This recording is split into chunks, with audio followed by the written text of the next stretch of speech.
Good evening, everyone. Hello, hello. Okay, good evening. I need to see this. It's currently 5 o'clock, and it's time to start the Community Development Committee meeting for Monday, June the 6th, 2022. May I have a roll call, please?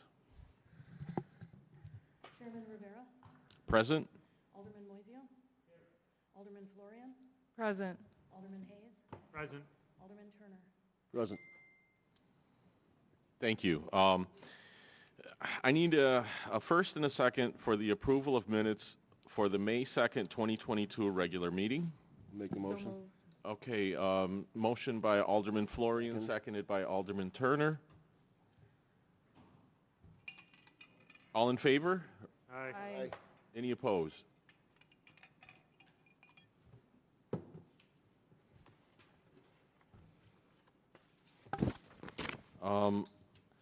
The next item is I need a first and a second for approval of minutes of the May 16, 2022 special meeting.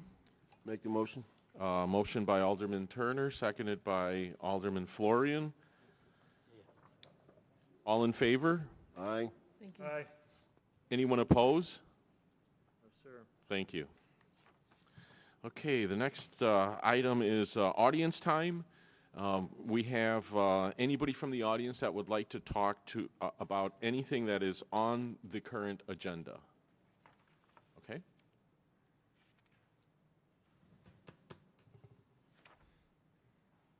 Rextalis.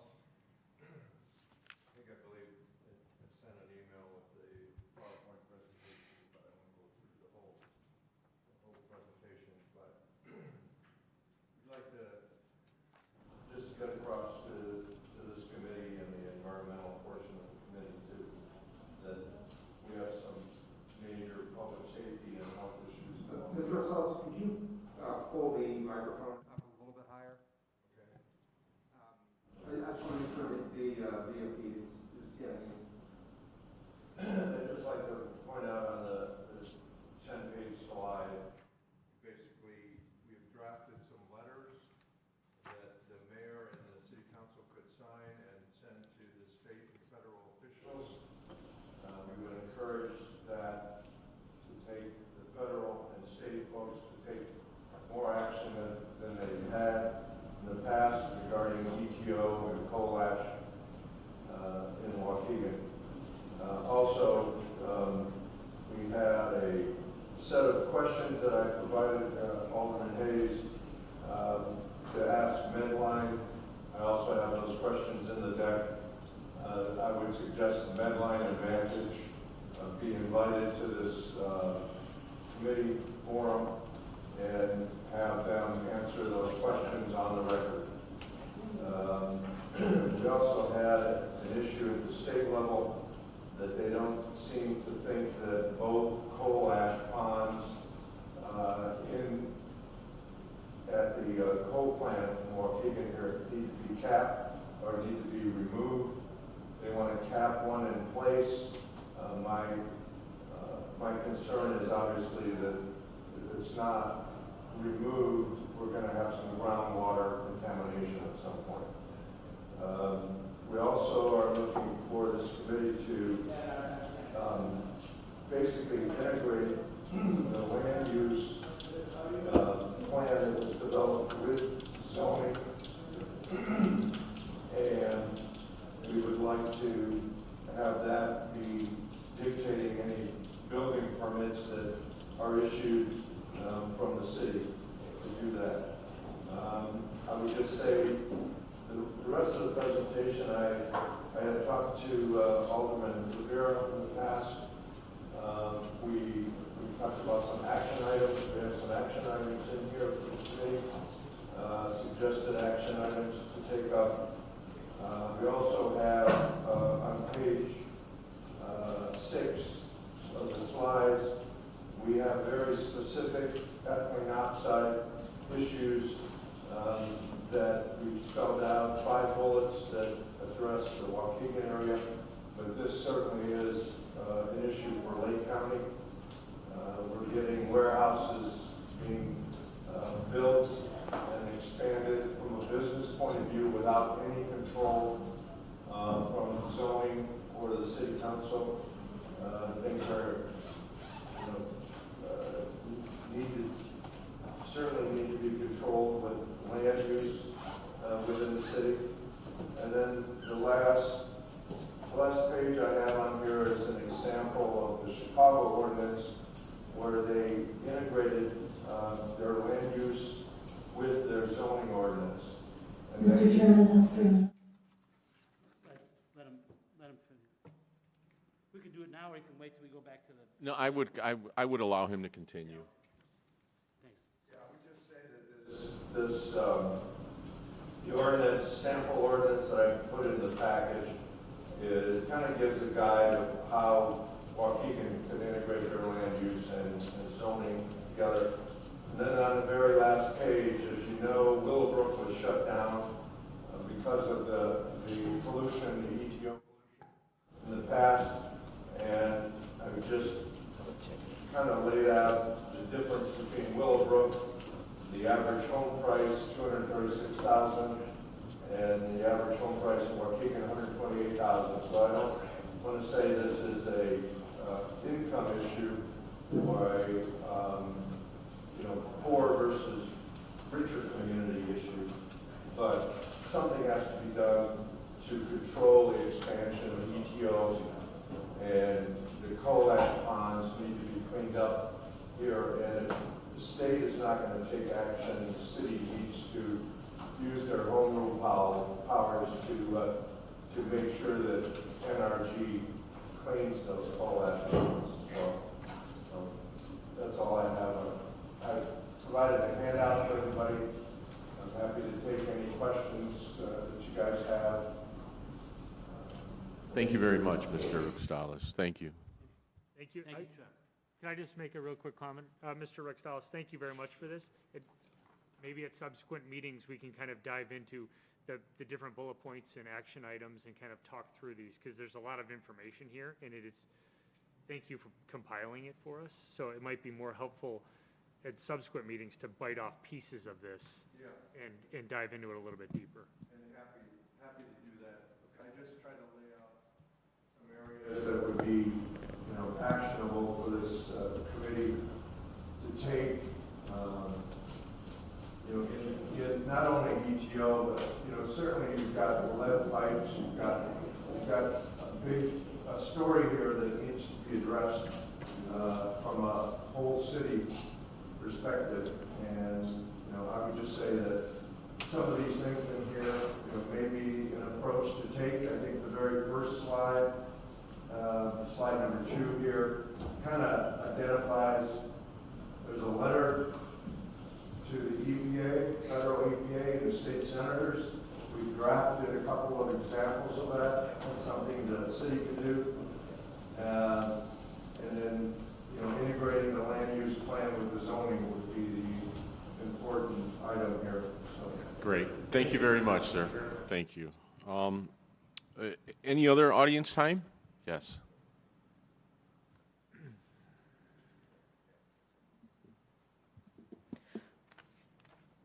Good evening. My name is Jamie Rextalis. I've been involved in the Waukegan community my entire life, and I'm here to encourage us as Waukeganites to be more unified around some of the threats that are present in our environment.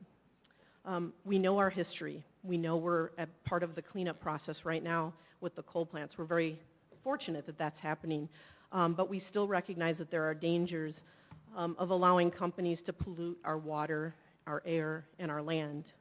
And we cannot repeat that history. Not only are residents and families impacted from a health perspective, but businesses are impacted as well when it comes to their healthcare costs and ultimate trajectory of the total health of the community.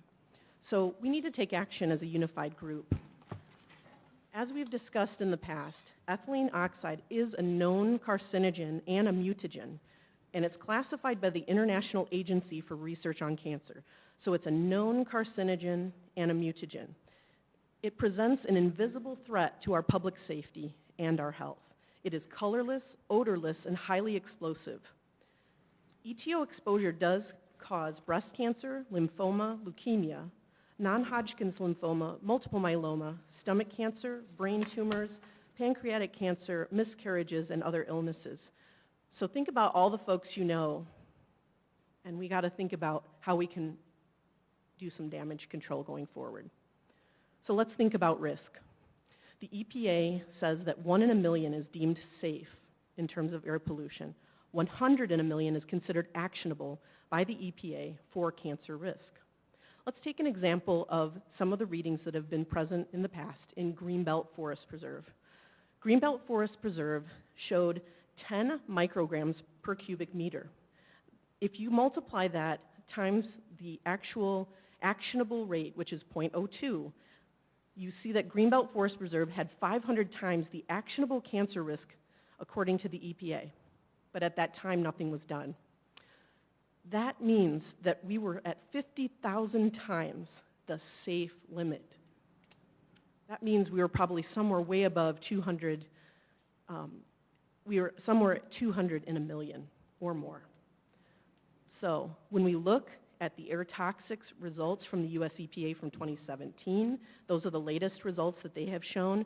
They said a majority of those risks were driven by ETO emissions from sterilizers and the chemical sector, and those were those examples in Greenbelt Forest Preserve. And Dr. Peter Orris from University of Chicago says nobody in the last 40 years has been pressuring from the outside that there are community exposures from this. We must do more. We know that independent testing was paid for by citizens in 2020 and showed that we still have elevated levels of ethylene oxide emissions around sterilizers and manufacturers Mr. and Chairman, that's 3 minutes. warehouses. We must be accountable. We are at the intersection of economic development and health. Let's be accountable to come up with a sustainable development practice with the integration of land, air, and water plans to ensure that we improve public health disparities. Thank you. Thank you, Ms. Rextalis. If there are any other participants for audience time, if none, we will move on to old business for the committee. Okay, there being no old business, we will move on to the new business. Item A, I need a motion to approve the 2021 Annual Action Plan Amendment 3 for the Community Development Block Grant, CDBG Department. I make the motion. Motion by Alderman Turner, seconded by Alderman Hayes. May I have a roll call, please? Alderman Turner, Aye. Alderman Florian, Aye. Alderman Hayes, Aye. Alderman Moiseo, Aye. Chairman Rivera. Aye. Thank you. Item B, motion to approve an ordinance creating a Class F1 liquor license for 3201 Washington LLC Citgo gas station at 3201 North Lewis Avenue. I make that motion as well. A motion by Alderman Turner, seconded by Alderman Hayes. Hayes. Roll call, please. Alderman Turner, Aye. Alderman Florian, Aye. Alderman Hayes, Aye. Alderman Moiseo, Aye. Chairman Rivera. Aye. Thank you. Item C, motion to approve an ordinance creating a Class C liquor license for GB License LLC DBA GoPuff at 2664-2672 West Washington Street. I make that motion. Motion by Alderman Turner, I'll second it. seconded by Alderman Florian. Roll call, please. Alderman Turner, Aye. Alderman Florian, Aye. Alderman Hayes, Aye. Alderman Moiseo, Aye. Chairman Rivera. Aye. Thank you. Item D, the committee will have a brief discussion on environmental issues. Now, Mr. Rextalis has come up, and Ms. Rextalis also, and given us a lot of information. Alderman Hayes had a question. Alderman Moiseo, any comments or? No, I was just gonna have these guys actually talk now instead of during Alderman's time, but we got to accomplish what we had to. That was fine, no big deal. All right. All good? Okay. And I want to thank you for gathering all of this information and presenting it to us. Thank you very much. And with that being said, there not being any reports and communications, at this time I will take a motion to adjourn the meeting. Motion to adjourn. Motion by Alderman Turner, seconded by Alderman Hayes. All in favor? Aye. Any opposed? Thank you very much. That ends the meeting at 5:15 for the Community Development Committee. Thank you.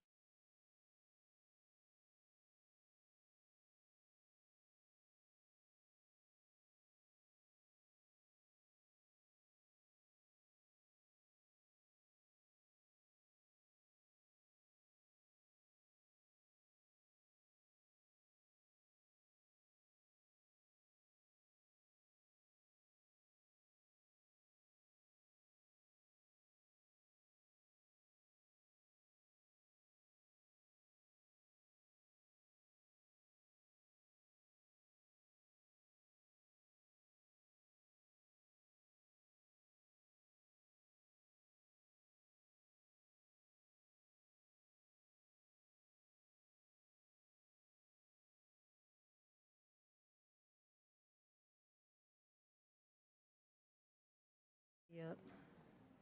Is David, David Motley?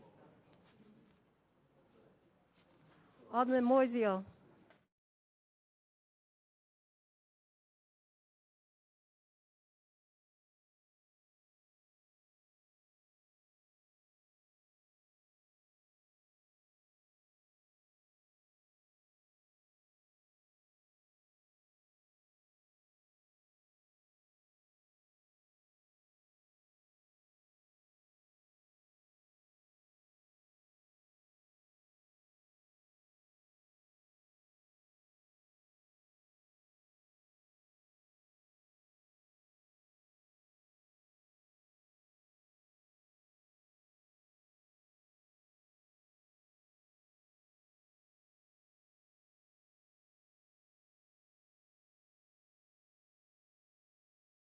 Some yet. Just go on and start. Just go on and start. You can go on and start. All right, ladies and gentlemen, it's time to call to order the, Monday, June 16th meeting of the Special Public Works and Infrastructure Committee. If I could have a roll call, please. Alderman Turner. Here. Alderman Seeger. Alderman Bolton. Present. Alderman Kirkwood. Present. Alderman Newsom. Present. I heard you. Okay, cool. All right. Item B, approval of minutes. I'd like a motion to approve the minutes from the Public Works and Infrastructure Committee meeting of May 16th. So move. Motion by Alderman Newsom. Second. Second by Alderman Kirkwood. Is that Kirkwood? Yes. Second by Alderman Kirkwood. All in favor? Aye. Okay, motion approved. Item C, audience time. Is there any member of the audience who would like to address this committee items related to items on the agenda? There being none, we will close out audience time and move to item 2, old business. Being no old business, we move on to item 3, new business. Item 3A, I would, ask a motion to approve a resolution authorizing the proper city officials to enter into a professional services agreement with Baxter and Woodman, waiving the bidding process per section 2-458, subsection I, subsection 2, bona fide emergency for the repairs to the west reservoir at the water plant. The repairs will be for a not to exceed amount of $2,848,225 and charged to line item 556-916-027-711. Is there a motion? So move. Motion by Alderman Newsom. I'm sorry, couldn't hear who's second. Second by Alderman Seeger. Thank you, Pat. I have a question. Open for questions, Alderman Kirkwood. we did the east side, is that correct? Yes, sir. And it was much lower. It's this amount here that we were saying not to exceed. Why is it going that much higher? Is there a rationale for that? Yeah. Do we have, Chris, you want to speak to that, or? oh, He's here. Tony. Yeah, your Director of Water Plant will come and speak. It was found to have two water mains running through the reservoir, and it has to be encapsulated. There are two main?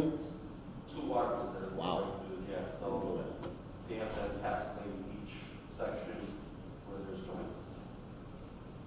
So when we were doing the other side, we did not know that about, We did not know, because we were just dealing with the east reservoir. It took a year, it should be in service this week, the east reservoir. But it was about the same amount, 2.8 million. I thought it was 2.3. No, I don't think it was. I can look back, but no. We had, for the east reservoir, there was mixer repairs also done. There was a static mixer put in and actually block meters on the east and west settlements. Okay, and once again, this is the only company that can do this, that's why we're going no bid?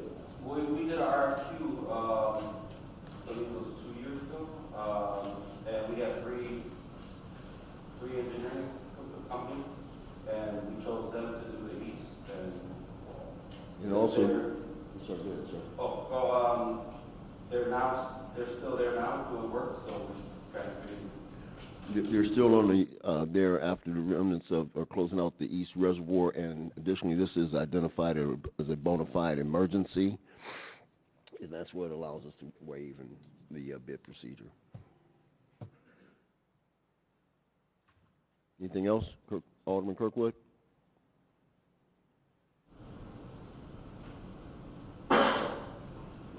Being no other questions, roll call, please. Alderman Turner. Aye. Alderman Seeger. Aye. Alderman Bolton. Aye. Alderman Kirkwood. Aye. Alderman Newsom. aye, Motion passes. Thank you all. Item B, motion to approve a resolution authorizing the proper city officials to enter into a professional services agreement with Robinson Engineering for the design of the fiscal year 23 road program for an amount not to exceed $153,000 and charge to line item 312-131-227-635. Is there a motion? so move. Motion by Alderman Newsom. Second by Alderman Kirkwood. And questions? Being no questions, let's go for a roll call vote, please. Alderman Turner. Aye. Alderman Seeger. Alderman Bolton. Aye. Alderman Kirkwood. Aye. Alderman Newsom. Aye, Thank you, ladies and gentlemen. And moving to item C, excuse me. I'd like a motion to approve a resolution authorizing the proper city officials to enter into a professional services agreement with Robinson Engineering for the design engineering services related to lead service line replacement in an amount not to exceed $170,000 and charge the line item 205-1205-27043. Is there such a motion? Motion by Alderman Kirkwood, Second. second by Alderman Bolton. And are there any questions regards this motion? Roll call, please. Alderman Turner. Aye. Alderman Seeger. Aye. Alderman Bolton. Aye. Alderman Kirkwood. Alderman Newsom. aye, Motion passes. Item D, I'd like a motion to approve a resolution authorizing the proper city officials to enter into a professional services agreement with Robinson Engineering for construction engineering services related to the lead service line replacements in an amount not to exceed $225,000 and charge to line item 205-1205-27043. Is there a motion? So move. Motion by Alderman Newsom. Second by Alderman Kirkwood. Before we take the, or are there any questions? No? Okay. So I just want to clarify for those who may not understand what we're doing here, doing here and why there were two votes. The vote we just took in item C was for the design services related to the lead line service replacement. And that's just figuring out what needs to be done and how it's going to get done, how it needs to be done, the logistics and planning. And then item D, which we're going to vote on now, is the actual construction effort, hands-on, or shovels in the hole, right? So roll call, please. Alderman Turner. Aye. Alderman Seager. Aye. Alderman Bowden. Aye. Alderman Kirkwood. Aye. Alderman Newsom. Aye. Motion passes. Thank you all. Item E. Excuse me, if you will, I would like a motion to approve a resolution authorizing the proper city officials to grant Air Comfort to perform repairs, per section 2-458 subsection I subsection 2, again, a bona fide emergency, to the chiller at the police department for an amount of $43,700. These funds are to be charged to line item 205-1205 24512, and if I might have a motion, I'd appreciate it. Is there a motion? Motion? So move. Motion by Alderman Newsom.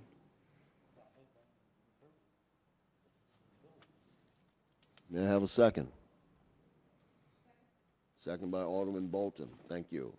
Are there any questions regards this motion?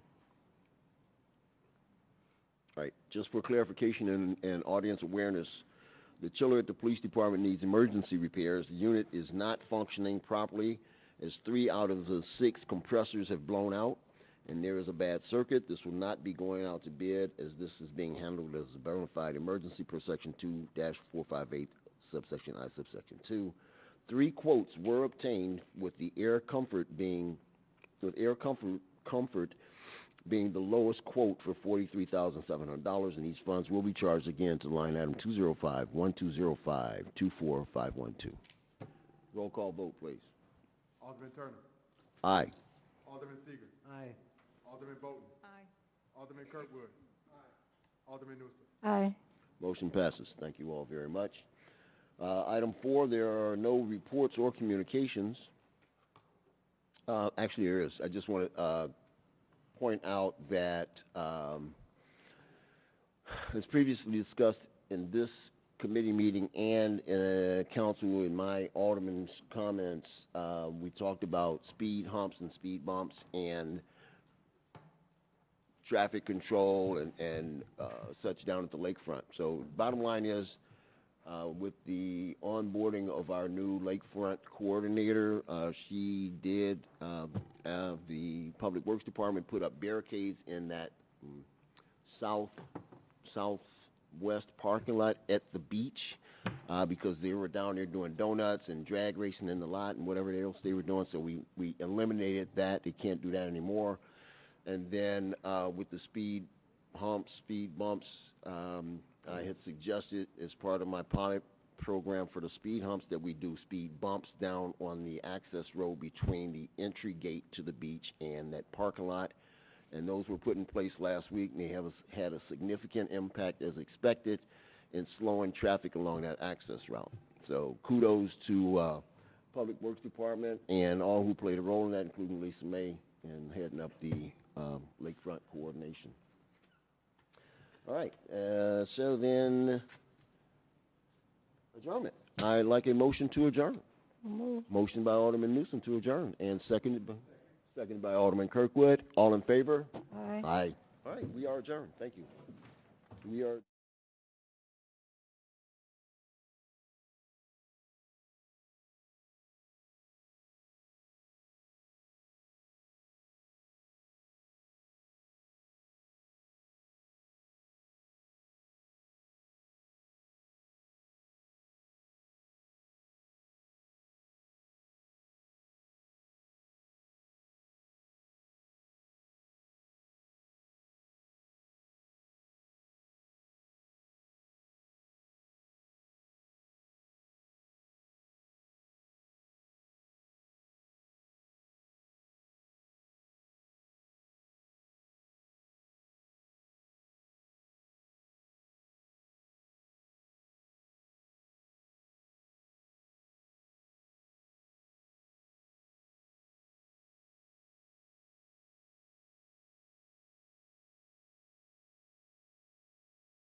Now is the time to call to order the Government Operations and Oversight Committee meeting on Monday, June 6, 2022 at 5:31.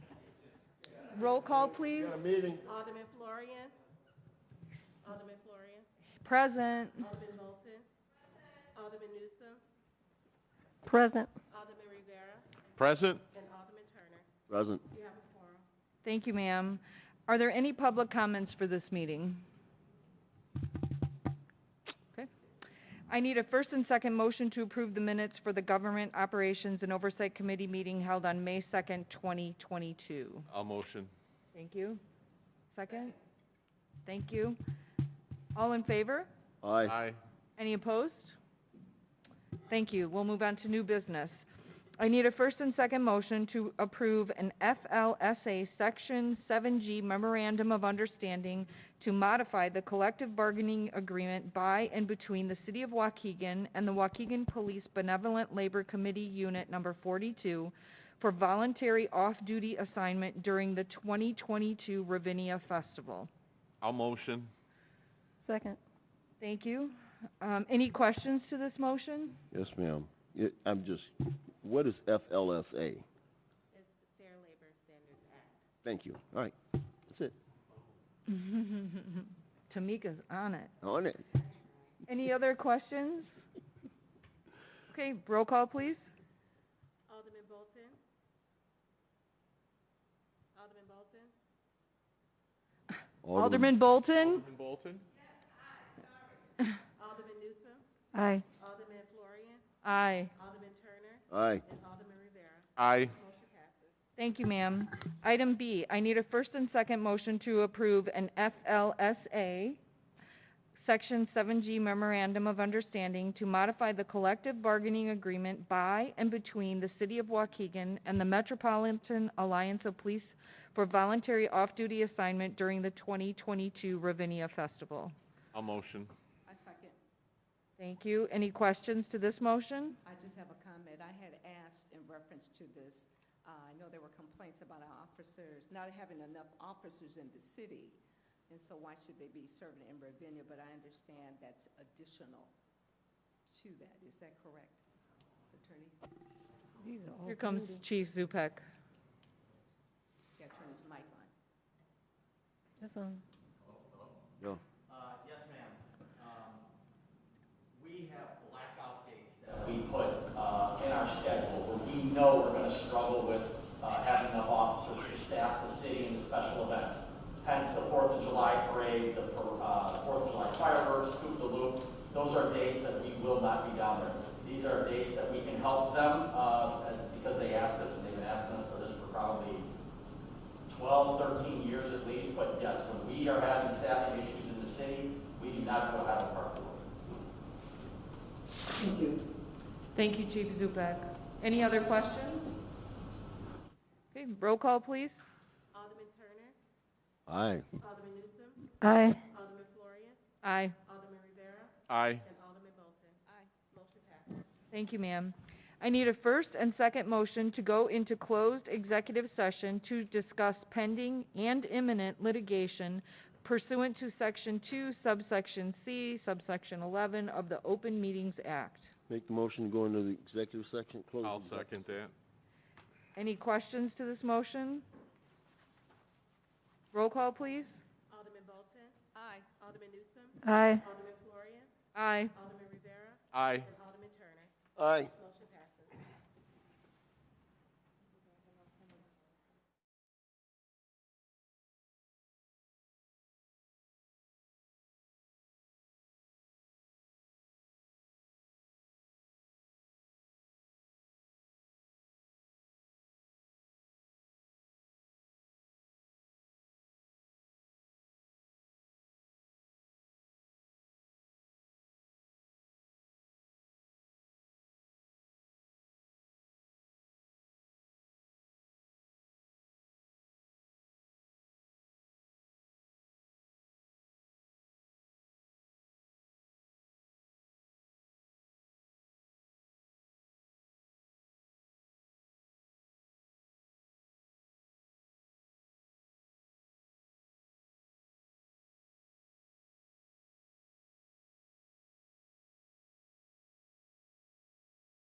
Uh-oh, look what I got, something free. Oh, snap, free stuff. Who do I need? I don't even know. This is not what I need. Hogan, Newsom, Rivera, and Turner. Yes. Okay. Dear Lord. I need a roll call to reconvene to public section. Alderman Bolton. Present. Alderman Newsom. Present. Alderman Rivera. Present. Alderman Turner. Present. And Alderman Florian. Present. You have a quorum. Thank you. We move on to number 3, old business. There being none, reports and communications. Number 4, there's none. I need a first and second motion to adjourn at 6:46. So moved. Second. All in favor? Aye. Aye. Any opposed? Good. We're out of here.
everyone. We're going to go ahead and start our council meeting.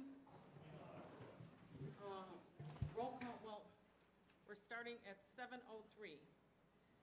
Roll call, please, Madam Clerk. Alderman Newsome. Present. Alderman Turner. Present. Alderman Rivera. Present. Alderman Florian. Present. Alderman Hayes. Present. Alderman Bolton. Present. Alderman Seeger. Present.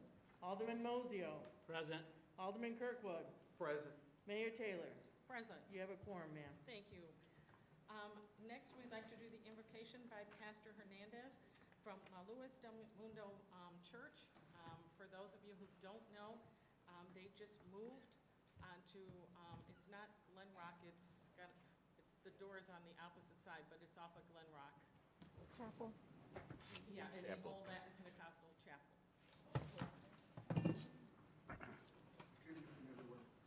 Oh, there's no microphone. No. Microphone. Here, let him use Tom's. He went to go take it, he needs to go get additional batteries, they ran out. You want to wait a minute? Yeah, hold on for just a minute, please. Just use Tom's. Tom Hayes. Or have him, Oh, he's coming with it. here he comes.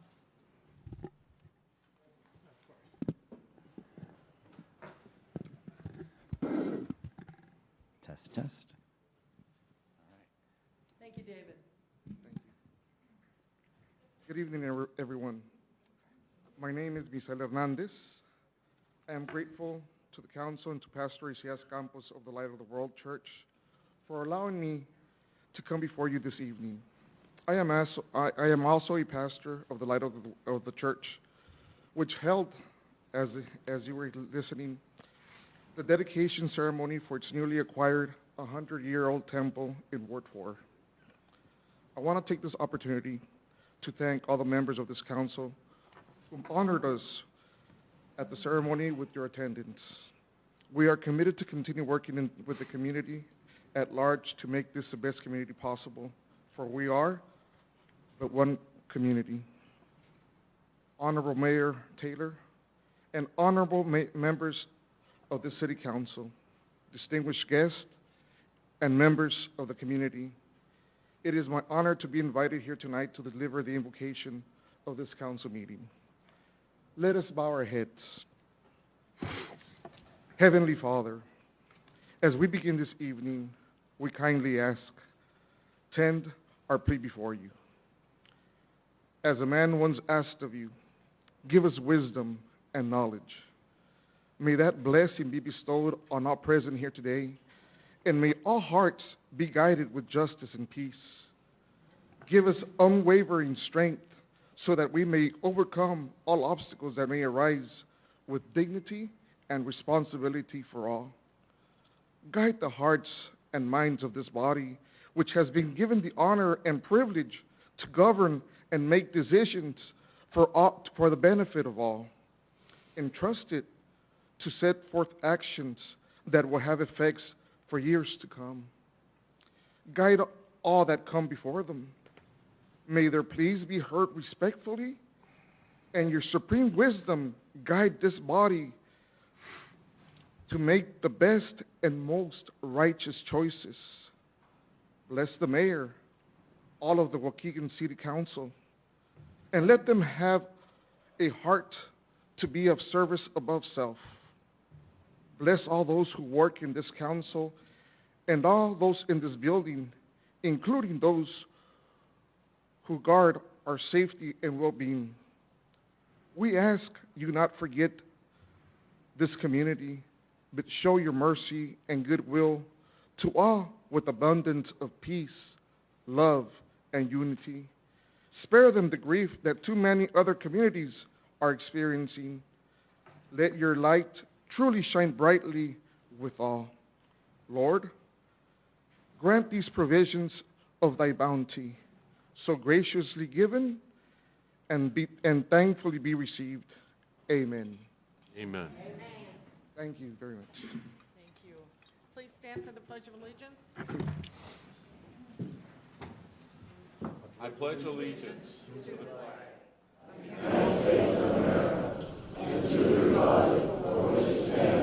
one nation, under God, indivisible,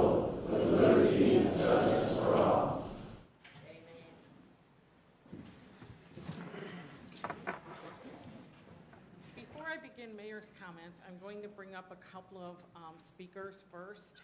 The first two I'd like to bring up are our Fire Chief, Chief Pazer, and our Police Chief, Chief Zupek. We are going to have them talk. Many of you have seen these signs throughout the city and that we have back here tonight about fireworks being illegal. I want them to talk about that tonight.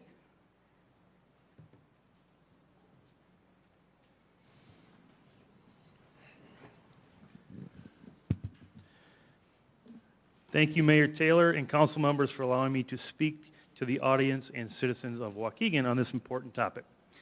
I'm here to talk about the danger of using fireworks. Excuse me. Injuries from fireworks are skyrocketing in the United States.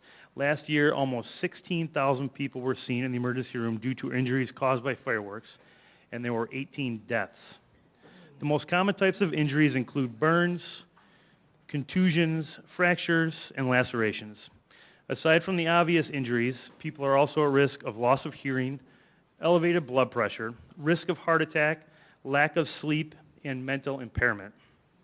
Last year, the Waukegan Fire Department transported a person to Vista Hospital with literally half of his face blown off because of fireworks. While this was an accident, it was preventable. The fireworks that he was using were illegal, and this person will have a lifelong reminder of exactly what happened to him. Now let's talk about damage fireworks cause.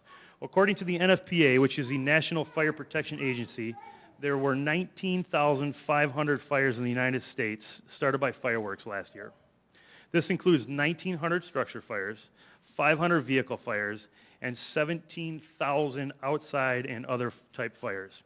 Since 2018, this damage has caused more than $105 million in property damage. I would also be willing to guess that most of the property damage caused is not to the property of the person shooting off the illegal fireworks, but to a neighbor, as with the story I'm about to share with you now. As I left downtown Waukegan last year after watching the city's wonderful fireworks show, the Waukegan Fire Department was called for a structure fire in the 800 block of Helmholtz. Upon arrival, we were lucky that it was actually a detached garage that was on fire. The fire was extinguished, but the total damage was in excess of $53,000. And again, it was not the homeowner that was shooting off the fireworks, it was the neighbors. If you're setting off illegal fireworks, your homeowner's insurance policy may not cover the damage. Your policy likely excludes accidents that are caused by illegal acts. So if you're using illegal fireworks, your insurance company could deny the coverage based on the illegal activity. Also, please remember the noises from fireworks can negatively affect our veterans and our pets. Everybody reacts differently to noises, and that reaction is heightened with them. Please show respect for them. As we all know, fireworks pose preventable risks to consumers, including injuries and property damage.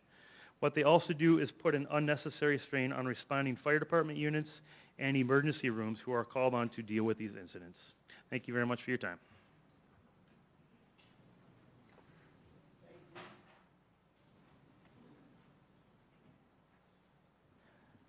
Mayor, just to echo, and the council and citizens, just to not echo everything that Fire Chief Pazer just said.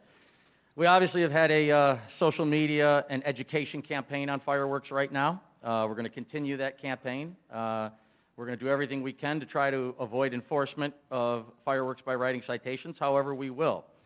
I will say, and I know that calls for service are not always a true indicator of things, but right now for this year versus last 2 years, our calls for service for fireworks are down.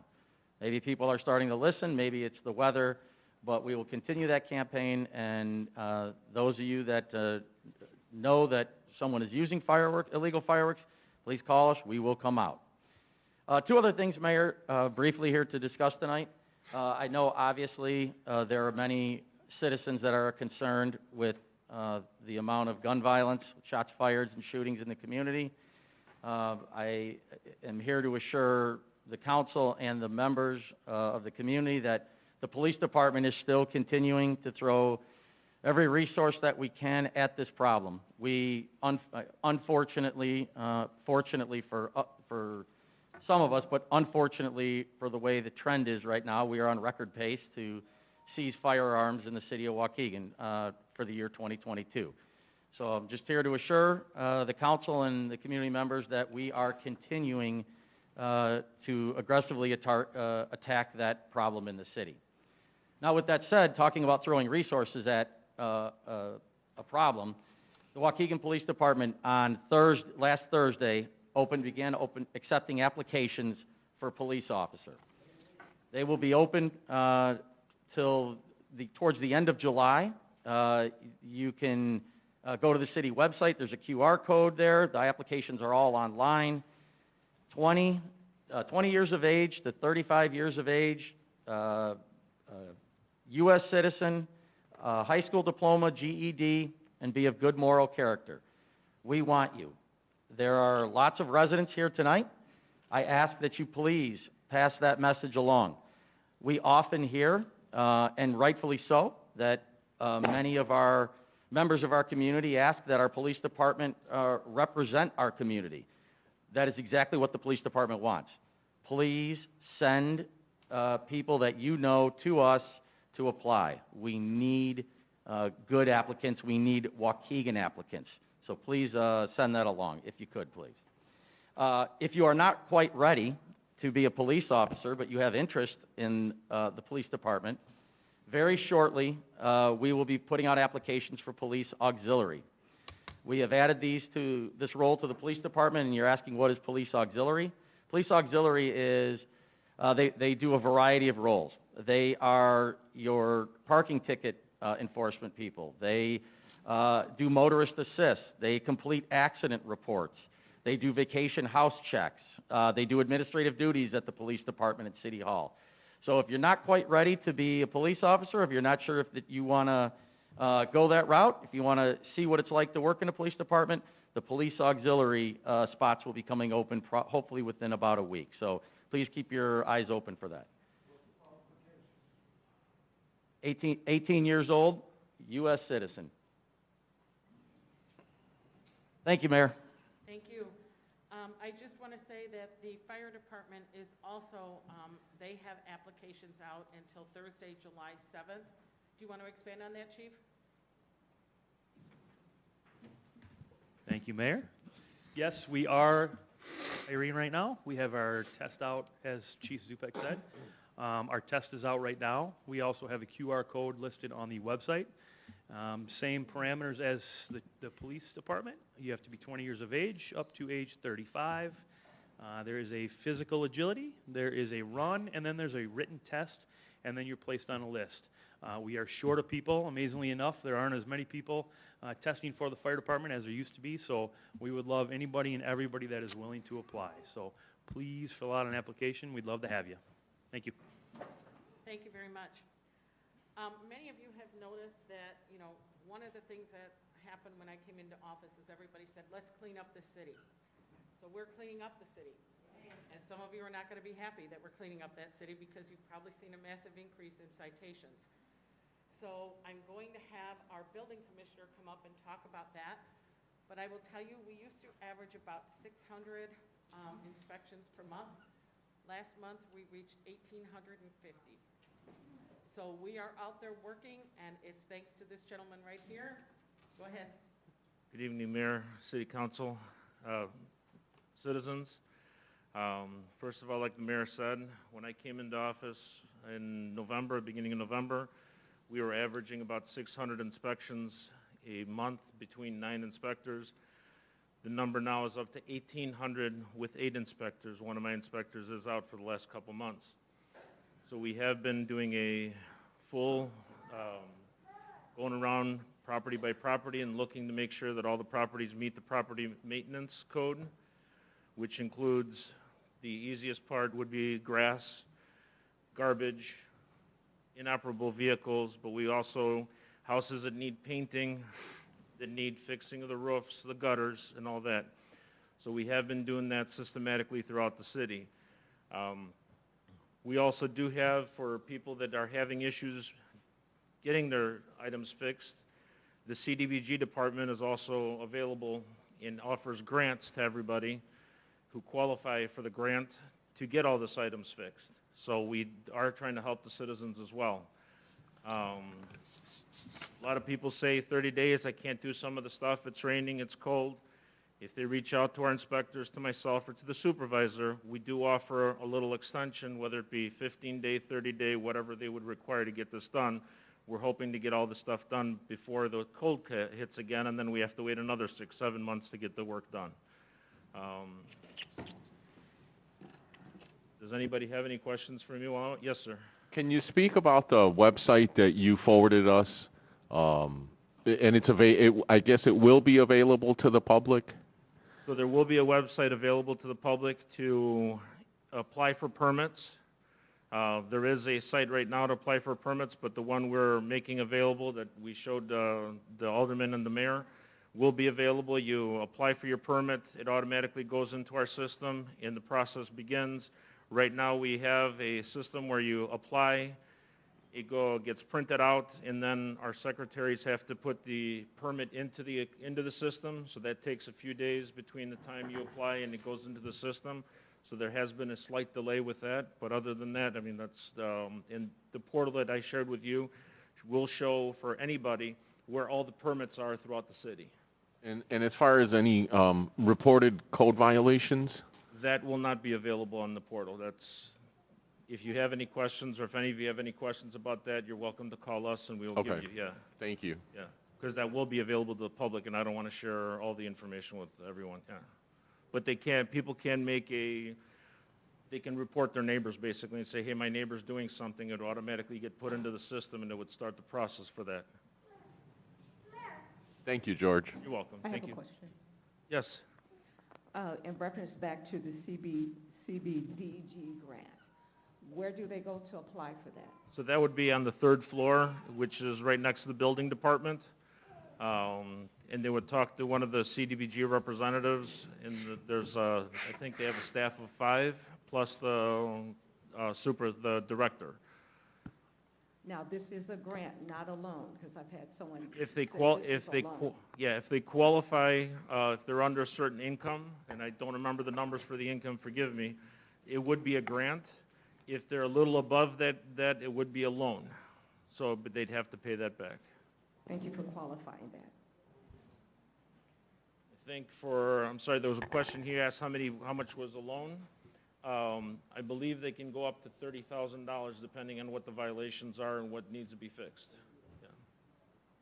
Yes? Mr. Sellis, if someone doesn't qualify for either the grant or the loan, but maybe for whatever extenuating circumstances can't afford to do the repairs immediately, do you have a system where you can work with them to give them some time to get things done?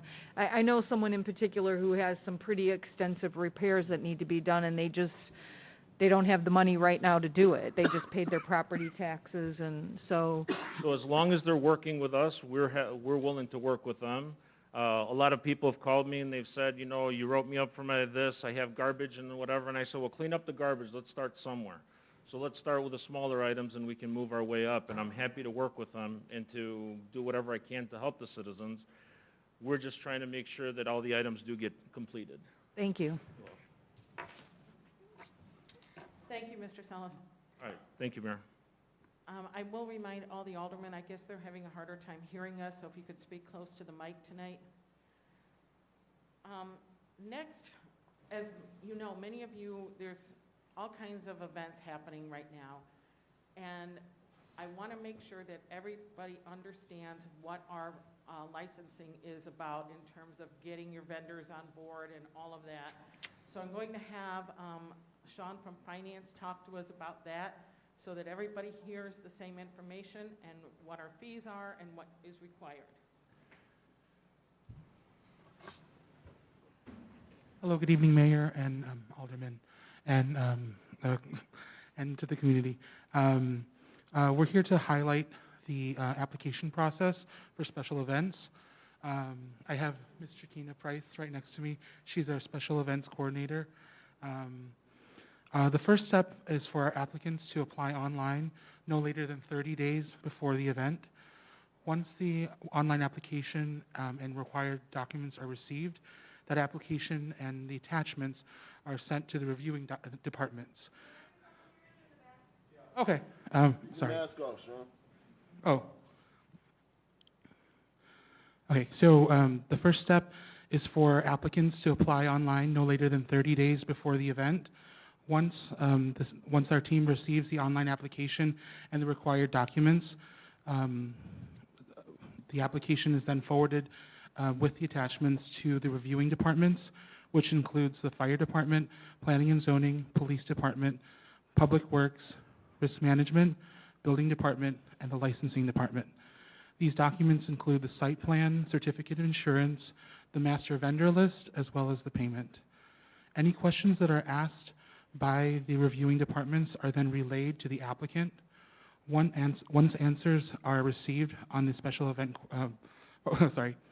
once answers are received, the special event coordinator relays the answers back to the departments, and we receive all the responses.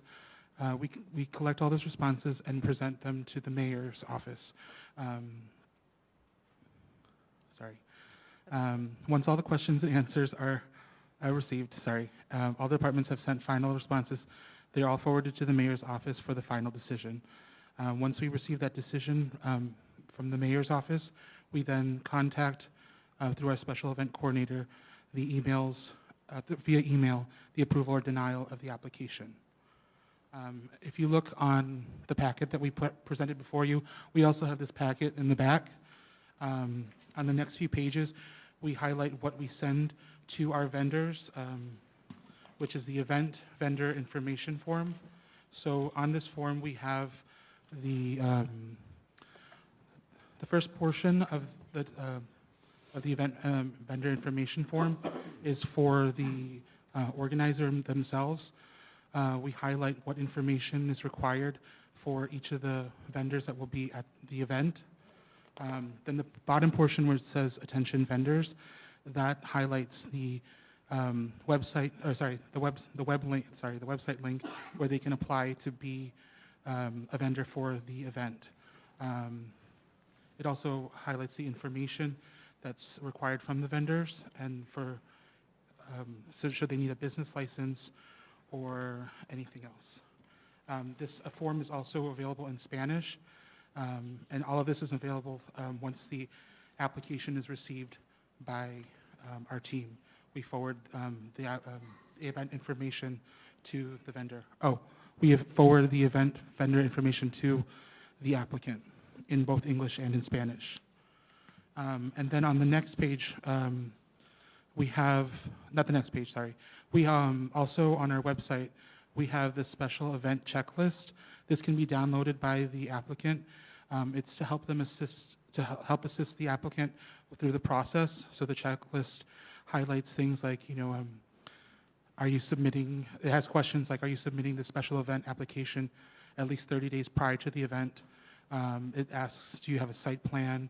And it just helps them move along through the application process.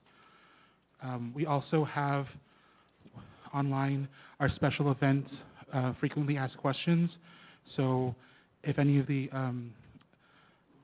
event holders would like have any questions, a lot of the commonly asked questions are answered through the special event FAQs.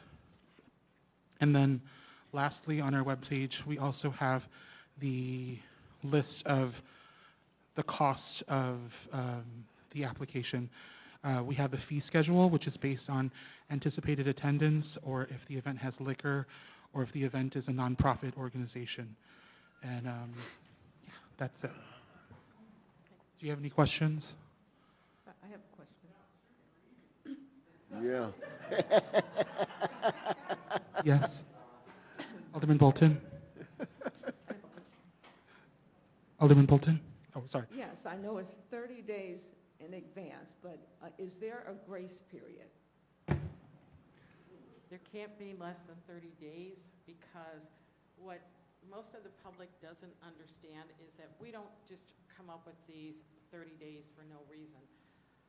We need to make sure that things are being done properly. For instance, if we need to block off roads. We have many, many events during the summer in our city. We need to make sure that we have the public works employees and the equipment available to do that. That, if you're requesting porta potties, that, all that is in place, the space is available. that we have enough police officers. I mean, with a lot of the events going on, and you've seen this across the country, we want to make sure when we have large crowds that we have the security to handle that. So that means that we have to pass this through all of our departments and make sure that they have the time to assess this. I know from a public point of view, you're thinking of, hey, I'm planning a special event, a party, whatever, you know, this is a special thing for you that you want to get done. And it's hard for the public to understand that we have risk management things that we need to take care of. And that's why, like I said, we tell you it has to be 30 days in advance. If we put out in January 9th was the first day that you could apply to choose your date for a special event. And we told people, if you have a particular date that you want, please apply for that early. And then you can get rolling your plans. But everything has to be done by that 30 days so that we have time to do our due diligence. Because if we don't do our due diligence and something happens, everybody's going to blame the city for what happened. And we need to make sure that we've taken every possible measure that we can to keep you safe. We don't do question and answers during this time. Not a problem. I'm sorry that, like I said, not everyone knows the procedure, so I'm sorry. Thank you very much, Sean. And Chiquita is the one that you will see the most because she processes all these things. And I will tell you the hours that this young lady puts into everything and how she goes through everything and makes phone calls and emails. You'd be surprised how much time goes into these. And again, this is each and every event that we do in the city. Thank you. Thank you.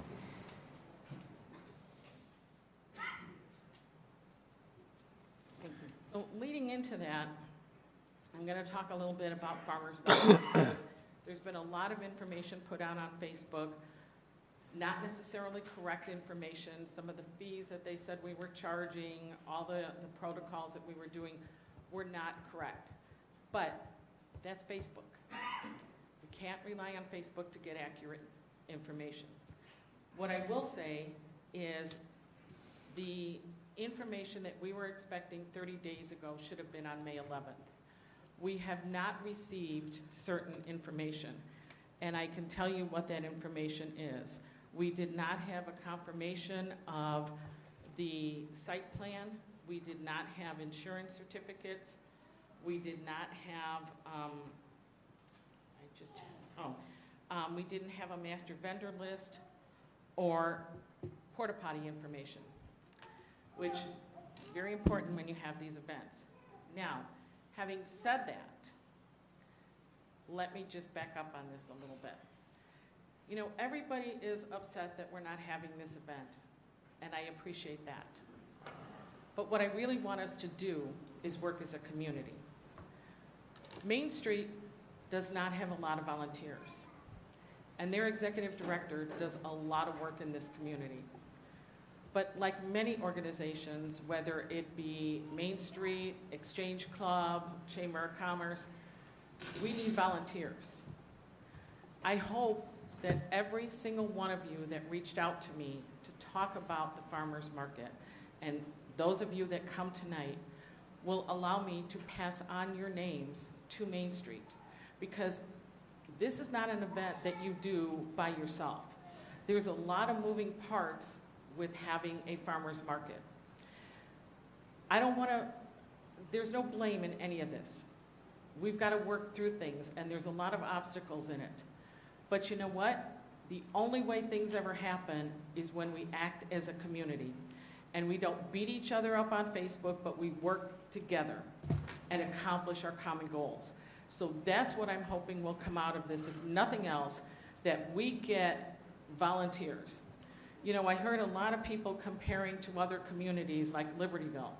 You go on Libertyville's Main Street website, and they will tell you they have over 3,000 hours of volunteer time. We don't have anywhere close to that. They have 500 and some residents that contribute to their Main Street, and 460 businesses that contribute. That's what pulls the community together. That's what gets things done. And I hope that we will do that with whether it's a farmer's market or whatever it is. I hope that we will take this opportunity to pull together to make some great things happen in the city. Because you know what? It doesn't happen with just the city officials. It doesn't happen with one person. It happens, as I've always said, when we are a community. And that's what I think we are capable of doing. And I hope everybody reaches out to Main Street and says, I want this to happen. Please sign me up to help. That's all I'll discuss about it at this point, but I will tell you that we are still talking to Main Street. Hopefully we can get something going shortly, but if not, let's get it going so that we have a solid plan for next year, because I think Waukegan deserves a farmer's market, and I think we all want a farmer's market. I know I do. On a selfish reason, I just love farmers markets. I think it's a great way for us to bring economic stimulation to our city. So please, step forward and help us accomplish this. Let's not lose this. So I hope by tonight, having everybody talk, that we've clarified some things for you, what's going on in the city. Again, fireworks. We go through this every year. The fireworks that you buy up in Wisconsin are not the little sparklers anymore. These are like sticks of dynamite. Not only are they dangerous, but we have many, many people in this community who have PTSD. We have dogs that are afraid.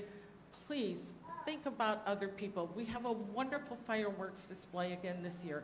Take the opportunity to go to that and enjoy fireworks. Please don't do them in the community. Next, I want to talk about a very important vote tonight, the salary ordinance for the city administrator position. Going back to when I first announced my mayoral campaign almost 2 years ago, I have always told you straight up, I'm a strong proponent of hiring a city administrator to provide professional oversight and leadership, regardless of whether I'm in this chair or any of these aldermen are in this chair. From that election and from countless conversations with residents of every ward in this city, I'm 100% confident that a city administrator is what people want and need. Furthermore, we deserve it. This city needs to invest in itself. A city administrator improves government efficiency, bolsters grant-seeking opportunities, and makes a better climate for economic development. Right now, and I've talked about this openly, we have had a history of changing mayors every 4 years and a new vision that comes with that every 4 years. Yet, things that we don't have are long-term plans. We have a police station that, if any of you have been in it, is a disaster. It was built in 1961 and has not been updated. We have a fire station number 3 that needs to be updated, needs to probably change locations. Where's our strategic plans for that? That's what a city administrator brings. I will tell you, I am working very, very hard along with my chief of staff, but we are 2 people. We need to have that person that can help us get these grants. I look around Lake County, and you know what? There's very few of us that don't have one, and yet they're succeeding and we're struggling. I remember a mayor when I came into office saying to me, I don't know whether to say congratulations to you or sympathy to you, because I wouldn't step into having none of those things in place. I would, we just changed the plaque on the door and everything continued. What they said to me is, you are where we were in 1982. That's 40 years ago. Why are we not there? Why are we not fighting? We are worth it. And I'm sorry, I'm always going to put our residents up there. You matter. And it's time that we make this city work and we make it go forward, that we truly are the city of progress. That's all I'm going to say about it. You know how I feel. I'm strong about it. And those are my feelings about it. This weekend, we celebrated Pride. Honestly, I couldn't be more proud of this city. we are a community that accepts each other. We're a diverse community, we're economically diverse, we're racially diverse, and this is our time to celebrate who we are. To have everybody come out and support each other, not criticize each other, but work together and show what a great community Waukegan is. Again, I couldn't be more proud of Waukegan. To me, if you couldn't walk around that day with a smile on your face, I don't know what else it would take. Some general things coming up. The Lake County Juneteenth celebration is scheduled from 9 a.m. to 6 p.m. on Saturday, June 18th in downtown Waukegan. Please come out and support the events. They include live entertainment, a Black Business Expo, educational seminars, and most importantly, a Real Men Grill for Charity. I hope to see all of you there. This is where we get to see how great our men cook, so come out and support it. The African American Museum at England Manor is also hosting Juneteenth Journey, building on last year's award-winning event.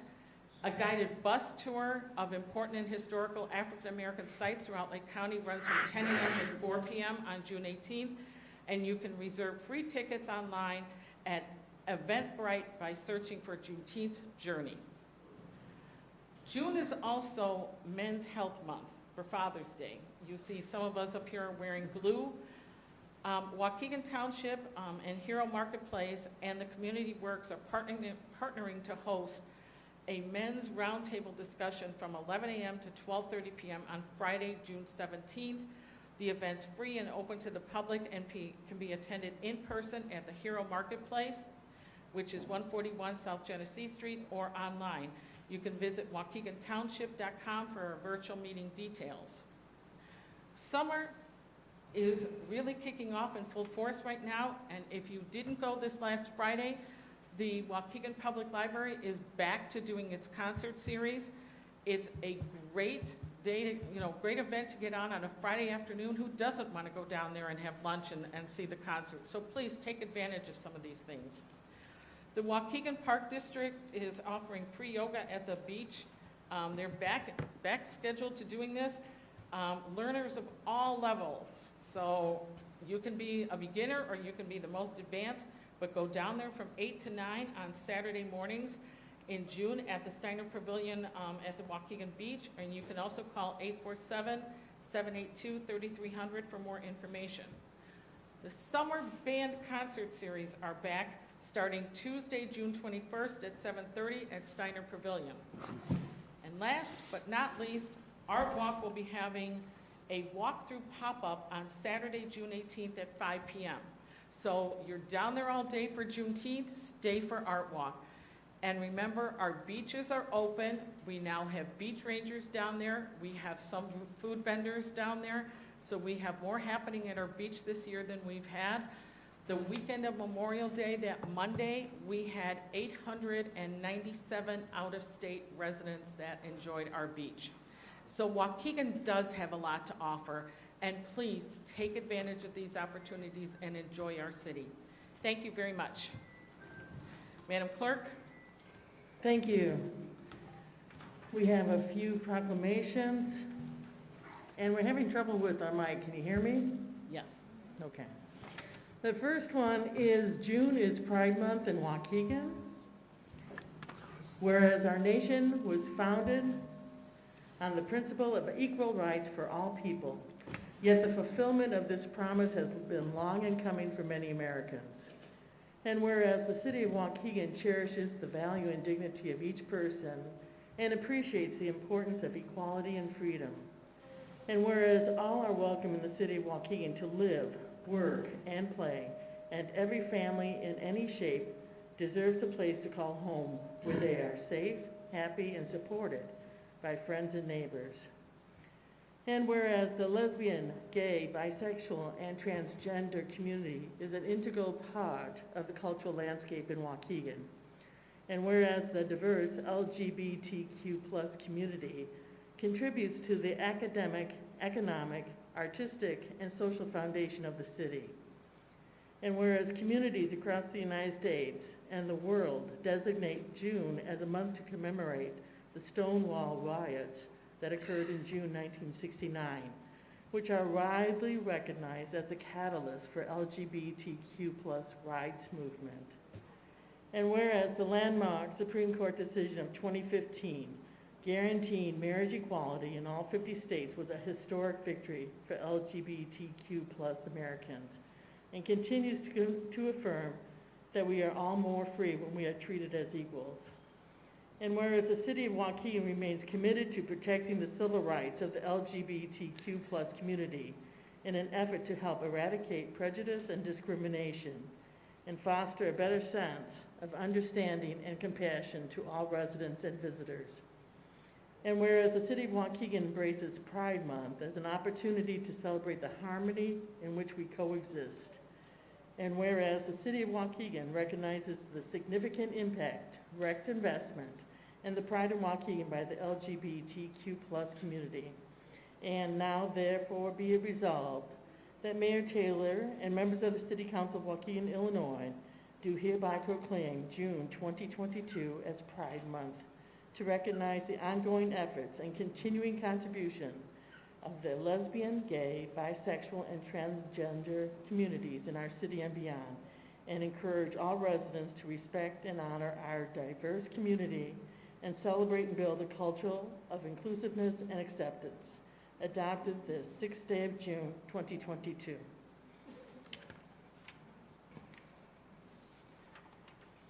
Next we have June is Health Month. Whereas despite advances in medical technology and research, men continue to live an average of 5 years less than women, and with Native American and African American men having the lowest life expectancy.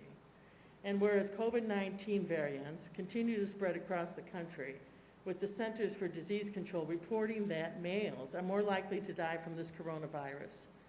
And whereas educating the public and healthcare providers about the importance of a healthy lifestyle and early detection of male health problems will result in reducing rates of mortality from disease.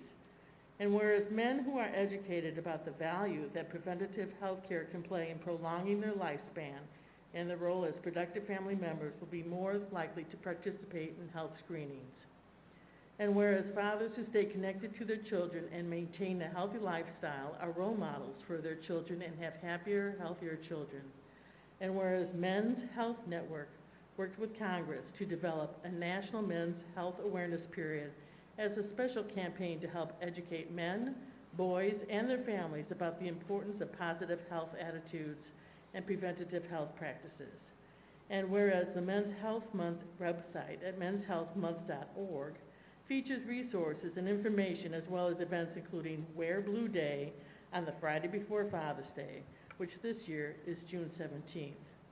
And whereas Waukegan's Men's Health Month will focus on a broad range of men's health issues and topics, including heart disease, mental health, diabetes, stroke, and prostate, testicular, and colon cancers. And whereas the citizens of Waukegan are encouraged to increase awareness of the importance of a healthy lifestyle, regular exercise, and consistent medical checkups. And now, therefore, be it resolved that Mayor Ann B. Taylor and members of the City Council of Waukegan, Illinois, do hereby proclaim June as Men's Health Month in Waukegan and encourage all citizens to pursue preventative health practices, a healthy lifestyle, and early detection efforts throughout the year. Adopted the 6th day of June, 2022.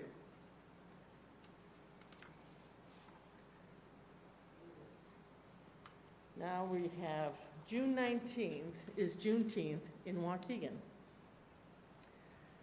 Whereas the United States is made up of people from every nation who are declared equal not only in freedom but also in justice, both of which are essential for a healthy human civilization. And whereas on New Year's Day, January 1st, 1863, President Abraham Lincoln signed the Emancipation Proclamation providing that all persons held as slaves within any state or designated part of a state shall be thenceforward and forever free, and paving the way for the passing of the 13th Amendment, which formally abolished slavery in the United States and emancipating nearly 4 million African Americans held as slaves.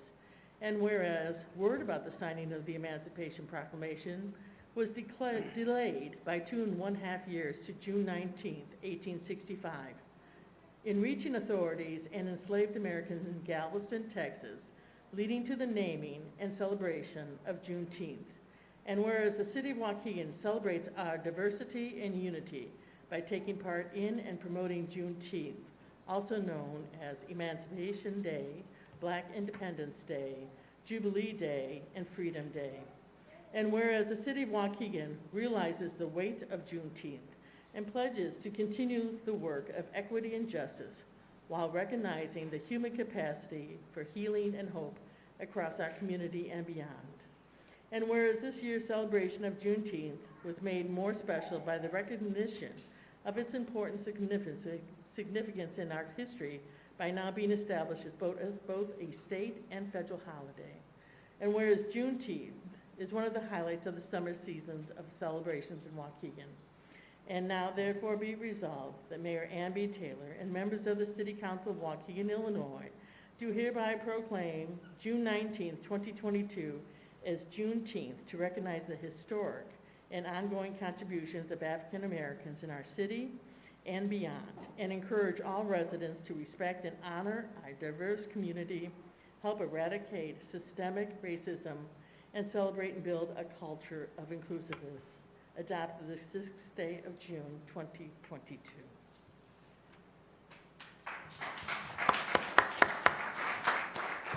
And now we have a resolution. It's a resolution 22R90, honoring the life of William Alfonso Rogers. Whereas William L. Rogers was born on November 24, 1959 in Decatur, Alabama. And whereas William L. Rogers graduated from Zion Benton Township High School in 1979. And whereas William L. Rogers was a graduate of Allen Hancock College Law Enforcement Academy. And whereas William L. Rogers was employed as a truant officer and director of safety and security for Waukegan Community School District 60 for 24 years. And whereas William L. Rogers served as a coach of several boys and girls sports programs at multiple levels throughout his career. And whereas William L. Rogers was a selfless mentor that made a positive impact on countless lives of students and youth in Waukegan. And whereas William L. Rogers was a founding member of Black Lives Matter, Lake County, Illinois chapter. And whereas William L. Rogers left this world on May 9, 2022, surrounded by the light and the love of an extended family and friends. Now therefore be it resolved that Mayor Taylor and members of the City Council of Waukegan, Illinois, do hereby honor the life and legacy of William L. Rogers for his dedication and service to Waukegan. Be it further resolved that a suitably embossed copy of this resolution signed by the mayor and city clerk was presented to the family of William L. Rogers on the 21st day of May 2022 and then read into the public record at the Waukegan City Council meeting on June 6, 2022. Dated and presented to the family of William L. Rogers on the 21st day of April 2022. Thank you.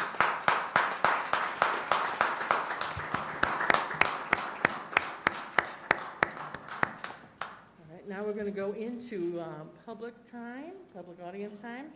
There's quite a few of you who are going to talk. You have 3 minutes each. I'm going to call you up. I have 4 sheets. Have a seat.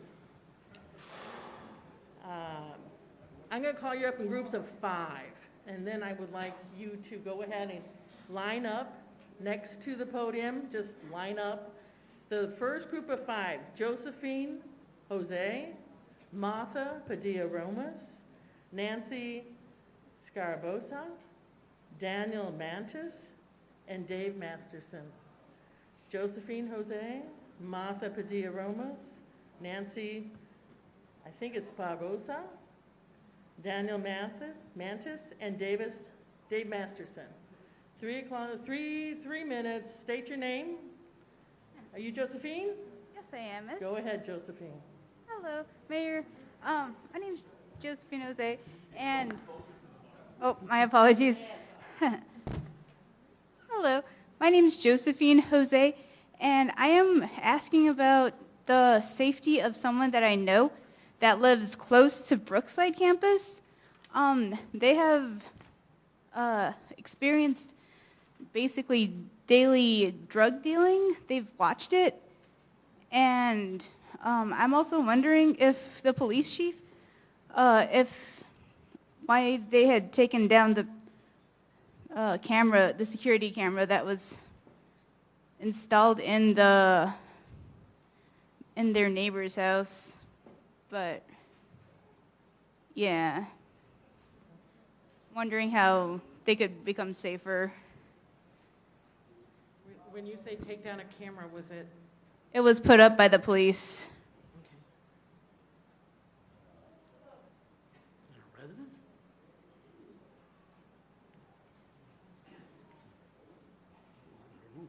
Please talk to our police chief privately, okay?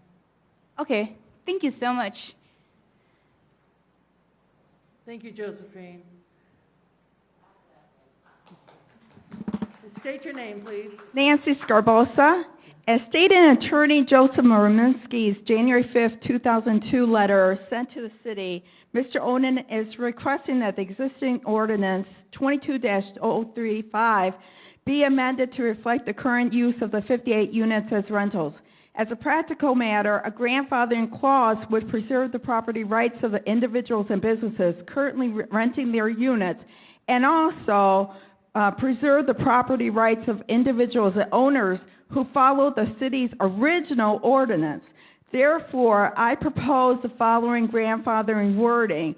And if you can go to section 2, letter A, to add all pre-existing rental units established prior to the effective date of this ordinance are permitted to continue as leased units.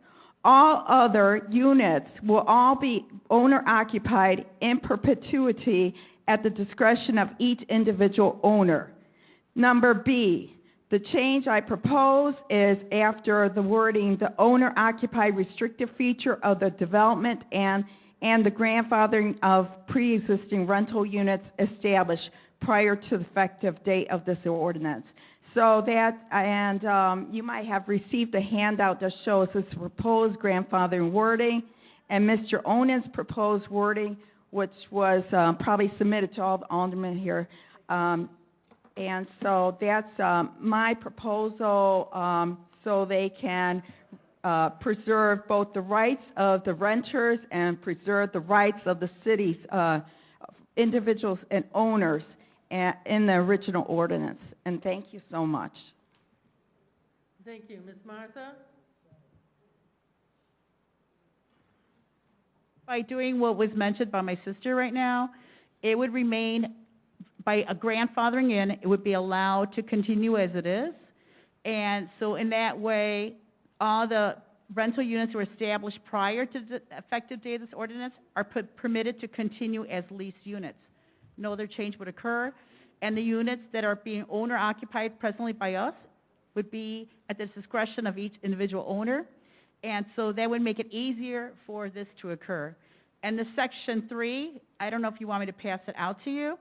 The petitioner should prepare, receive corporation council approval, and record the appropriate covenants, conditions, restrictions, and easements. And in this way, it will allow for the development and the grandfathering of pre-existing rental units that are already there, established prior to the effective date of this ordinance. And all the other provisions of the ordinance 5014 and the conditional use permit granted thereby shall remain in full force and effect. I have the handout in front of you. I did send it directly to each person, but if you want me, if I can give this to someone so you can have it in front of you. I don't know if that's possible.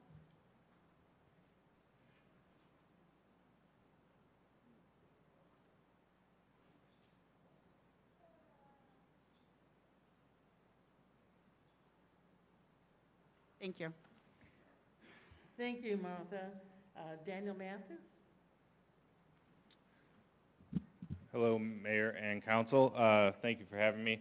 I'm here to speak on the same ordinance that was just spoken on by the two ladies that preceded me.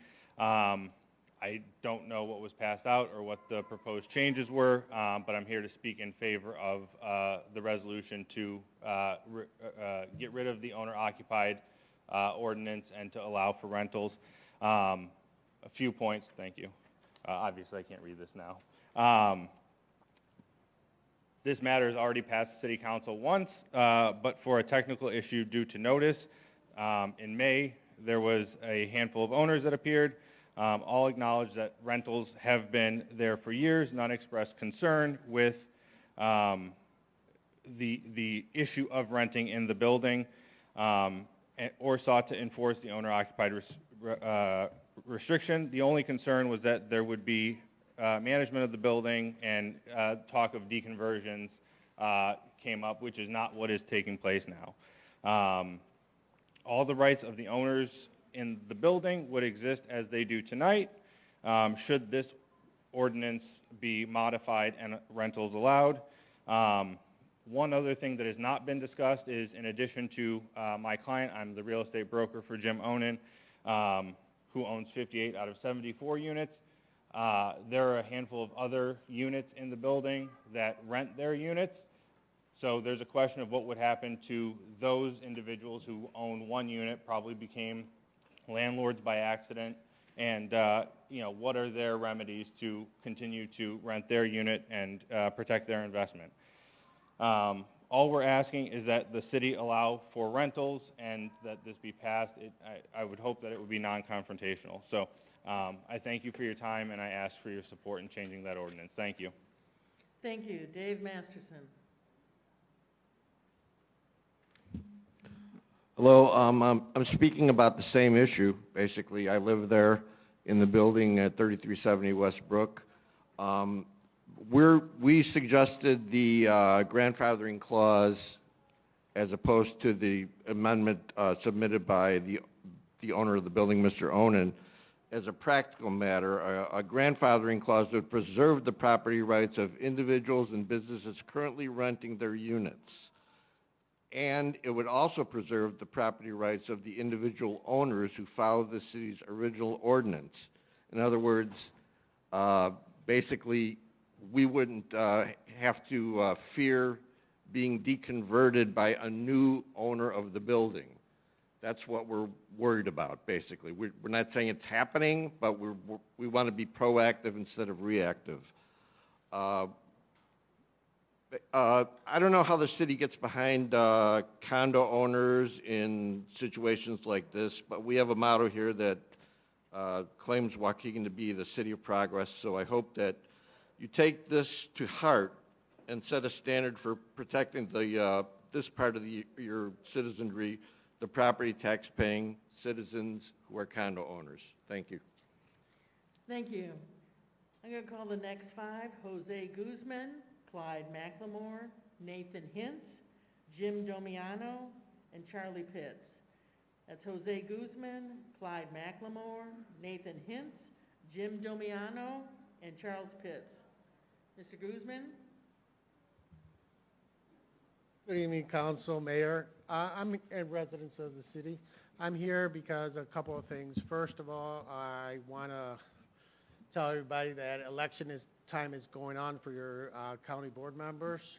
Let's try to repeal that fuel tax that just happened. Oh, sorry. I was here because your county elections are up for June 28th, and early election is up right now. Let's repeal that fuel tax that the counties put up. Second of all, I'm here because of what happened last council meeting. Basically, I live in the second ward, and my alderman was kind of lost there.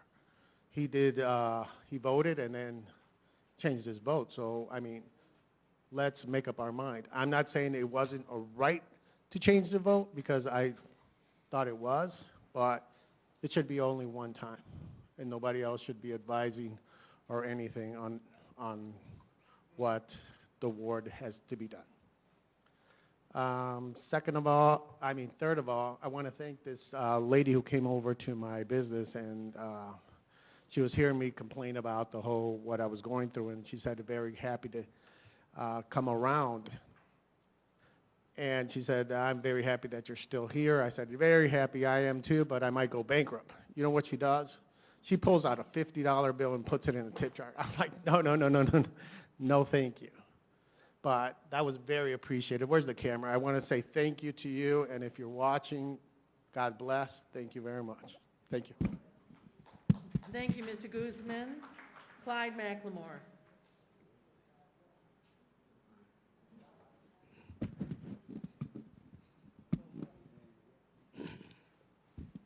It was said to me over the weekend by one of the aldermen, why I come to city council meetings and never say anything good. Over a year, a lot has changed in this city. Much is happening in this city, and it hurts the citizens of the city. I said it many times. I'm not here to make you feel comfortable in an uncomfortable situation. Our mayor, a woman I supported and I personally believed in, you showed me nothing but broken promises. You are not transparent. As a matter of fact, you are an outright liar, con woman, and worse than that, you're worse than any mayor we ever had. Our city is at its worst. Our city hall is worse than Fort Knox.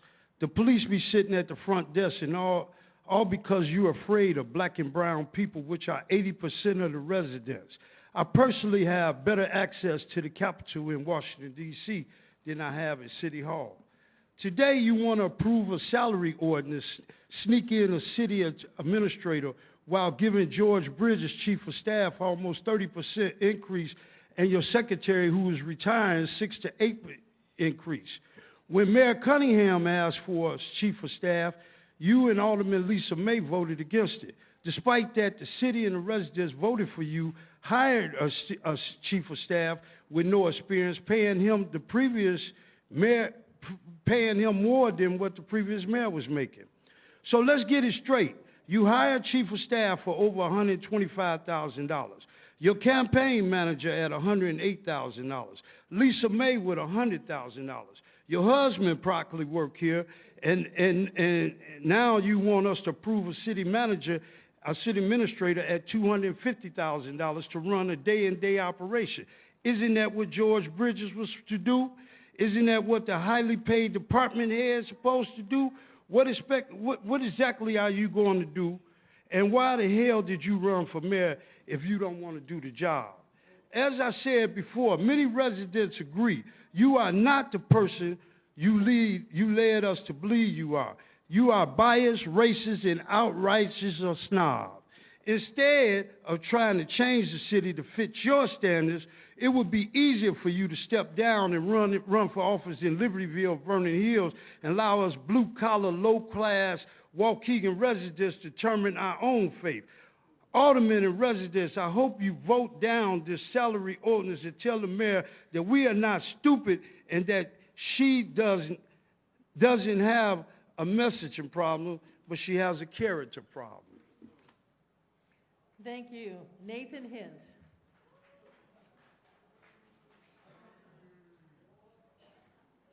Hi, Nathan Hintz, 238 West Ridgeland, 6th Ward resident. Frequently, I get frustrated watching replays of city council meeting. It feels at times the community, too many people want to complain and few want to offer solutions to problems or volunteer, offer time in their community. I want you to know that's not me. My wife and I both donate our time and treasure back to the community in many ways, and we've lived here since 2007 and desperately want to see it reach its full potential. I planned to be here tonight like my wife was several weeks ago to voice our support for the creation of a city manager. However, several events over the past few weeks have given us pause, and now we find ourselves in the group that's frustrated. We have serious concerns with a pattern of lack of support city staff seems to be providing, and I'll briefly provide 4 examples. There were 2 recent or planned events proposed for downtown, and a 3rd small business owner who all voiced over Facebook a concern with either being able to gain the proper permits or the unreasonable, poorly thought out fee structure.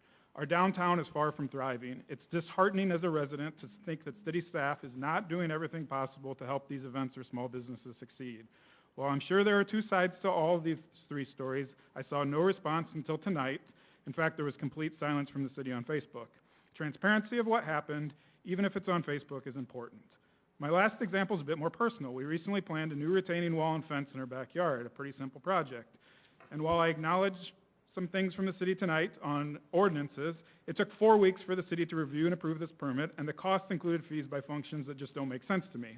Yeah. I can walk in a floor block radius of my house and cite probably 12 violations of codes or ordinances. To pay these kind of fees, I'd like to see more enforcement. To me, all of these examples tell a story of a problematic issue with execution. It's unclear to me if the city manager helps resolve these issues or not, and without the right structure of execution around them, I'm afraid they're bound to fail regardless of the candidate.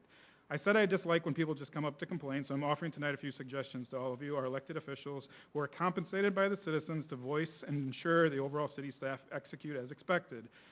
First, I suggest a more broad and transparent strategy be committed to residents and city staff regarding the plan for promotion for downtown Waukegan and any other area the city is focused on in its master plan.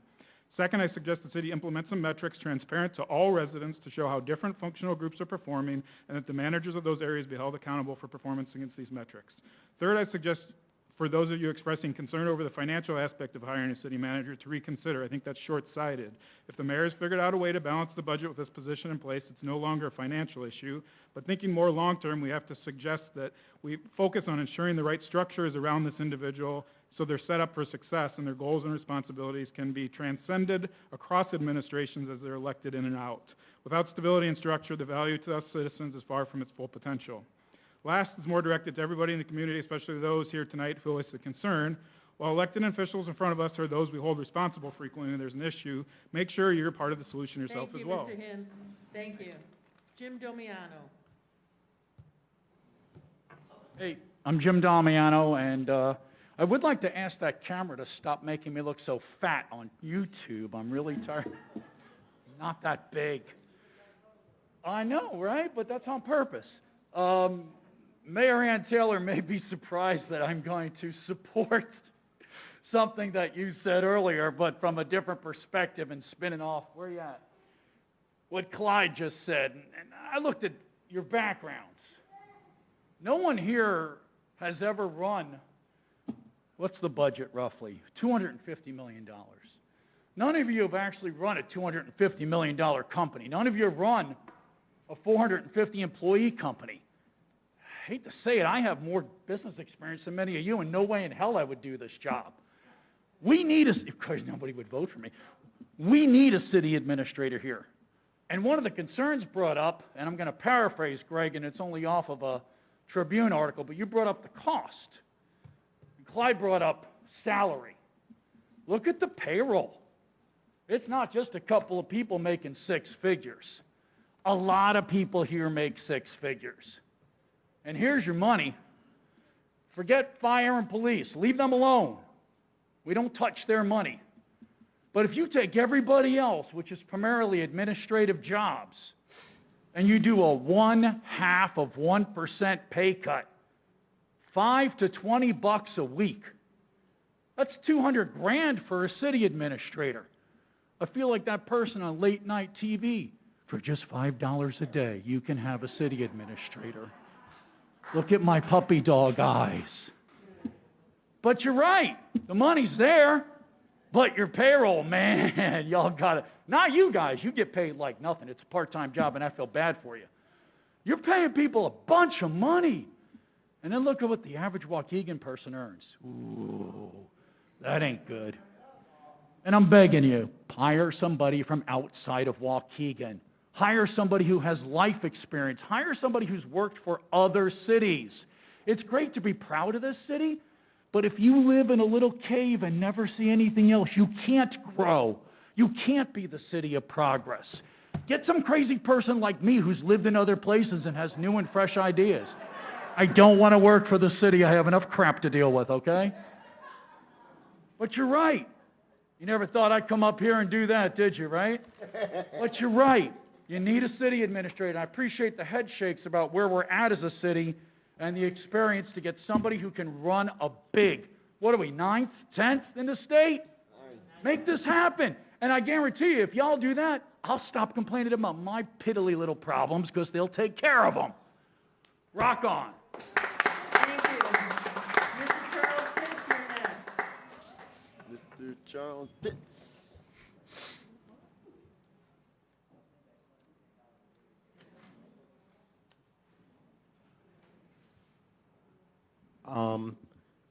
This farmer's market, if any of y'all was paying attention on social media, such as Facebook, you would have known that this was happening maybe in January, like 5-6 months ago. So there should have been enough time to reach out to them. The problem is there's somewhere along the line, y'all need to get past the echo chamber that y'all in. We post stuff, y'all say stuff. What are y'all gonna do to bridge the divide between the community and what's happening at City Hall? I mean, it's like I've got to hunt and chase y'all down so that I can find out what's happening online, happening in the city so that I can post it online. This is totally backwards. The predictions are there's going to be a huge spike in food costs, and the farmers market is one of the things that will help mediate it. The coronavirus is spiking. There's going to be people who aren't going to be out working for these companies picking food or working in the butcher shops. The spike is coming. Your marketer guy, this Hawthorne guy, I sent him an email. He didn't even send me anything back. So considering the social media networks I run for this community, I feel like it was just highly disrespectful. And it's like, again, break out of the bubble or the echo chamber and reach to the people do something to reach the people in the community. There's people who are doing social media in this community. They should be helping to speak out for you. I'm still looking for the contract regarding the people who are investigating the police regarding the false imprisonments. And I still haven't gotten it. So when do we get that? I just want to see more. I really want Waukegan to be a good, better place. We're throwing rocks because we want things to be better. We aren't throwing rocks at your accomplishments and achievements. You know, if we're having problems with the roads or the police department or crime, we're complaining because we want things to get better. That's the intent. Hopefully, we all have good intentions on making the city better. Even the people who aren't doing right, you know, they want good things, hopefully, for them and their families. Thank you. Thank you. The next group of 5, Chuck Rextalis, Amy Lonergan, Kevin O'Connor, Sugar Young, Kathy Charity. Chuck Rextalis, Amy Lonergan, Kevin O'Connor, Sugar Young, Kathy Charity. Go ahead, Mr. Rextalis. Well, what an evening, I guess. I wanted to follow up with the Environmental Committee that we need to get some type of enterprise strategy for the city around the environmental issues that we have. We talked about Earth Week, you know, putting dumpsters in wards. We talked about Men's Health Month. I guess I wore blue today for that, I guess. But I do want to thank Alderman Moggio for getting the environmental impact things into committee, and Alderman Rivera for heading that up. Alderman Hayes for taking some interest in there, and Alderman Florian as well, and my Alderman Newsom, and the help we've gotten from the city clerk. I did get some comment while I was here for people that didn't show up for the committee meeting. Their comment was this may take, you know, the city council won't make any effort to do anything about ethylene oxide and don't seem to care about the environment and being proactive in any way. So what I would ask is that this committee take some action to get some input and dialogue from the community, not just a presentation that's laid on their doorstep, but we've got to have some public hearings around the ethylene oxide, the coal ash down at the lakefront.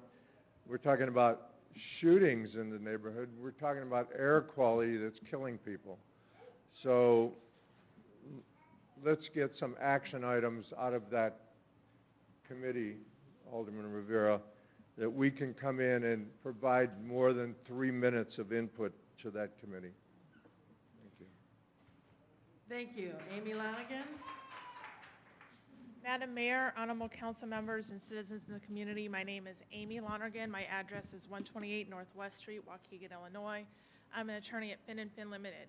I'm here to speak on item 6A of the agenda under old business related to 3370 Brook Avenue. I've been retained by one of the residents in the building. I'm respectfully requesting this board vote no on amending the conditional use permit to remove the requirements that the units be owner occupied, or in the alternative, to allow that only less than 50% of the units be available for rental. When the conditional use permit was granted by the city, it was envisioned that this building would be a true condominium building, and a few units were actually sold to owner occupants based on that understanding. However, over time, a supermajority of the units have remained owned by the original developer since the condition in the CUP was never enforced by the city. Now the original developer is looking to sell his units in this building. He could sell them off one at a time to people ready, willing, and able to actually live here in our community and own, but he has chosen to effectively sell the entire building to one purchaser, which means that going forward, a supermajority of the units will remain as rentals. He cannot complete this transaction without removal of this condition from the CUP. Unfortunately, we do not know the intentions of the new buyer, good, bad, or indifferent. Since they would own a supermajority of the units, they could pass any kind of budget, special assessment, fees, fine, draconian regulation, et cetera, in a very short time after the sale is completed. Even if every one of the units owned by someone other than the buyer banded together, it would be impossible to stop such a plan. This affects the city of Waukegan and the taxpayers because we could end up with another mess, just like we had at the corner of Washington and Sheridan, where elevator inspections could not be completed, water bills could not get paid, a roof leaked and flooded out entire floors of the building due to building not being kept up to code, and the entire building was subject to years of litigation and bankruptcy, leaving residents and taxpayers out in the cold with no legal or financial recourse. There was a reason that this condition was placed on this building initially when the CUP was granted. Nothing has changed to suggest that this condition is no longer necessary. To the contrary, the fact that a condition has not been complied with should not result in a reward. That's akin to taking down stop signs just because no one's stopping at them anyway. If the new buyer has intentions of keeping the building going as condos, then the CUP should not be amended at all, or if it is, we saw some proposed language tonight. Alternatively, we would ask that the CUP at least be put in writing that there be no change in any HOA regulations or assessments without a unanimous vote of all units to protect the current units owners, and at least have some sort of check and balance on the new buyer, and force the buyers to sit down and negotiate a plan to manage the building going forward. Thank you, Ms. Lonergan. Thank you for your time. Kevin O'Connor. Hi, Attorney Kevin O'Connor. I'm here on behalf of the Stallworth and the Stinnett family. And I want to celebrate something first. I want to celebrate a young black man in the community who was a model person, somebody who I learned even a long time ago about being a great kid. I listened to how he had a 3.912 grade point average going through to high school. He was a Math and Science Academy kid. He could fix anything. He could repair a BMW engine in a weekend. Reminded me of some of my own kids. He was a really, really talented young man. And what he did was more than that, because when he got out of high school, he went back to some of the kids who dropped out of high school that were gang members, and he went up to them and said, you know what, you got to go back to school, you got to get your education. And I listened to some of those members talk at an event just recently honoring this young man, saying, you know what, he inspired me to go back and I got my GED. And he said I was on the wrong path. And that's the type of people in this community that need to be celebrated. I went to this event to listen about this young man, and I watched over 300 people talk about him. I listened as resolutions from the state Senate and from the House of Representatives in Illinois honored this young man. And what unfortunately, the next thing I need to talk about is that young man was enjoying a wonderful day, going right down Genesee, going southbound, when he was hit by a truck that was going eastbound on Lake Avenue, and he died. What we're asking, what the family's asking first is a positive thing, right? Nothing to do with the courts or anything else. Just ask that do a memorial way for him, some kind of honorary way for DJ Stallworth for the life he lived, for what he did positive in this community, for being a young black male that really did achieve, but lost his life too soon. The second part of this is a little more disturbing that people probably may know, or some people do know. That truck that hit him, and I wish that the fire chief was still here, was a ambulance. And that ambulance had ran through a stop sign and didn't stop when he had the right of way and ran him down and killed him and ran him over. Our ambulance, our fire department, I have a lot of respect for them, need to save lives, not take lives. I always talked about when we do things in the court system, we can't wait 4 years. We can't. We need to do something now. And that rule is, and I've seen many of other ambulances do this, if you're going to disregard a stop sign, you've got to have your lights on and your sirens. This was the middle of the day, and there were no sirens. And that's at an intersection that was completely blind. He never seen them coming. The buildings go right up to the corner. And sadly enough, the wake and ceremony for him was on that corner. Thank you. Ms. Kathy Charity.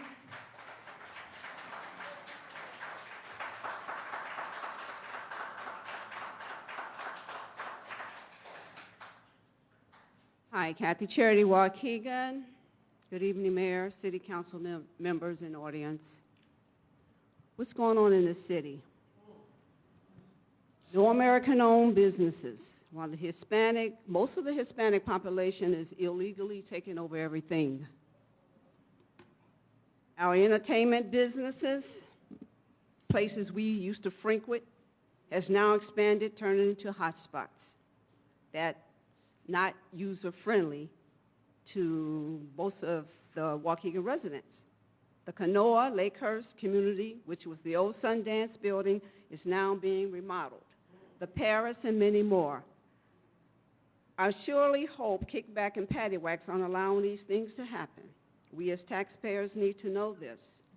Still eyesores that I brought up to you regarding the old Oasis building, First Ward at Lincoln, with falling paper ads on the windows, total eyesores.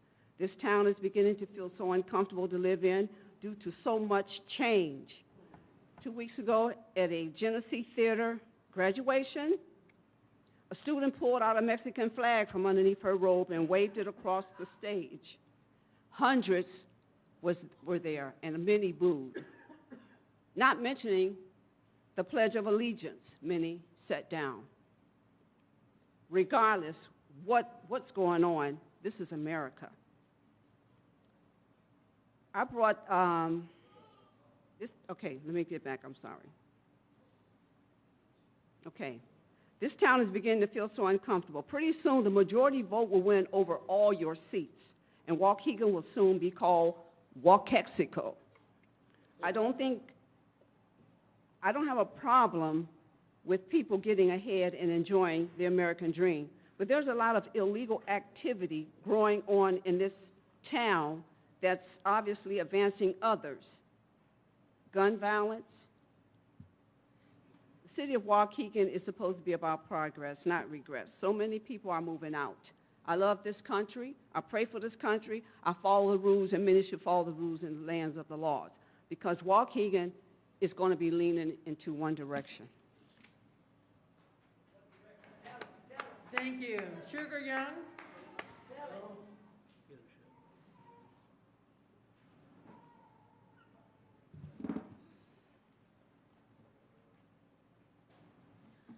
Greetings to Mayor Taylor and the council members. Greetings to you. I stand to you. Okay, I know that it was read, I think, the rules that you're supposed to do as far as, I did come here 29 days, I think it was 28 or 29 days to fill out an application, but they told me already that I wasn't going to get it because it wasn't 30 days. I thought I had 15 to 20 days, but anyway, this is to our elected officials on the podium, and if there's any out there, and to the audience, please join us in Stop the Violence. Stop the Violence. Prayer visual.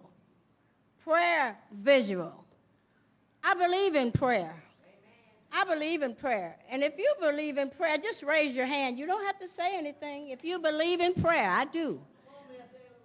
Okay. Thank you.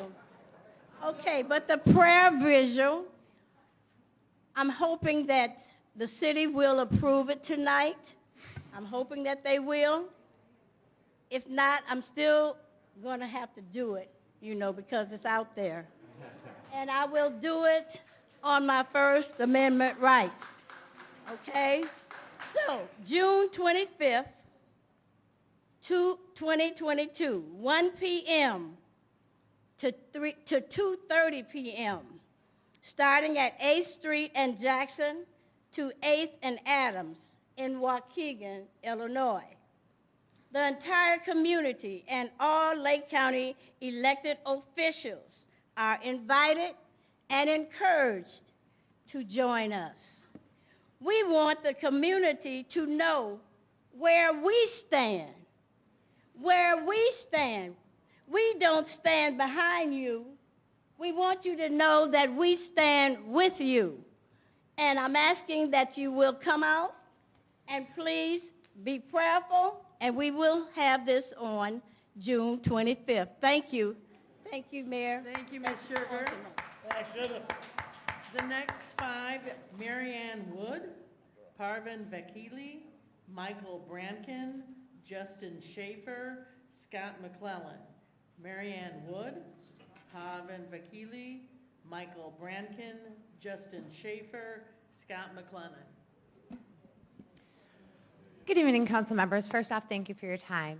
My intent tonight was not to come here and stir up trouble, shall we say. My intent was to come and explain a few things about a farmer's market. I do farmer's markets for a living.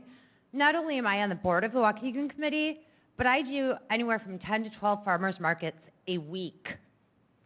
So I wanted to ask a couple of questions based on kind of some of the events that happened here tonight. So, Mayor, I'm going to ask you directly. I know when I went online in February, when we started putting together our application, the city did not have a multiple-day event permit. We received the information, to my personal knowledge, on May 18th. Based on what you were saying today, you require 30 days. Our official start date was June 12th. So where do we have that 30 days to provide you with that information? Number one. Number two, I understand that every city has fees. It's also my understanding that the city of Waukegan was willing to work with us on those fees. Again, May 18th, from my understanding, we were then hit with your compromised fees of $9,000. That's my understanding, Mayor. Also, clarification, which now I have to use my time to get, where does it show, or when did your multiple-day event permits become available?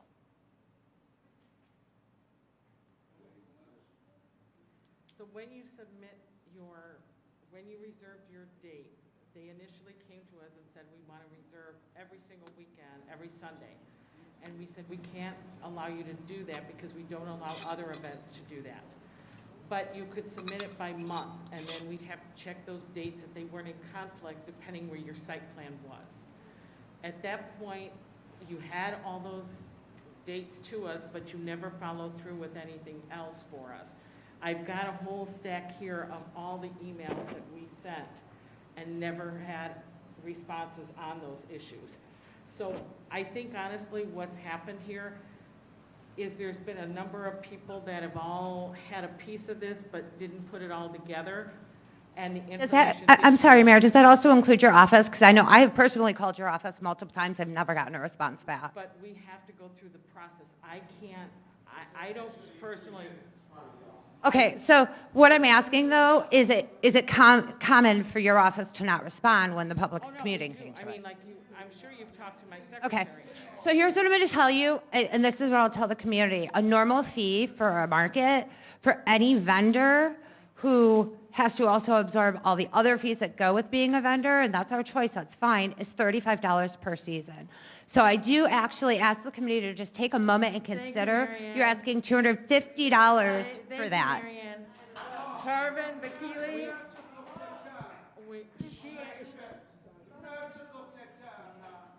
The what took 3 minutes. She asked for it. Good evening. Bakili.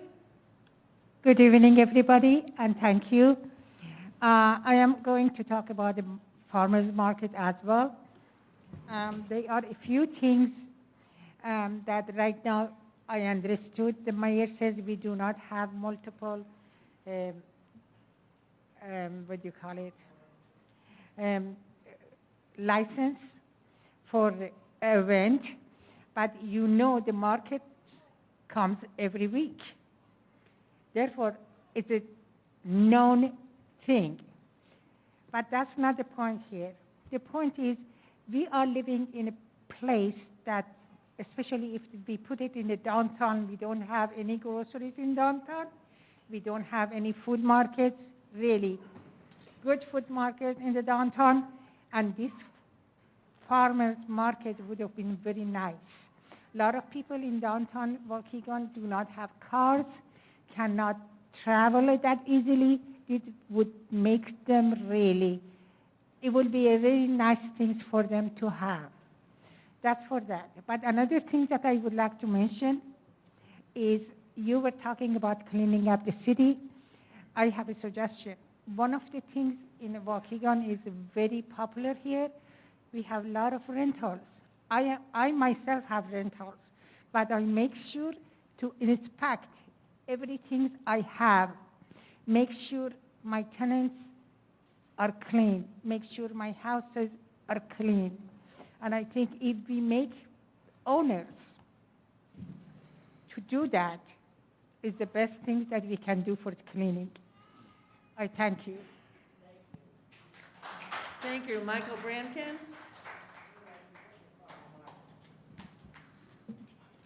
Hello there, Madam Mayor and distinguished aldermen. For those of you that don't know me, you probably should because you've gotten emails from me for the last 2 weeks. I'm also the gentleman that has been posting those emails because I was one of those volunteers that showed up for Waukegan Main Street to help put the farmers market on. And I really wanted to get up here and talk about the benefits of healthy foods in the neighborhood.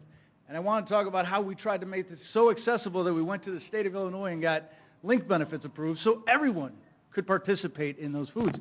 But since you decided to pack that bus right over our team, I'm going to have to answer that now with the last 2 minutes. We came to the city in January because that's the earliest we were allowed to fill out any kind of paperwork. We've had a site plan, but we can't give you the vendors because we didn't have approval for a market. No vendor's going to commit to a market. That may or may not happen. So we came to you and said, oh, we'd like to reserve these. You just said yourself that Sundays were not going to be allowed all summer long. Couldn't possibly do it for something that's good for everybody, because I don't know about the rest of you, but I think everybody here eats, right? Everybody eats. So I think it was for everybody. And then so we were looking at the weekly process, and as your staff clearly pointed out, your special events process is asinine.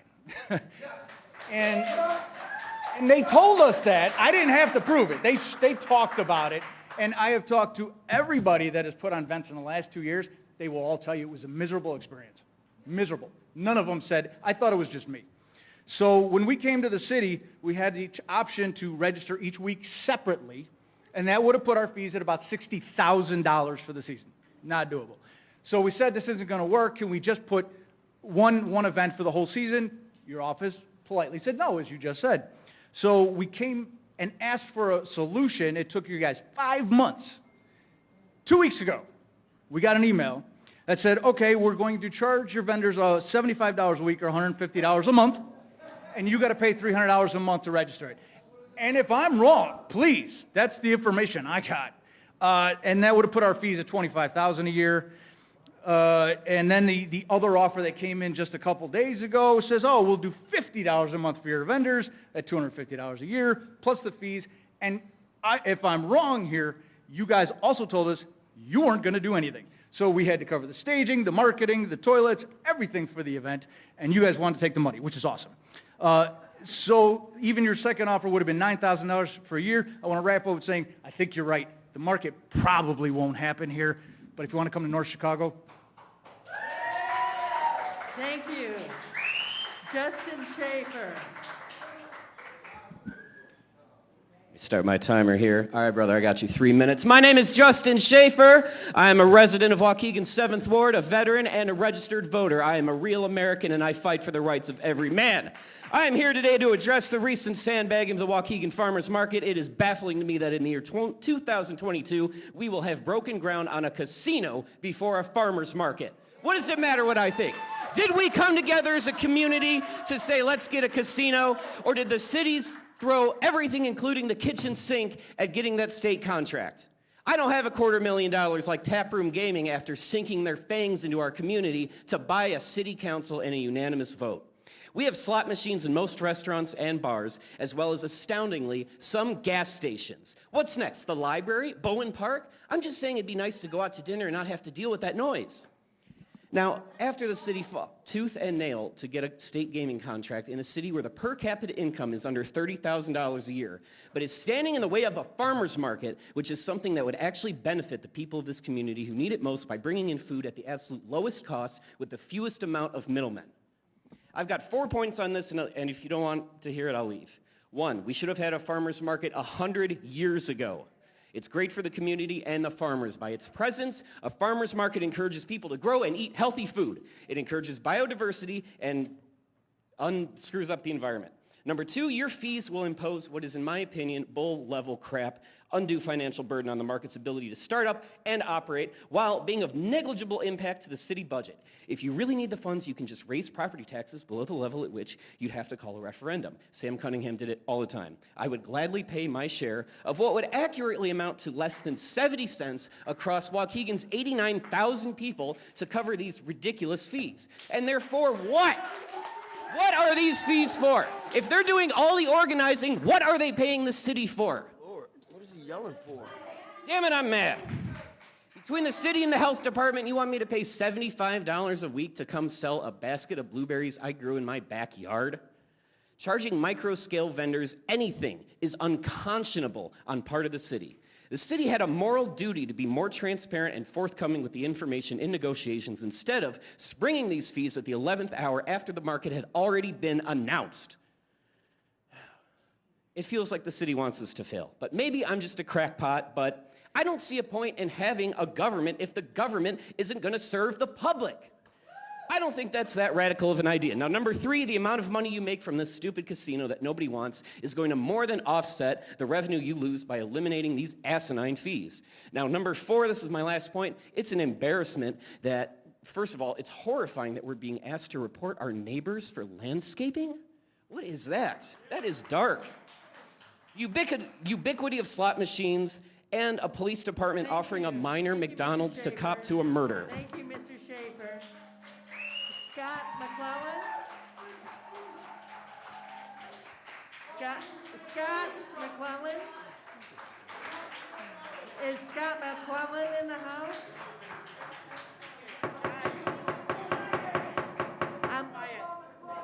Did he leave? Guys, it's time for others to speak. The next group of 5? Hey. Next group of 5? Abraham Dominguez, Joseph, Renee Pierce, Brother Calvin Mathis, Brother Blanks. Abraham Dominguez, Joseph, Renee Pierce, Brother Calvin Mathis, and Brother Blanks. Abraham Dominguez, go right ahead, sir. So I honestly think that you guys are not working right with the farmers market. I don't know what you guys are lying about, or what you guys aren't, but you guys are not really addressing the fees. It's ridiculous that they have to pay, $25,000 a year for the farmers market, and we all need that, okay? You guys should not be springing these ridiculous ass fees at the last hour. And also, I understand that this may not be like the biggest topic, but we should be raising the minimum wage in Waukegan to $15. I understand the state, but it's been years since we were able to get the state to do anything about it. And I know Waukegan can do a lot better, especially when some of you guys have literally taken super PAC donations, bribes from casinos, and then you guys are putting that ahead of everything else. We need Waukegan to progress. We need Waukegan to be on top. And then we have a somewhat corrupt police department that is not being accountable to the people. And then I understand I support you and Taylor, but like, you guys are not, you're not being transparent, and you guys need to have like a transparency group to speak for you guys so that everybody can know what's going on. Thank you. Joseph, I have somebody signed up that just says Joseph. Is Joseph around? Joseph?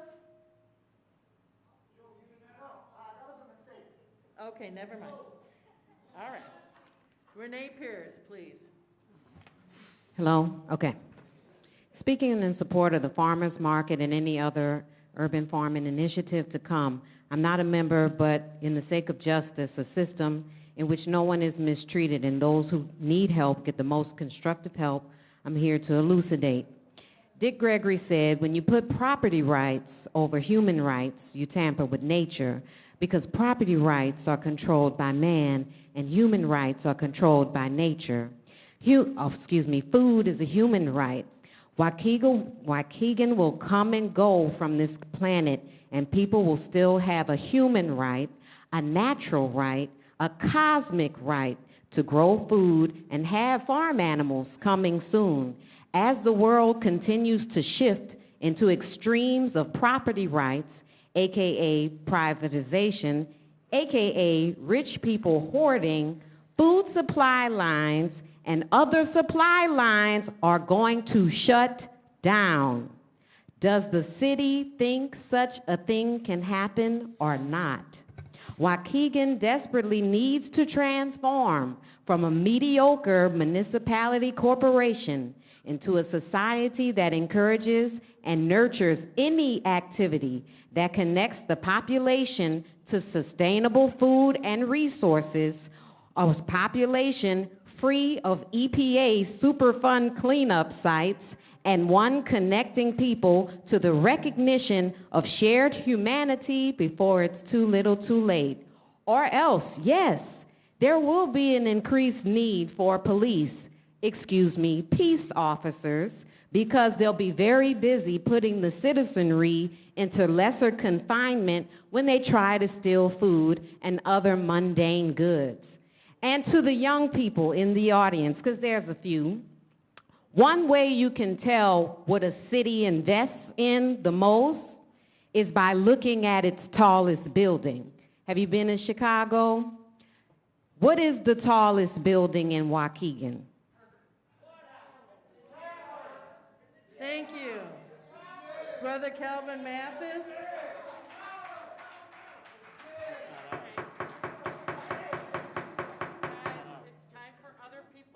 Calvin Mathis.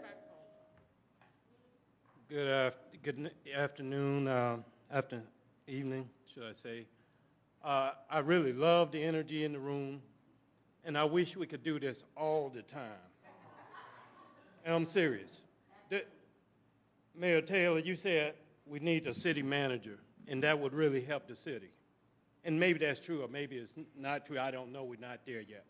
But one thing I do know for sure, we also need the citizenry to participate. This room is never like this until we have certain situations that occur. And that's a problem. So if you're going to complain about them, make sure you complain about yourself, because you're not showing up. You're not doing your part. That was a nice prayer the minister gave earlier. But I don't know where he went. And that's a common thing. Preachers come up here, they give prayers, and they leave. Faith without works is dead. In October 2020, a young man was murdered by the police. Was this room filled? No. A couple of months ago, a young man was set up, or almost set up, by the police at the Waukegan School District. Was that room filled? No. So the problem's not necessarily up here. The problem might be over here. And another thing, who's noticeably absent, those righteous people. And I'm not trying to be funny. This is not a game. The people who should be leading, if you're going to be spiritual leaders, righteous leaders, you need to stand for righteousness. What's happening here in Waukegan with these young people is wrong. And we got some righteous people who are very silent. And that's wrong.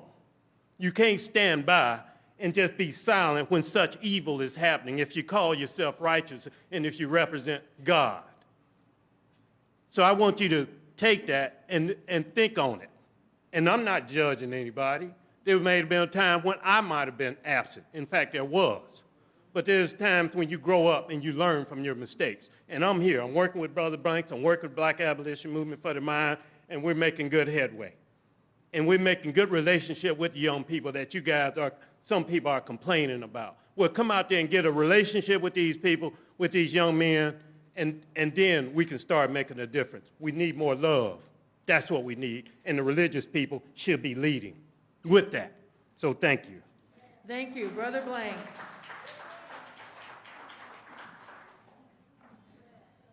I grew up in the South, so I appreciate farmers. My wife, my queen, is a vegetarian cooker, so I appreciate fresh food. Get something worked out with these farmers so they can have their farmers market. Now, to the issue at hand, what I'm here for is,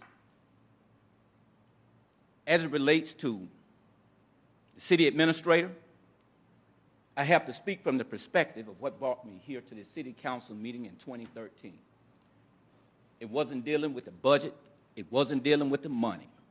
It was dealing with flesh and blood and bodies of young black men and women who was under excessive force and police brutality.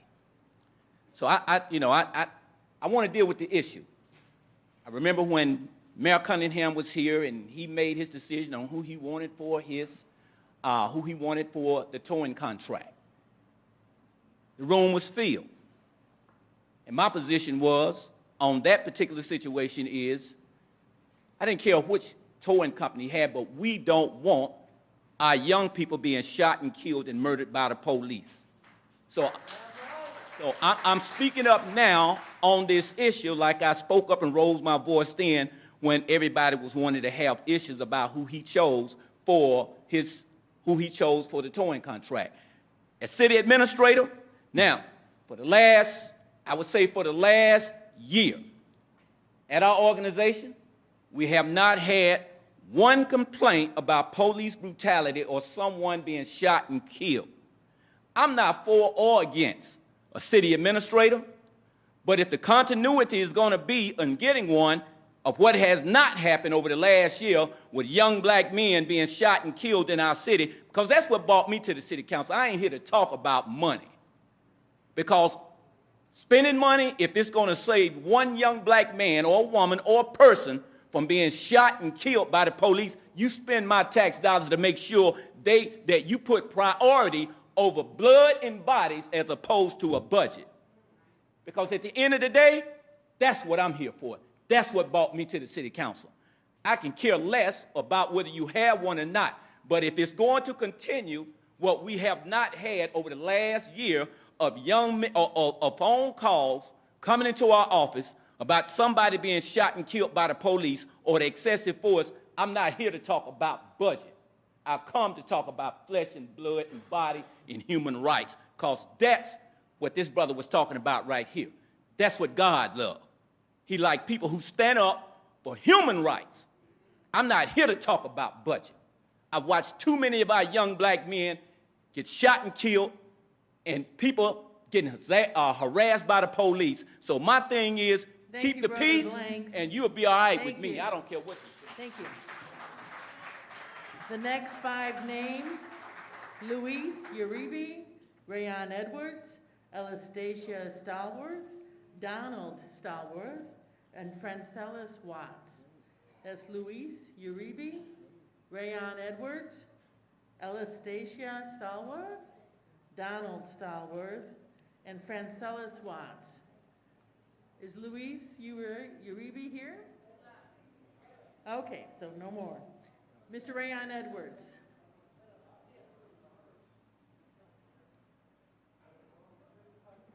Man, it's packed in here. I truly have to say to y'all, they ate y'all up tonight.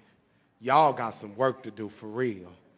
You know, it's puzzling because, and I'm going to say something to everybody that's speaking since we're talking about it. I don't care about a city manager either, a city administrator, whatever you want to call it. That's the least of my concern. I'm worried about the money that we're spending and the lack of authority that we have on the streets to protect the people that live in the city. Because I'm a firm believer that you can paint a house 50 times, but if you don't change the inside of it, it's the same house, right? That's what we're dealing with right now. So we're talking about everything. We're talking about whether the room is filled or when it's filled or when it's not filled. Well, last Monday, I watched a young man's life get taken, and I didn't see the room filled. Where was y'all at? I see a lot of pastors in here tonight, but we killing each other on the street, and I don't see y'all. Respectfully, we can't stand behind a pulpit and wait on the people. We're at a different time. We need y'all to get out to us. We need to hear from y'all. We need to see y'all. We're packed in here tonight. We did a vigil for DJ. Where was y'all at? DJ could have been y'all child. He could have been y'all child. Let's think about that, y'all. We're talking about violence and murder. Where y'all living at? Because it's happening every day where I'm at. When is we going to wake up? But we going to keep on fussing and fight over who we hiring and who we paying. Y'all make me sick. And it is disgusting. Y'all talking about being business friendly? You treat the people like shit. If you keep treating them like that, ain't no business gonna survive here. Without the people, business ain't gonna keep their light on. We make the business. We do. So what I'm saying to y'all is Lake Street got to go. Oh yeah, it got to go. I ain't gonna stop until it go. We gonna change that green sign. We have to. And so what I'm saying to y'all is this, and everybody up here, we have a law in place for a reason, right? Don't talk to me about no damn fireworks when we can't even get y'all to follow the law. We had an ambulance driving in the daytime with lights on and no sirens. Correct me if I'm wrong, but I ain't the smartest tool in the box. But I do know lights in the daytime ain't gonna make a difference. You can't hear nothing. Have any of y'all rode around the city and looked? Ms. Bolton, I called you about a week ago. I still got live wires on a pole where a kid can grab them.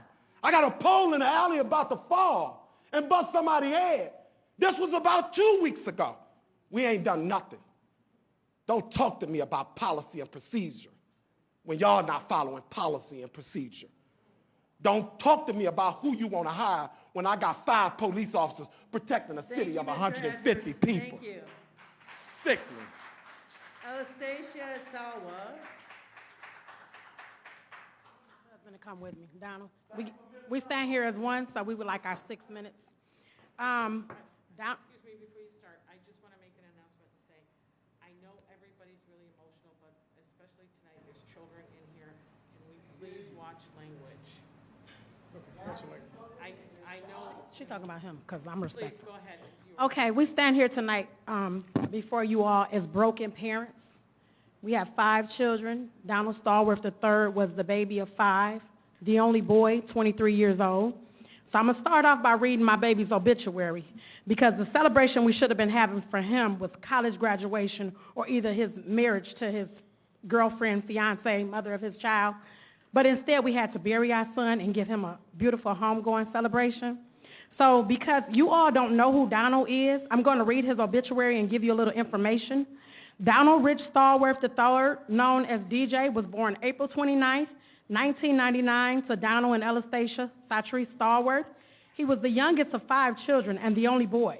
DJ was an exceptional young man with many talents. He could build anything just as quick as he took them apart. He had a passion for ATV sporting, from 4-wheelers, motorcycles, high-powered go-karts, and dirt bikes.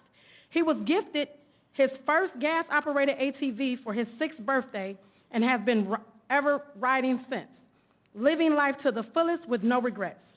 DJ was adventurous and loved to travel. He wanted to see the world. He kissed stingrays in the Cayman Islands, swam with the dolphins in the Bahamas, climbed coconut trees in Punta Cana, hiked the waterfalls in Jamaica, played with the monkeys in Honduras, and zip-lined across the jungle. DJ had a giving spirit at such a young age and gave to those less fortunate everywhere he went. He gave dollars to the children in the Caribbean, took clothes off his back and shoes off his feet to give to those in need.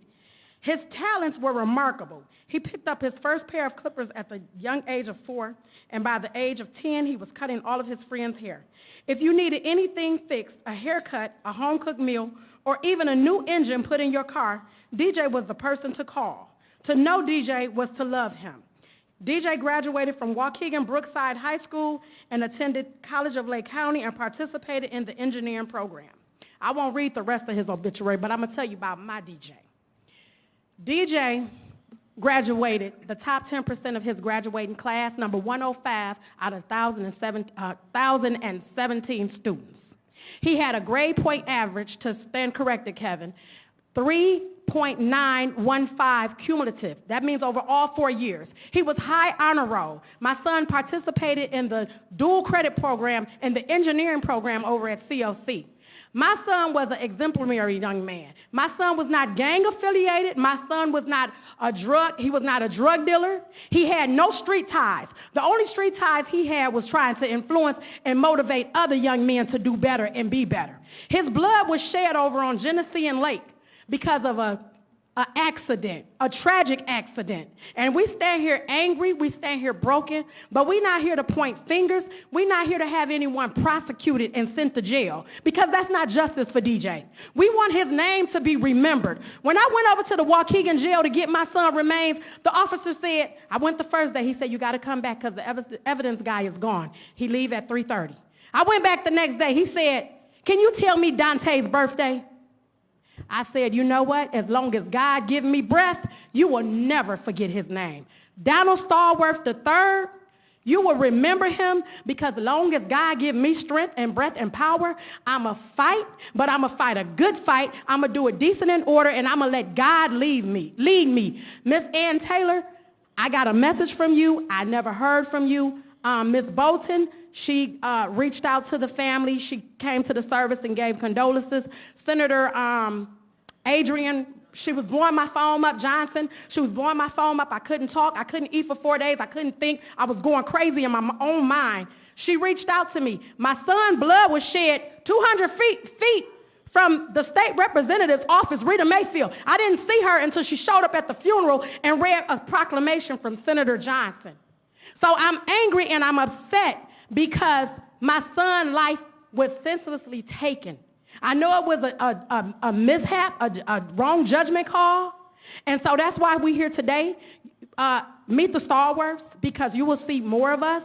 We coming respectfully, but we coming with demands. I need for my son to never be forgotten. I need for people to know his name. I want a street in his honor. I would like some type of memorial statue park or some. Waukegan is indebted to the Stallworth family because you took greatness. You stole greatness from us, and we are hurting, we are broke, we a family. You know, we thought we beat the odds. I taught my son how to get arrested. If you get pulled over, this is how you talk to officers. Yes, sir, no, sir, hands on the steering wheel. You know, I taught my son how to stay away from the wrong crowds. Riffraff didn't hang out in my house, and if he did bring riffraff home, he brought riffraff home that wanted to change because they was coming into a loving, caring, kind home where we raised our children to be respectful and do what was right. They were God-fearing children. They were raised in a Christian home, and my child was full of love, and he shared and he gave, and he impacted anybody's life that he came in contact with. He leaves a 2-month-old baby who was 6 weeks old when he lost his life. City of Waukegan, you owe the Stalwart family. We coming for what is rightfully ours. Kevin O'Connor, I thank you. Ray Edwards, I thank you, because if it wasn't for him being out there going live, we would have never known that our son was laying out there with his blood in those streets. City of Waukegan, we asking y'all to do right by our son because he was commendable. I thought we beat the odds. We did beat the odds. My son was the son that anybody would want. He got proclamations at his funeral. His junior high principal and his high school principal and his teacher, they gave the eulogy. They got up and they talked about my son. They told about him. Then the pastor came with the official eulogy, but they gave the eulogy. So we ask for what's rightfully ours to please be gave. Thank you so much. Ms. Francelis Watts.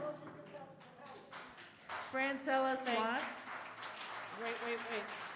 Before, ma'am. Giving honors to God, who is the head of my life, I see a couple of clergies out in the audience, to Mayor Ann Taylor. How you like me? I'm Peaches. Remember me? When you were campaigning, I told you to claim your position.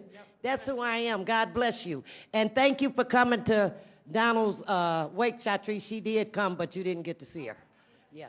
But I'm just here to say, I wish I was the old Peaches instead of Sister Peaches, because some things I heard I didn't really like, because I kind of like you. I wish I could fight for you, you know, but I can't.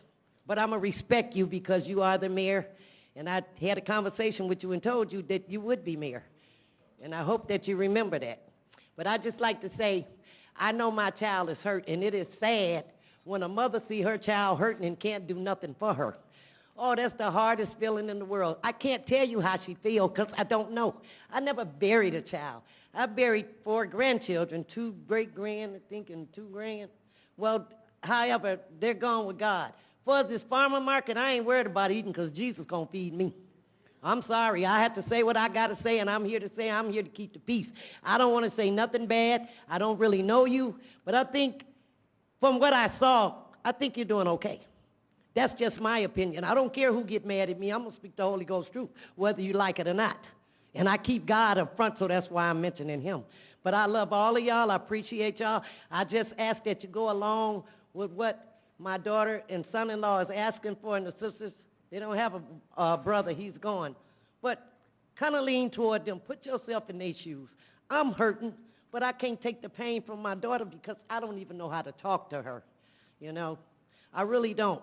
And I heard a lot of things that I didn't like. I wanted to get up and walk out, but I kind of laughed about it. I apologize for laughing in your face because I took it as a joke. I didn't want to listen to all this chaos and garbage that I heard, Miss Ann Taylor, Mayor Taylor. But this is my time to say that I'm well pleased to meet you, and I thank God that I did get to meet you under the circumstances. I wasn't even going to come here, but they said we was going to the city hall, and this was my chance to get to meet you. Because I had called you, I told you I'd be the first black girl that kissed you when you became mayor. I never got that opportunity, but I just want you to know that I love you. I love all y'all. I'm going to keep all y'all in your prayers, but I want y'all to pray for the Stalwart family. They need all the prayers that they can get. If I said something wrong, forgive me. I apologize, but like I said, the farmer's market, Jesus got it all. Just ask for it. You have not because you ask not. God bless you, Reverend Roberson. Thank you. Thank you. The last 2 speakers, Margaret Carrasco and Nicole Hernandez. Actually, before you both begin, I would just like to thank you both for coming up and telling us about your son. You know, I said I would like to thank you both for coming up and telling us about your son.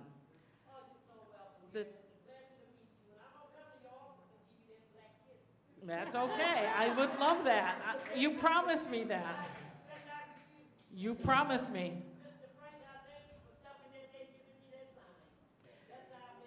But to the family, as a mother myself, I can't even imagine the pain that you're going through. You know, Peaches, I know for you, you know, as a mother, you're trying to comfort your own daughter. There isn't a way to comfort when you lose a child. There just isn't. I just want to send you love and prayers. I was there that day. I did not get to meet you, but understand that I say prayers for you on a daily basis because I can't even imagine the pain that you go through.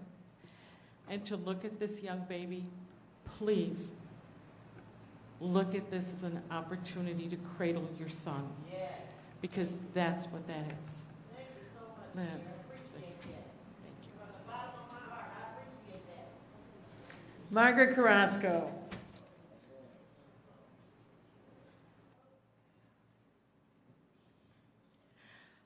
Good evening. Several speakers tonight talked about Juneteenth, which commemorates the end and supposedly the end of slavery in the United States.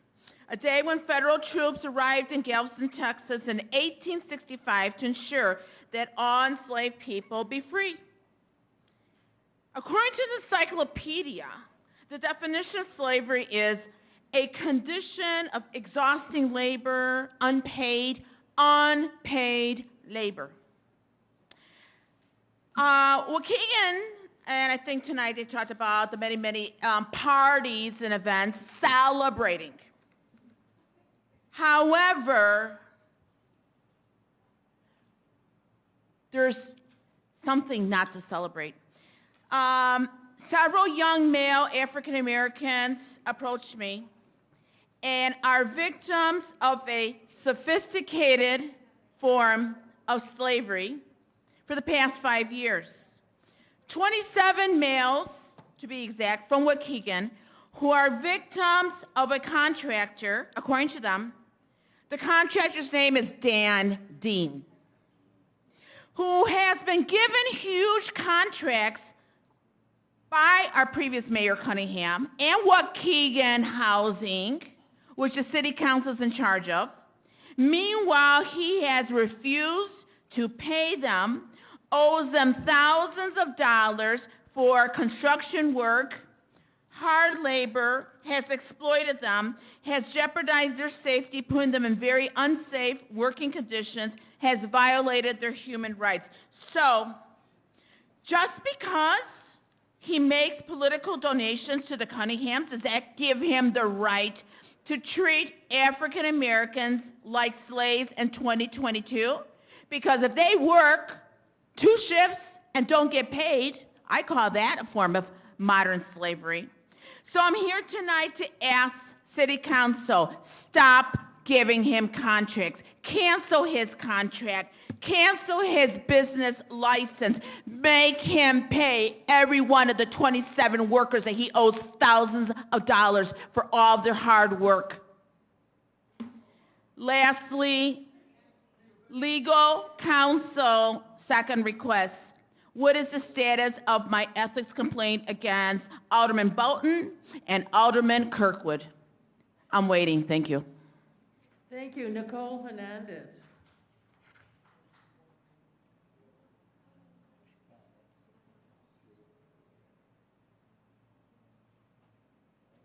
I'm waiting for acknowledgement. So I sent you an email over a week and a half ago, and I've gotten no response, and I asked specifically for a response. Mr. George Sellis, are you still here? Okay, so you were up here earlier, and I was at home doing the dishes, listening to you talk baloney. Just so the public is aware, CBDG grants, there are no more. So his department was harassing my neighbor who only speaks Spanish. So I went back and forth with the city, called CBDG. They claim that they'll go ahead and do loan paperwork for her, and she doesn't need to understand it because the translator works for the city, but come to find out he's a third-party contract. But they only do loans. There's no grants. There's no grants. So all of you council members that are sitting here, there's no grants. You're totally blowing air up everybody's butts. And this is not acceptable because when people are getting harassed, and this is harassment, okay, someone came up here earlier talking about human rights. The email I sent you addressed human rights. If you want to take war on citizens, you're putting war on human rights. So therefore, you can go to the ICC and address it there because you don't take war on the citizens. George, you don't talk crap and say that, oh, well, I give you the opportunity, blah, blah, blah. No, when you were on the phone with me, all you did was name, like a 10-year-old. No, grow up. I don't care what your position is. I don't care that you work for the city. I don't care all of your positions. You know me. You know who I am. No, I don't come here. But you get the emails. You see the Facebook posts. You know I'm active. There's no reason to be ignoring people. We are human beings. We pay your salary. You will not ignore anybody anymore. Do you understand, Ann? Because we don't need another administrator so that way you can bullshit your way through another layer of government. No. Respond to people's needs, period. Make the Lake Street after DJ, period. Do the farmer's market. That should be the city doing the farmer's market. We shouldn't even have to have an outside people to put it together. And then you want to sit here and complain, well, we need volunteers, so then help get the volunteers. Don't sit here and pretend like you don't know what's happening. This is bullshit. Thank you, Ms. Hernandez. Thank you. Mayor, that concludes audience time. Mayor, that concludes audience time. Okay, at this time, sir, we're done, okay? You've had your chance to talk. I am going to give everybody a 5-minute bathroom break since we are running very late, and then we will come back and do the business of the city, okay? So 5 minutes, at 20 after 9, we start resuming. These are the two ordinances that I wanted worked on. The dead tree one was gonna come back, you were gonna fix it so that, Oh.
Newsom. I just wanted to offer my condolences to you and your family.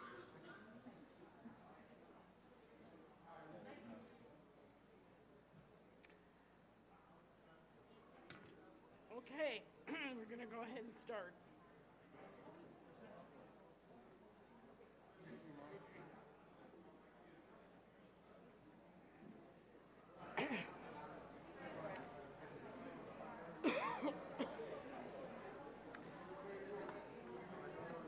Okay, can everybody take their seats, please?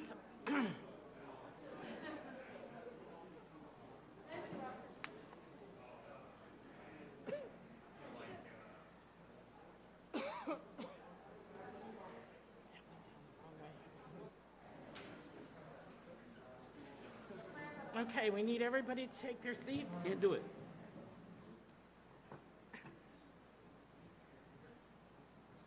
Okay, consent agenda. Can I have, well, I think we'll start off by removing item G, the raffles.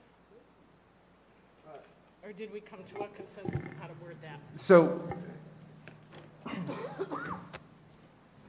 thank you, Mayor.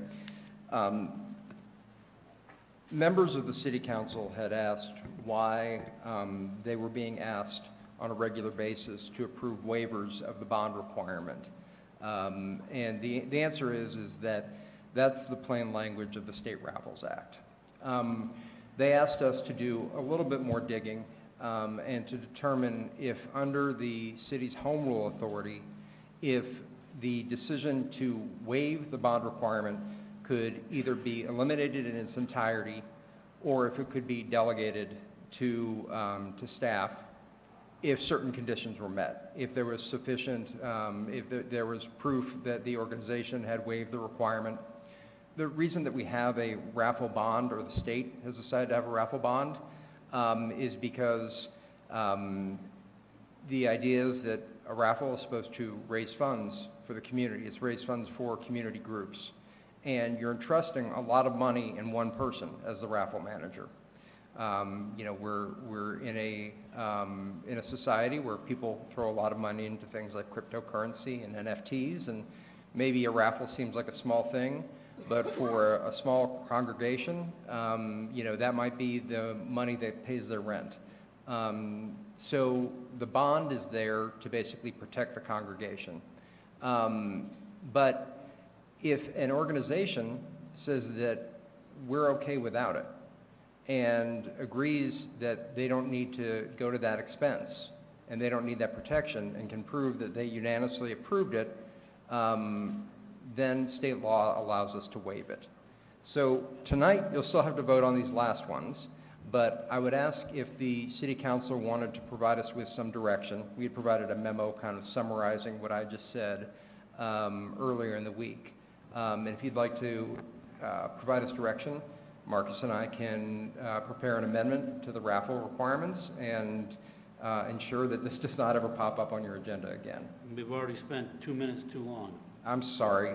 And not with you, Stuart. We spent way too much time talking about it. Okay, I was going to say I thought I got my 3 minutes too. You did. Okay. Okay, so will these ever appear on here again then? Okay, so tonight you will still have to vote on this. If you would like to, at this time or sometime later in the discussion or even after the meeting, you can provide us with direction and we will bring an ordinance back that will either eliminate the raffle bond requirement for all raffles or delegate the determination of a waiver to city staff.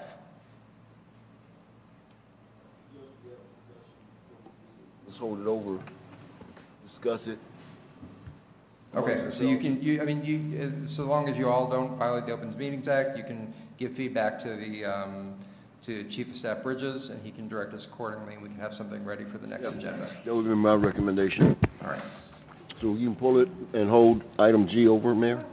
Well, I'd like to, if we could do tonight so we don't hold up these raffles, and then it won't ever, then you won't see any more.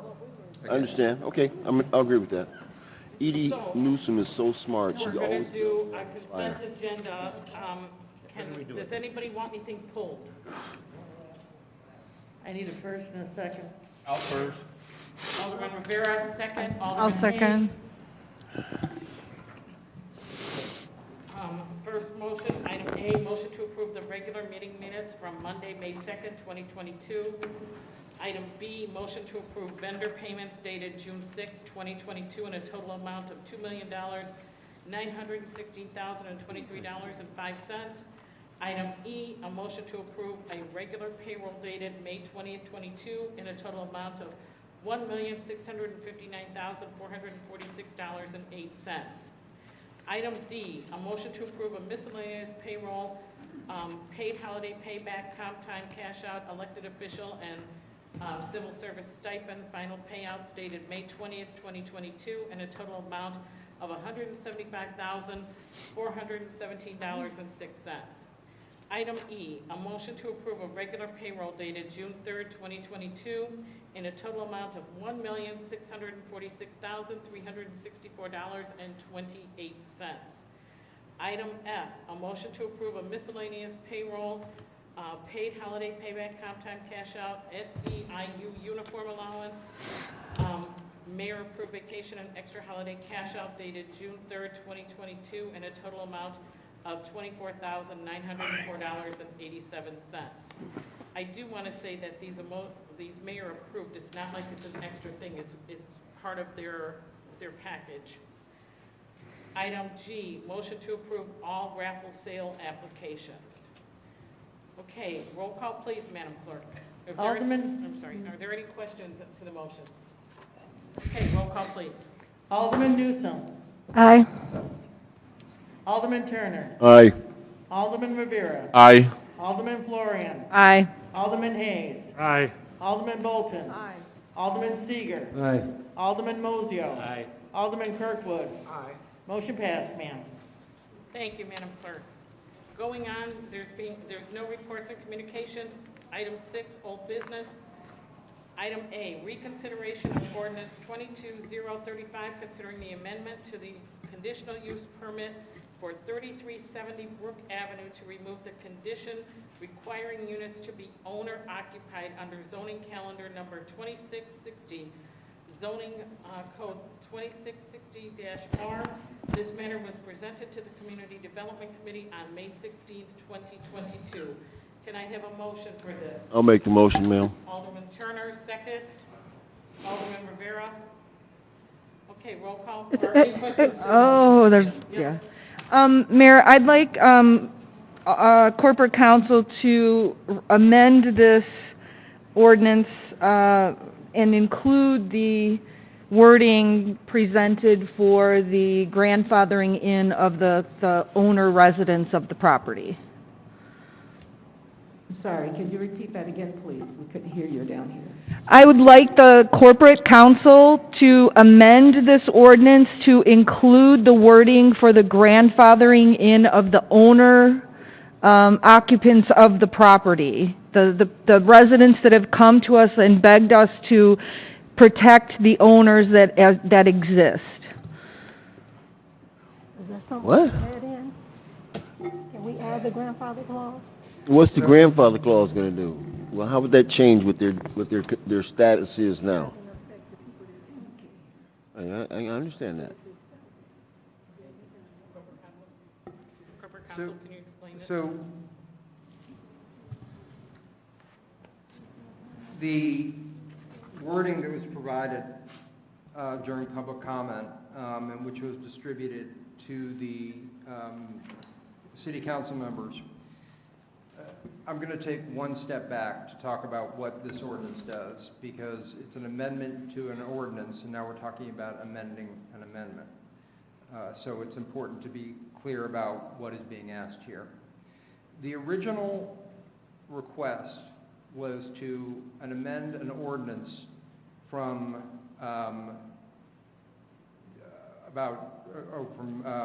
2005 that allowed a mixed-use planned unit development that had a condo building to be built. That ordinance had a condition that said that all units must be owner-occupied. Almost immediately after the project was completed, units had been rented out, and they were rented out according to a properly issued rental license The majority of the units have been rented out since that time. There are a minority of the owners, individuals who own individual units who live in them. The request that was brought before the council, that was brought before the planning, the Community Planning Commission, and the City Council, was to remove the requirement that all units be owner-occupied. So that's what's before you right now. What Alderman Florian has requested is that we add additional language to that, which would still allow units to, we would take away the owner-occupied requirement. We would allow units to be rented at the discretion of the owner, whether it be the single owner who owns, I believe, 54 units, or any of the individual owners of the additional, I think, 16 or 18. Yeah, 58. The additional language that is being proposed is that all pre-existing rental units established prior to the effective date of this ordinance, and would actually be the amended ordinance, are permitted to continue as leased or rented units.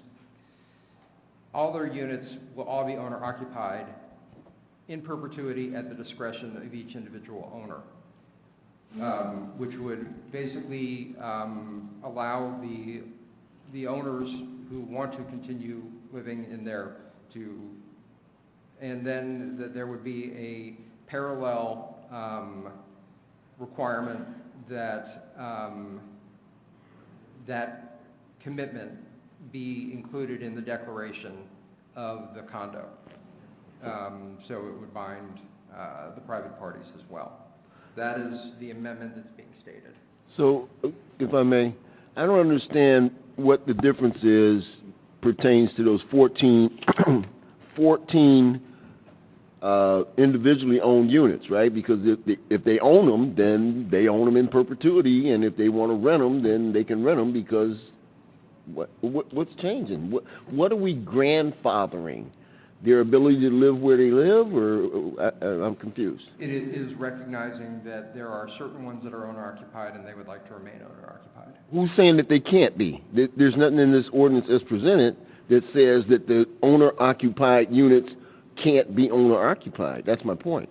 That is true. There is nothing in this ordinance that says that they cannot. Yeah. But if we pass this ordinance without this change, then the new owner of the 54 units owns a majority of the building, and he or she could force the owners to sell their existing units in order to make them rental units. Like they own, am I right, Stu? Isn't that the fear of the owners is that they will be forced to sell their property? Alderman Florian, you're referring to what is known as a condo deconversion process, which is a process that's been used a lot in the city of Chicago, where you have the condo is not either determined to be a viable concern anymore, and the property is converted through a legal process that is part of the Condominium Property Act. Which a minority of owners can be, they can be forced to sell their properties. They're given compensation, but the condominium as a unit of rental, unit of real property is dissolved. So is that something that we as the city council, I mean, it sounds like if, and that's a hypothetical, if it might be happening, could happen later, would that then be something that this city council, that would be a private property matter between the resident owners of that building? You follow me? But why are we getting involved in it? The problem is, from the beginning, we don't make big mistakes very often, but we made a big mistake with this. We originally said we're giving them a conditional use permit, and these units must be owner occupied.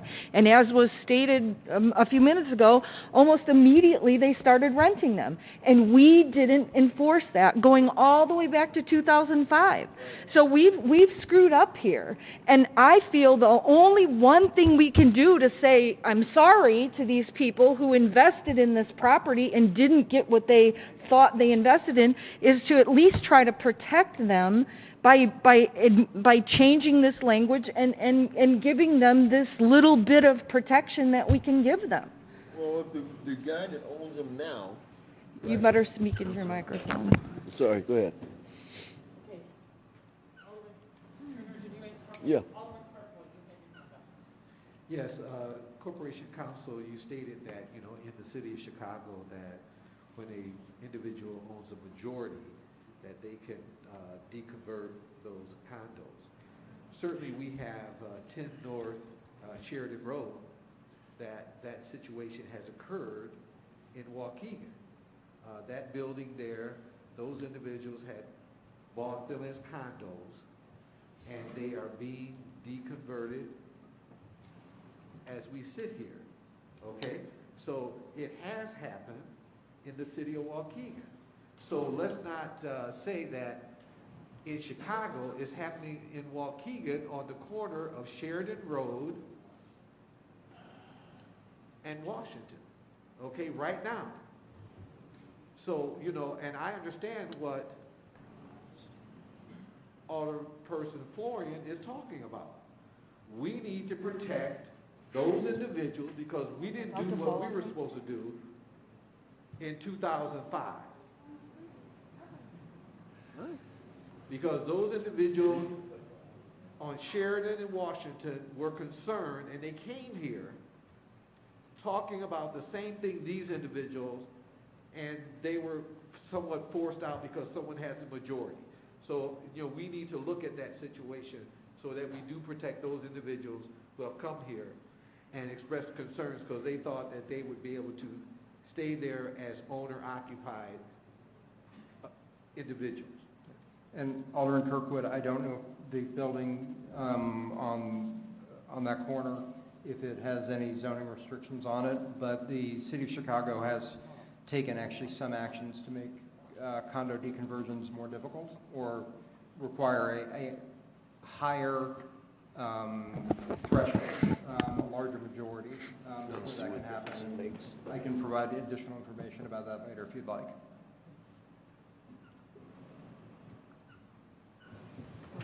Okay. Voted as amended, right?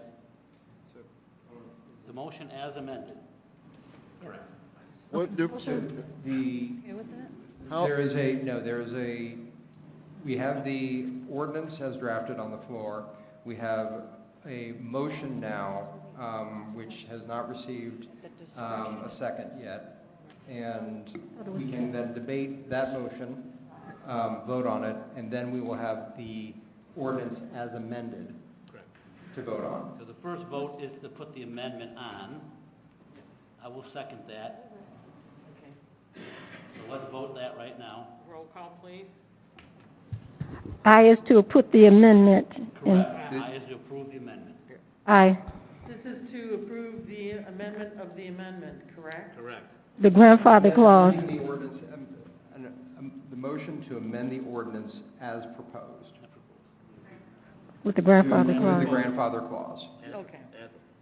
And the first on that, who's the first? And Aye. second? It was Alderman Florian was the Second was Alderman Mozio, Florian first, Moiseo second, roll call. and then we started roll call, and He said yes. Hold on. Aye. I don't think the clerk started the roll call yet, though, so. No. Yeah, the clerk Okay. starts the roll call. I can do it now. We're all punch drunk. All right. This is the amendment to the amendment. Alderman Newsome. Aye. Alderman Turner. No. Alderman Rivera. Aye. Alderman Florian. Aye. Alderman Hayes. Aye. Alderman Bolton. aye. Alderman Seeger. Aye. Alderman Mozio. Aye. Alderman Kirkwood. Absolutely, yes. Motion passed, ma'am. Okay, so now the motion on the floor is to adopt the ordinance amending the conditional use permit for 337 Brock Avenue to remove the condition requiring the units to be owner-occupied under zoning calendar 2660, incorporating the amendment, which we're referring colloquially to as the grandfather clause. So we need another roll. First and second. Well, we don't need a first and second on that. Oh, we don't? because- No, Just we had an- the original motion, we voted to amend it. Now the motion as amended stands and is ready for a roll call vote. Alderman Newsome. Aye. Alderman Turner. Aye. Alderman Rivera. Aye. Alderman Florian. Aye. Alderman Hayes. Aye. Alderman Bolton. Aye. Alderman Seeger. Aye. Alderman Mozio. Aye. Alderman Kirkwood. Aye. Motion passed. Thank you, my fellow aldermen. Thank you. Welcome. Thank you, Manor Clerk. I'd like to make a motion to switch to flip item C and item B. Can I have a first? First. Alderman Newsome, a second? Turner. Who was the second? I'll second it. Okay, Alderman Mosey. So just for clarification, this is a procedural motion to consider item D under old business. C. C. Sorry, C C like instead in of cat. B. Sorry, I C know, I'm before looking at B. an old version. C in front of B. Correct. Can I have a first to the motion? Alderman Florian, a second? I'll second. Okay, Alderman Hayes.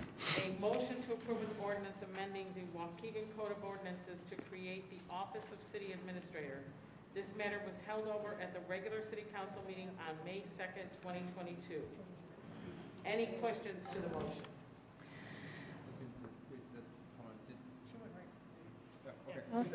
Yes, but we, You have to vote to flip them? yes. So let's do, yeah, no, it doesn't need a roll call, it just needs a voice vote. So if you could call for a voice vote on flipping them? Okay, a voice call on flipping those? Aye. Aye. So we've done our first and second on this, right? I just have one question. What is the reason for flipping them? Because it's a procedural thing first before you can, it's creating the salary ordinance before you create the position. That was an oversight on staff's part and my part, that the salary ordinance should come in consideration before the code amendment. The Wow. opposite. That's fine. So, did you get our first and second?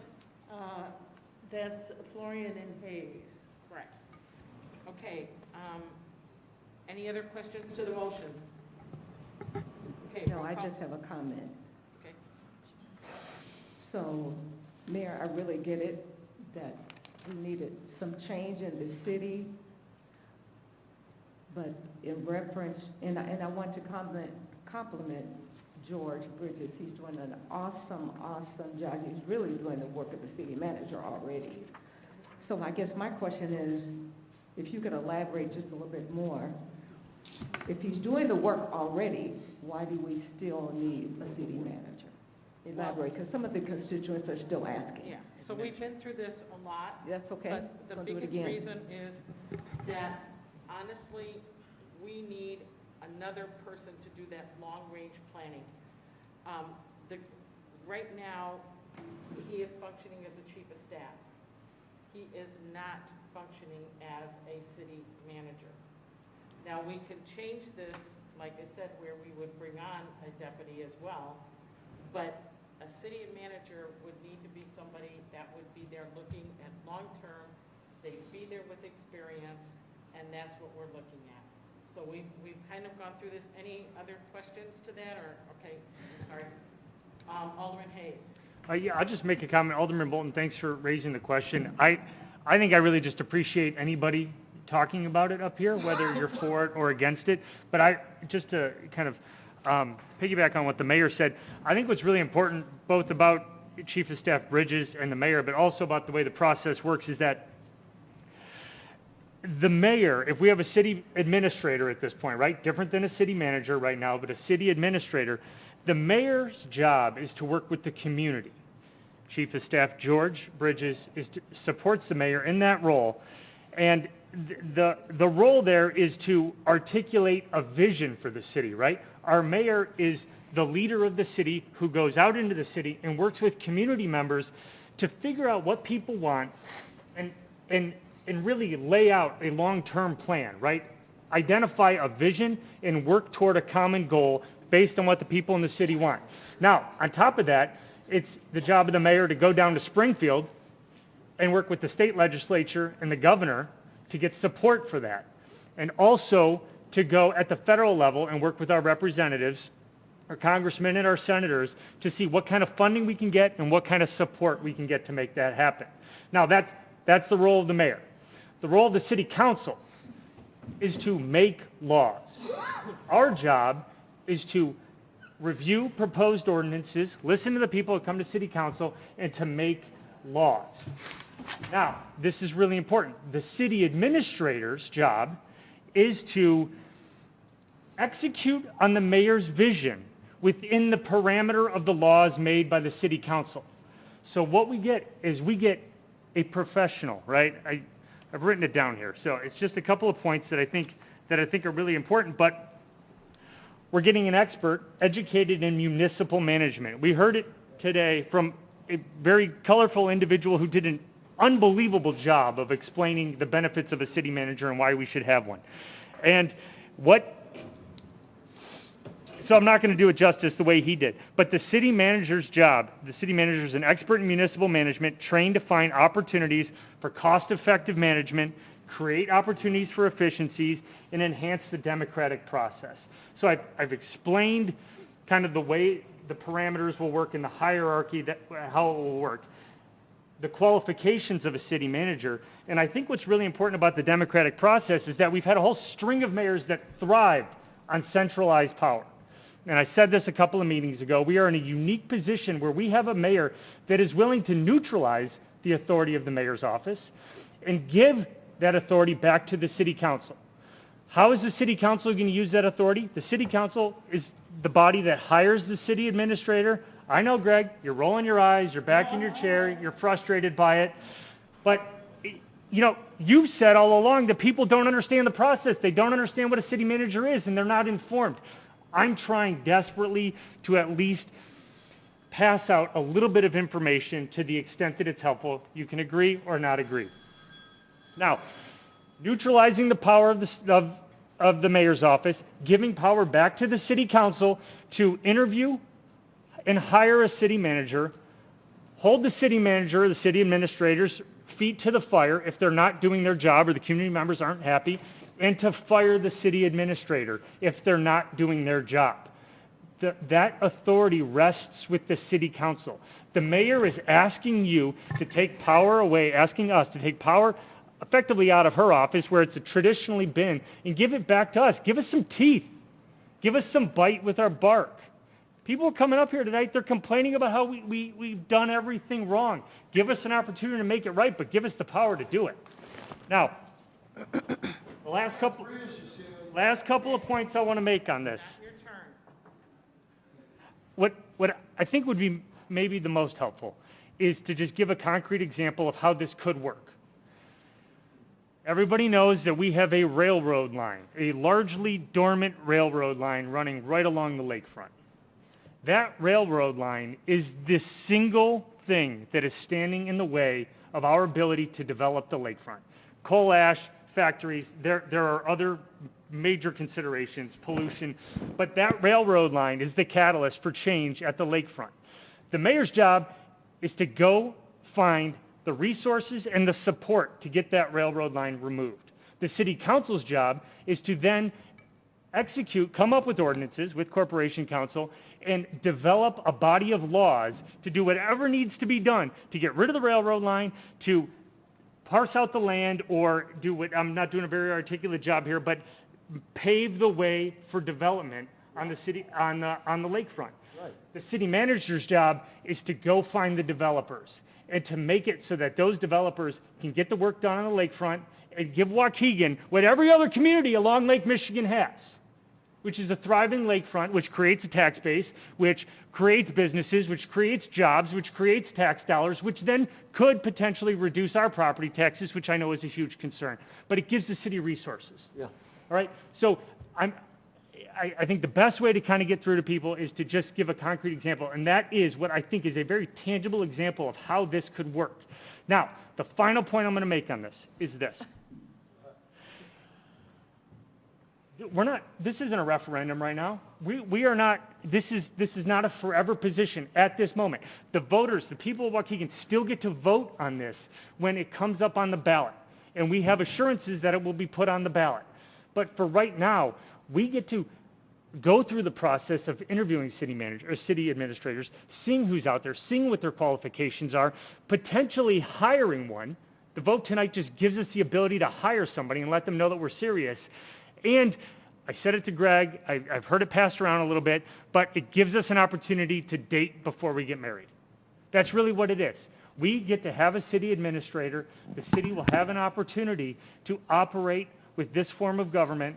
And, you know, change is hard, change is scary, there's going to be road bumps, but it is progress, it is transformation, and it is moving forward, and that's our job.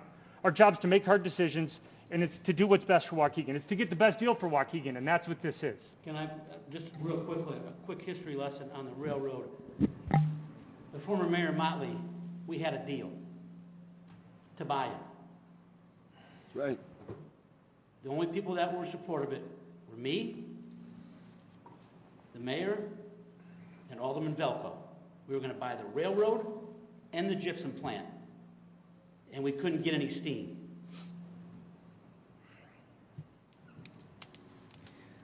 So thank you, Alderman Hayes. I appreciate that. But no, we have had in the past directors of government services to handle all those things. But my last question, this is to the mayor. I know in the past, especially in 2017, you were against this. Would you explain to our constituents why the change? Or reiterate the point? We've never talked about a city administrator in 2017. I know you were against it in the past, but now you're for it.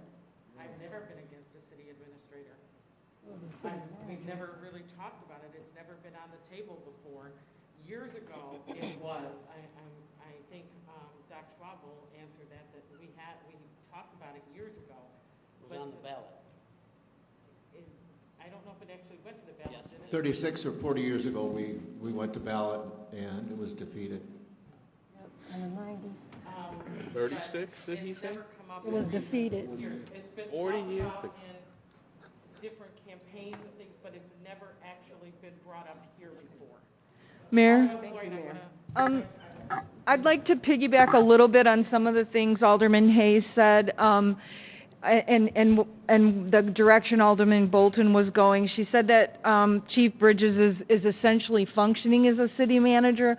I know everyone up here has gotten emails from him on Sunday, 10 o'clock at night.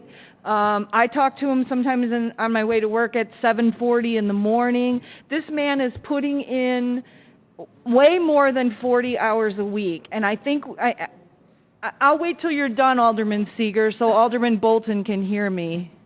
Are you ready? Okay, so I know we all get... We are ready. Okay, we all have gotten these emails from him at all hours of the day and night. We now have a casino coming, which we've never had to deal with. It's a $500 million project. I think we need as many educated, prepared people as we can get on staff.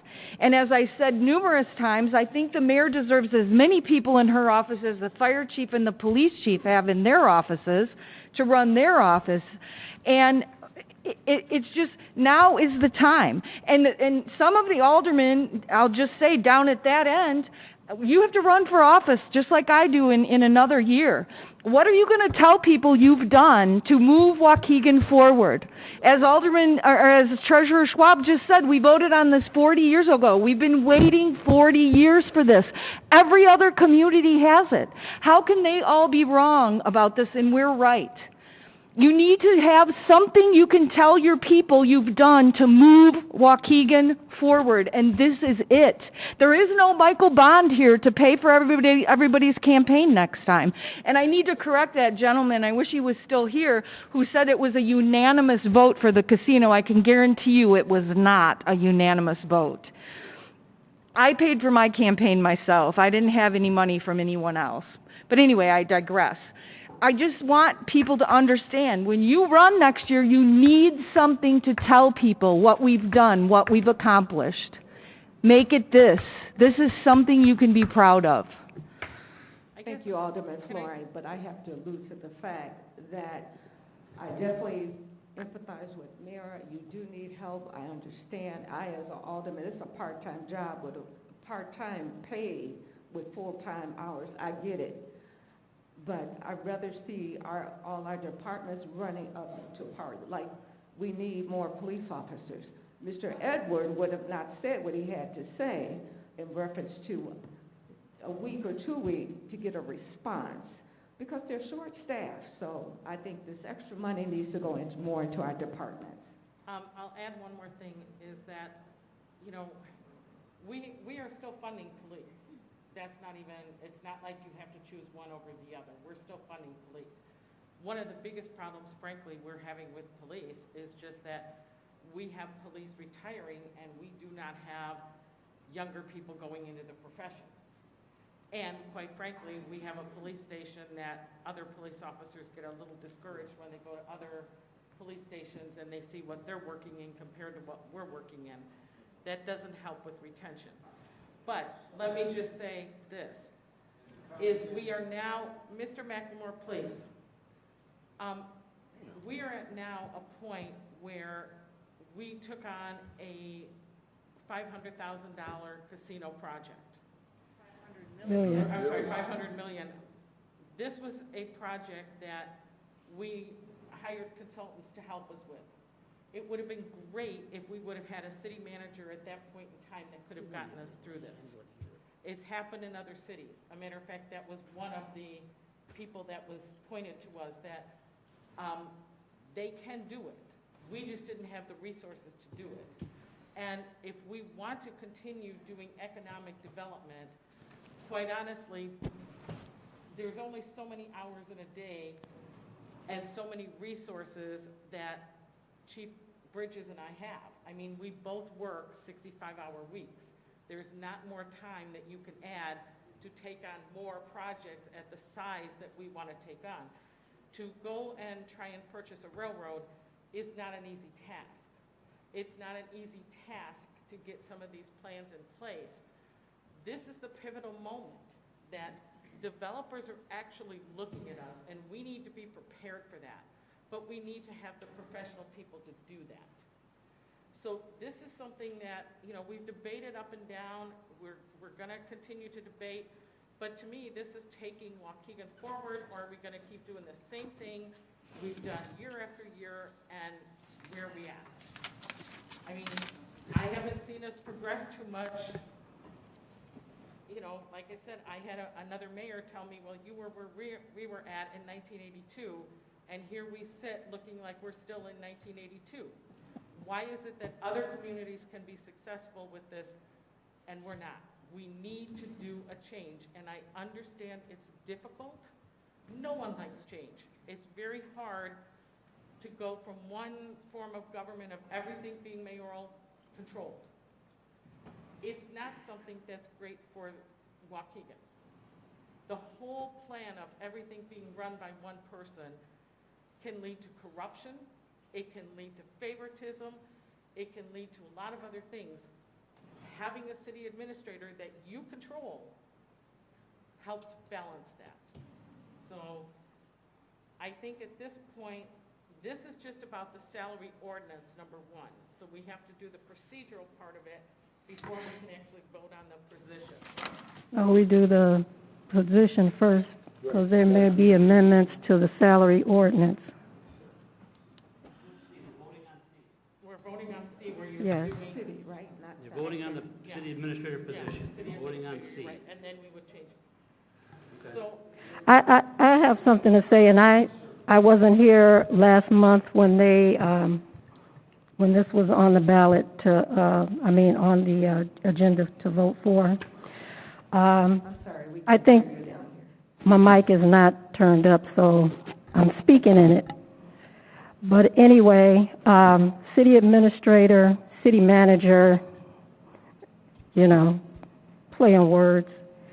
I think if we want to change the form of government, I think it should go to a referendum. I've been sitting up here 20 years, and when I came in, there was a mayor and Ray Vukovich, director of governmental services, that ran the city. If it was a prerequisite that you needed a business degree to run as mayor, I think it should have been in there when you run. If you're not capable of running the city, I don't think you should run for mayor. 3 people making $500,000 or more plus benefits, I don't think you need 3 people as the CEO of the city. For a city administrator, is under the supervision of the mayor. No change from what every mayor, when they come in, all the departments are at the supervision of the mayor. City administrator will be the same. I see about 3-4 pages of what the city administrator will be doing.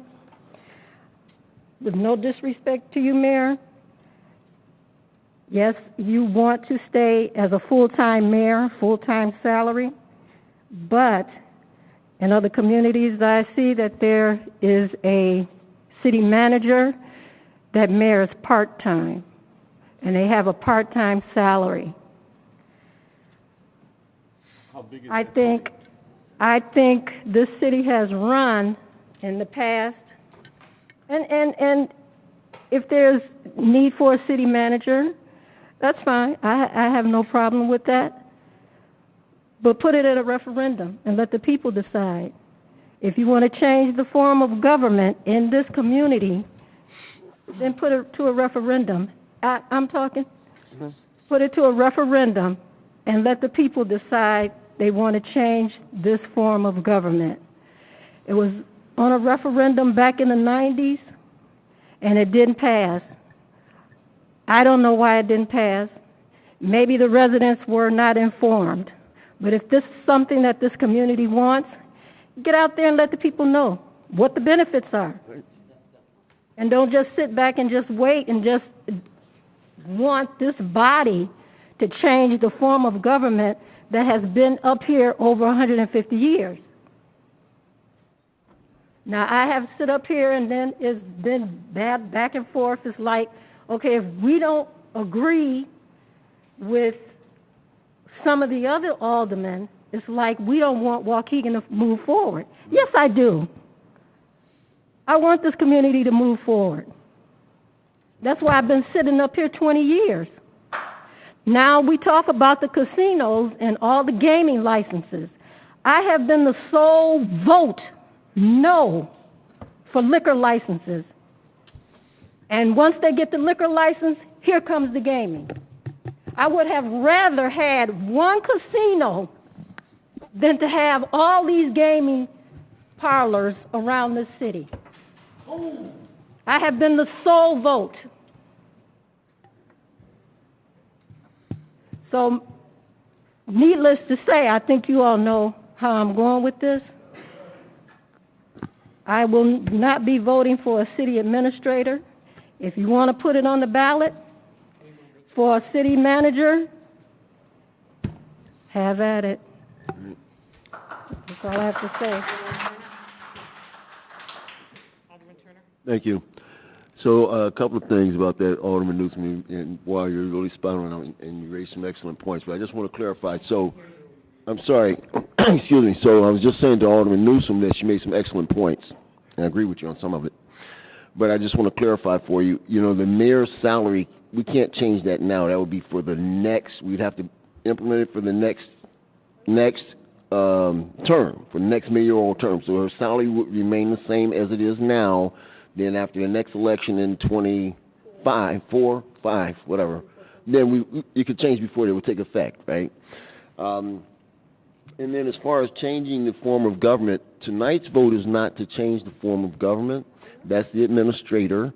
The administrator form, city manager form of government is a change in the form of government. This is just hiring another employee to kind of stand in the gap. And I believe the mayor mentioned and spoke to that ultimately the idea is to go to referendum for a change in form of government. But this is what Alderman Hayes spoke to. He said, hey, we get the date before you marry, right? Meaning that we get to try out this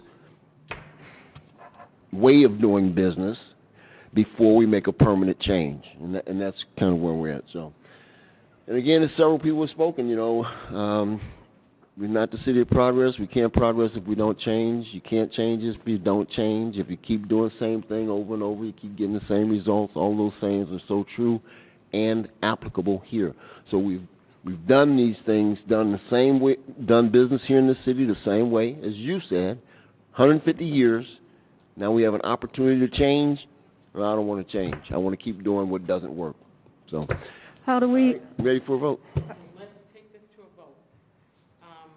There being no more questions, item C, motion to approve an ordinance amending the Waukegan Code of Ordinances to create the Office of City Administrator. This matter was held over at the last regular city council meeting on May 2nd, 2022. Roll call, please, Madam Clerk. Alderman Newsom. Nay. Alderman Turner. Aye. Alderman Rivera. Aye. Alderman Florian. Aye. Alderman Hayes. Aye. Alderman Bolton. No. Alderman Seeger. Nay. Alderman Mozio. No. Alderman Kirkwood. No. Motion fails. It didn't pass. No. Keep doing the same things. That's what we do. Okay, item B, motion to approve an ordinance 220- amending the salary ordinances and establishing the salary and benefits for employees and elected officials of the city, effective May 1st, 2022. This matter was held over at the regular city council meeting on May 2nd, 2022. Okay. Do we have to amend this? I'd like to make an amendment to the salary ordinance. Let's, we have a motion, we need a second, and then we can consider amendments. Oh, we have to make an amendment, don't we? Yeah, but let's get a second on the ordinance, and then we can have discussion and amendments. Okay. Who was first? I'll second it. We got a first and second. Kirkwood. Who got the initial motion, though? Who was first? It was Mozio and Kirkwood. Okay. Yes. So we have the motion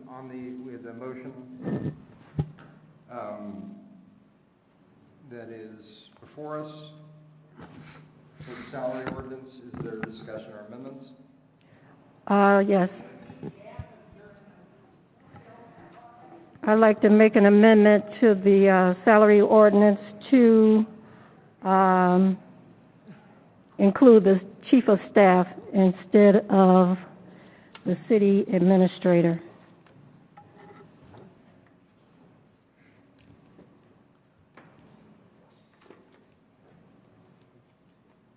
Okay, so Alderman Newsom, I believe that the reference to the city administrator and the deputy city administrator appears in Appendix A. There is a line item for the city administrator, and then under Tier 1, there is a line item for deputy city administrator. I'm going to suppose, and you can tell me if I'm doing this correctly, that those two line items be struck and that the title deputy city administrator be replaced with chief of staff. Yes, sir.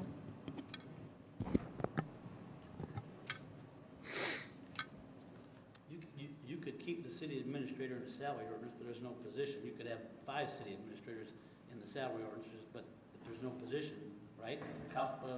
But you don't have a chief of staff in there, so that has to be added. Yes. You have to have a chief of staff, right. So we're taking out,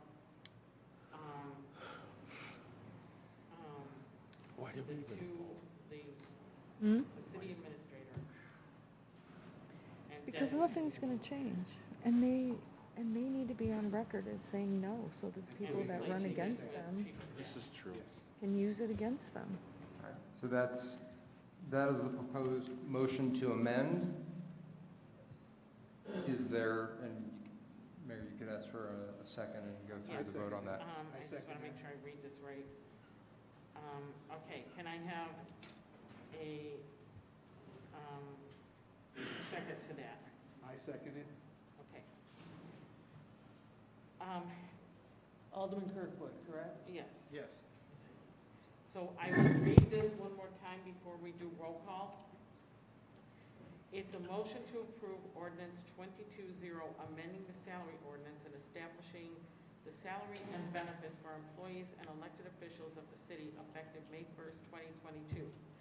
This matter was held over at the regular city council meeting on May 2nd, 2022. The ordinance will now read that we will take out the city administrator and deputy administrator and replace it with chief of staff.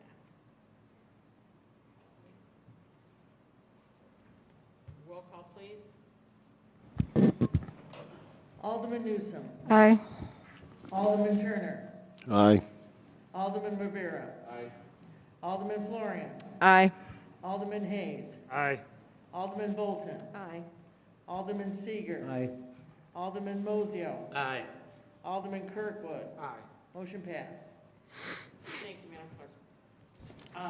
New business. No, hold on. No, That no. was- So that was Yes, to that approve the was- amendment, and right. now we are back to the ordinance as amended. Right.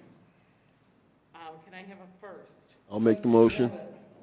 You got a first and So second. it's by amending it, the amended ordinance now stands as the motion to be considered. Okay. It's So we- Mozio and Kirkwood. Okay, so we need a roll call then. Alderman Newsom. Aye. I'm sorry? Aye. Alderman Turner. Aye. I'm sorry? Aye. Alderman Rivera. Aye. Alderman Florian. Aye. Alderman Hayes. Aye. Alderman Bolton. Aye. Alderman Seager. Aye. Alderman Mozio. Alderman Kirkwood. Aye. Motion passed, ma'am. Thank you, Madam Clerk. On to new business. Can I ask to do this as an omnibus? Yes, ma'am. So moved, Your Honor. Okay. Make the second. Alderman Newsom? Yep. Okay. Item A, or, We have to vote on it? I'm sorry, yeah, we have to vote on that first. Go ahead, roll call. I'm sorry, can we pull G, please? I need the first and the second. That was Alderman Bolton, that was pulled item G. Yeah, I'm tired now.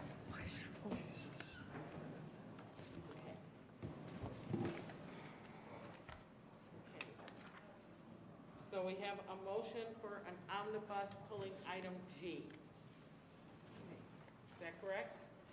Yes. Okay. Item A, a motion to approve a resolution authorizing the proper city officials to enter into a professional services agreement with Baxter and Woodman, waiving the bidding process per section 245B-12, bona fide emergency for the repairs of the West Reservoir at the water plant. The repairs will be for a not to exceed amount of $2,848,225 and change to line item 556-916-027711. This matter was presented to the Public Works and Infrastructure on June 6, 2022. This matter was presented to the Public Works and Infrastructure on June 6, 2022. And Mayor, There there was is, a repeat, yes, yeah. sorry, there is one addition, it's Baxter and Woodman and Ball, because it, Baxter Woman and Bowler LLC. Bowler LLC, this is a design-build contract where it's being designed by Baxter Woodman, built by Bowler, and it is for both the design and construction of the repairs. So we amended in Baxter Woodman and Bowler Yes. LLC. Yes. Okay. Any question, well, we'll go through the rest of them. Item B, motion to approve a resolution authorizing the proper city officials to enter into professional services agreement with Robinson Engineering for the design of the fiscal year 23 road program for an amount not to exceed $153,000 and charge to line item 312-131-227635. This matter was presented to the Public Works and Infrastructure on June 6, 2022. A motion, item C, a motion to approve a resolution authorizing the proper city officials to enter into a professional services agreement with Robinson Engineering for design engineering services related to lead services line replacement in an amount not to exceed $170,000 and charge to line item 205-120-527043. This matter was presented to the Public Works and Infrastructure on June 6, 2022. Item D, motion to approve a resolution authorizing the proper city officials to enter into a professional services agreement with Robinson Engineering for construction engineering services related to lead service line replacement in an amount not to exceed $225,000 and charge to line item 205-120-527043. The matter was presented to the Public Works and Infrastructure on June 6, 2022. Item E, motion to approve a resolution authorizing the proper city officials to grant air comfort to perform repairs per section 2-458-I-2, bona fide emergency to the chiller at the police department for an amount of $43,700. Funds to be charged to the line item 205-120-524512. This matter was presented to the Public Works and Infrastructure on June 6, 2022. Item F, a motion to approve an FLSA Section G Memorandum of Understanding to modify the collective bargaining agreement by and between the City of Waukegan and the Metropolitan Alliance of Police, also known as MAP, for voluntary and off-duty assignments during the 22 Ravinia Festival. This matter was presented to the Government and Oversight and Operations Committee on June 6, 2022. Item H, a motion to approve a 2021 Annual Action Plan Amendment 3 for the Community Development Block Grant Department. This matter was presented to the Community Development Committee on May 2nd and June 6, 2022. Any questions to those motions? Okay, roll call, please. Just need, who was the first and second on that? Omnibus? On the omnibus? Yes. Oh, so moved. It was Turner and somebody, wasn't it? Was it you? Keith was one of them. Yeah. Who? Was it you? Keith Turner was one of them. And I thought it was you, Edie, I but thought I wasn't did. sure. I thought I was first. Yeah, I think Yeah. Keith was first and Keith was second. Yeah, that'll do. So Newsom Turner, correct? Yes. Okay. Alderman Newsom. Aye. Alderman Turner. Aye. Alderman Rivera. Aye. Alderman Florian. Aye. Alderman Hayes. Aye. Alderman Bolton. Aye. Alderman Seager. Aye. Alderman Mozio. Aye. Alderman Kirkwood. Aye. Motion passed. Thank you, Madam Clerk. Item G, Alderman Bolton, you had some reservations about that one? Yes, I just want to point, especially for our constituents, we have many complaints about violence in the city and not having enough police. If our chief could elaborate just on camera, once again, why we're doing this, so they don't think that our officers are not serving enough in the city. Yes, Alderman. We have been working with the 7G agreement with the City of Highland Park for Ravinia Festival for probably 12, 13, 14 years, somewhere in that area. It's a yearly thing we do. They ask for us and other communities' assistance for that festival. But we at the police department, we black out dates that we don't allow our officers to work that event. Those dates being 4th of July, 4th of July parade, Scoop the Loop. when we have events in the city that, and overtime details that are not getting filled here, we do not let our officers go to Highland Park to work overtime down there. They're going to work their overtime in Waukegan first, and when those are filled, then we give them the opportunity to go to Ravinia Festival. Thank you. Hey, Chief. I just want our constituents to really understand that. Understood. Hey, Chief, I don't remember seeing it in the last couple of years, but I know one year there were officers from other communities working here for our Scoop the Loop. Is that still happening? Sorry, Alderman Turner, we couldn't hear you. Say it again. I'm sorry. I was asking the Chief, kind of in line with what you're questioning, Alderman Bolton.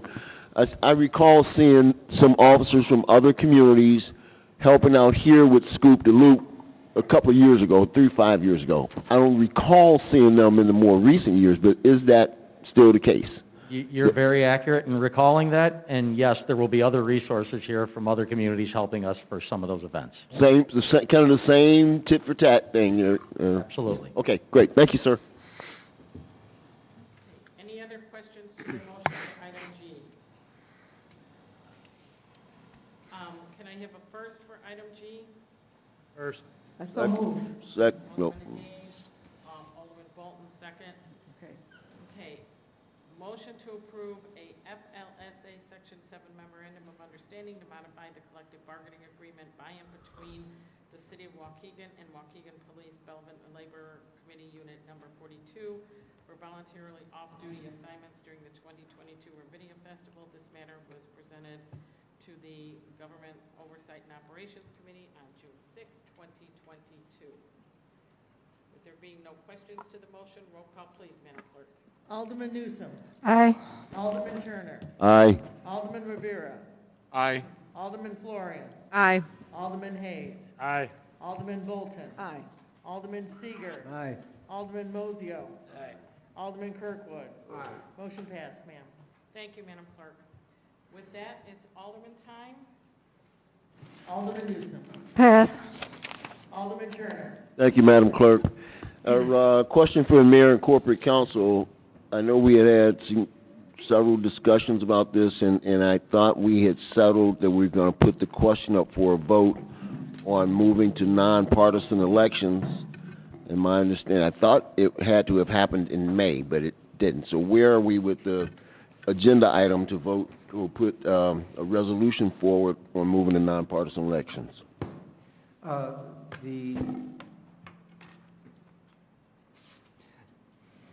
I believe there wasn't a concurrence on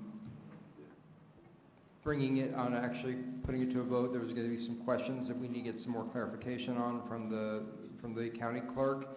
To put something on the agenda for the November ballot, we can pass it at the second meeting in August, would be the latest we can do. Okay. So I can work with the county clerk and we can try and get some of the clarifications regarding the impact this would have on the other elected offices, and then also on, I believe it was primary filing dates. Great. Thank you, sir. Not to put you on the hot spot, but in the 6th Ward, status on 809 North County Street. This is So we've talked about that with the building commissioner, and one of the things that we talked a lot about inspections that are going to happen, and we can circle back with Commissioner Sellis. He is aware of the property, and we can talk further about it. outstanding. Thank you so much. All right. So again, moving into the 6th Ward, I've received recently. I've received numerous calls from people, mostly elderly, who are members of or they're on the Home Sweet Home list by the Waukegan Township, and they're asking, hey, how come the city didn't cut my grass? They didn't cut my grass. And first of all, I want to thank Mark Jones, Township Supervisor, because I've called him, and he's arranged for several of my neighbors to get their grass cut quickly. But I just want to point out that that is not a City of Waukegan service. That is the Waukegan Township. Of course, 6th Ward, you can always call me and I'll help direct you, help get it done. And again, as I mentioned last meeting, when you do cut your grass, please do not put your grass clippings in the street. They should be picked up and disposed of properly. If they go on the street, they're a traffic hazard to motorcyclists. And of course, they get washed down into the storm sewers, and eventually they clog the sewers. and it's a big ordeal. It's a big deal to clean those sewers, right? You got to send a crew out there, not just one guy, but a couple, 3 guys. They have to remove the grate, big old vacuum truck, suck out all that stuff, put the grate back, and yeah, so don't do that, please. Thank you. Code compliance. So another recently, and this is a kudo, right? So we talked about this a little bit. Building Commissioner Sellers talked about it. And this is a change. This is not how it was last year, right? Now we're having more consistent enforcement of our building codes, right? Particularly, as George liked to say, curb appeal, right? So there are more notices of violations being issued for things like peeling paint, siding that's falling off, stairs without railings, grass is too tall, any number of things, vehicles without city stickers or registration tags in the driveway. So I'm getting a lot of calls and people are saying, hey man, I've been like this, it's been like this for 8 years, 12 years, I never did, and now all of a sudden, I've got a ticket, I've got 3-5 items on there, and they want me to fix it in 30 days. And so this is what many of us have asked for, is more consistent enforcement. Not just, you go look at his house or you write one person a notice but not the other, right? And, sometimes you do and sometimes you don't. And this is one of the things that we talked about and why George was brought in specifically to bring that consistency and professionalism and the reorganization, right? Now, this is all applying to the building and code department. We just tried to do that for the entire city with the city administrator. Can't do it, right? So anyway, to my people out in the 6th Ward, my neighbors, just be aware that we are having more consistent enforcement, and it's being done fairly across the board, so no one is being targeted or picked on. Number 3. Okay, so in the past, I have done a lot of alley cleanups in the 6th Ward, and I began to draw in the Youth Conservation Corps. And to their credit and the credit of the Public Works Director, there is an even closer partnership now with the City of Waukegan and the Youth Conservation Corps, which is up on Greenwood, right? So what's happening is they are now moving, they're starting in the 1st Ward, going to the 2nd Ward, blah, blah, blah, but they ain't getting into the 6th Ward. So we're going to get it done in the 6th Ward. I will be out on Saturday morning, and folks, I'm really busy, and I do this all the time, but that's how I live my life. I'll be out cleaning up alleys, and I'm asking if anybody has an interest, you want to volunteer, come on over. I'll be starting to clean up alleys in the 6th Ward by myself, so I'm not waiting for other people to get there. Just get it done. I'm the guy from the neighborhood that gets things done. All right, number 4. Graffiti. We recently had a spate of graffiti, particularly in the area of Messina and between Messina and Center and Hickory, North Avenue, Hickory, Ash Street, Poplar, down in that area, but also other areas in the 6th Ward.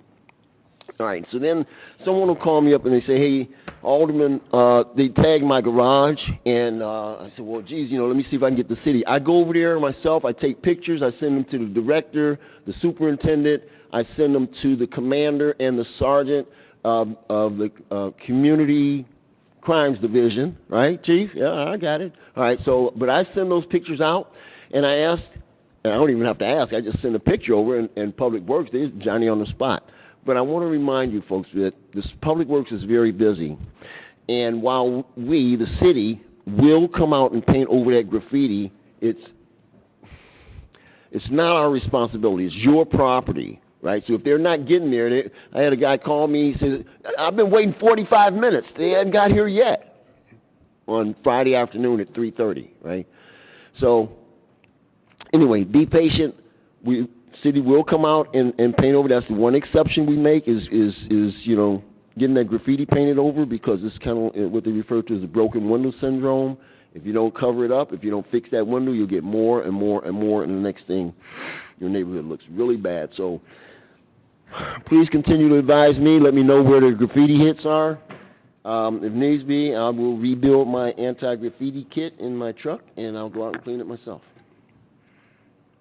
All right, bad news. Recently, this week, we had a gentleman who was about, I think he was 36 years old. He was killed in a one-car traffic accident down on Pershing Road, just south of the boat storage facility there. There's a shallow curve, not a deep curve, but a shallow kind of curve, but he's moving, him and his two passengers. He left the road, jumped over the culvert, which is the Waukegan River. The car went upside down. Driver was ejected, not wearing a seatbelt, and he was condition 0 when police and fire got there. So this is a problem we're facing in the city. We talk about this all the time. I do. Speeding cars. So they're down there having fun. 2 o'clock in the morning, it's suspected that alcohol and speed were involved. Folks, slow down. You're getting nowhere fast, and it's very dangerous for occupants and others.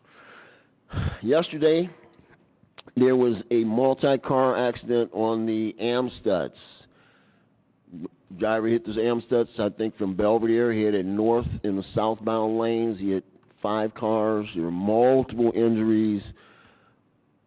I don't know if he was the driver or just one of the occupants of the offending vehicle, but he got out of the car, and he ran. He was in a neighbor's yard up on Sheridan Road, called the police. They caught him, Commander Cancino, commander on the spot, and she caught him. The guy had a broken neck, but he's running, getting away. So anyway, again, multiple injuries, multiple cars damaged because why? Not paying attention, speeding, whatever the case may be. We have to take responsibility and be accountable for ourselves, our actions. And then what happens is the consequences, right? So that guy's going to suffer some serious consequences, and hopefully the folks who were injured aren't seriously injured, but that's the case. All right, we talked about fireworks, and I want to talk about this. The fine from the state of Illinois for illegal fireworks possession, which is, they're all illegal, is up to $2,500 fine and 1 year in prison. And, I think I asked Stu about this. I know I asked someone recently if we can do a city ordinance that's even more significant. We need to send a message, and I would volunteer to have the police establish a anti-fireworks task force in the 6th Ward, see if we can catch 5 or 10 people and hit them with the $2,500 fine, and then advertise it and promote it on social media and say, hey, this is what will happen. You will suffer consequences. It's incredibly dangerous, and we talked about that. So maybe, Stu, Chief, if we could talk about a city ordinance that would be impactful, and, Chief, I need a special unit. Give me a special unit 3 hours on 4th of July. I'll ride with them. We'll get it done. Last but not least, I mentioned this before, I think 2 or 3 meetings ago, maybe, I don't know.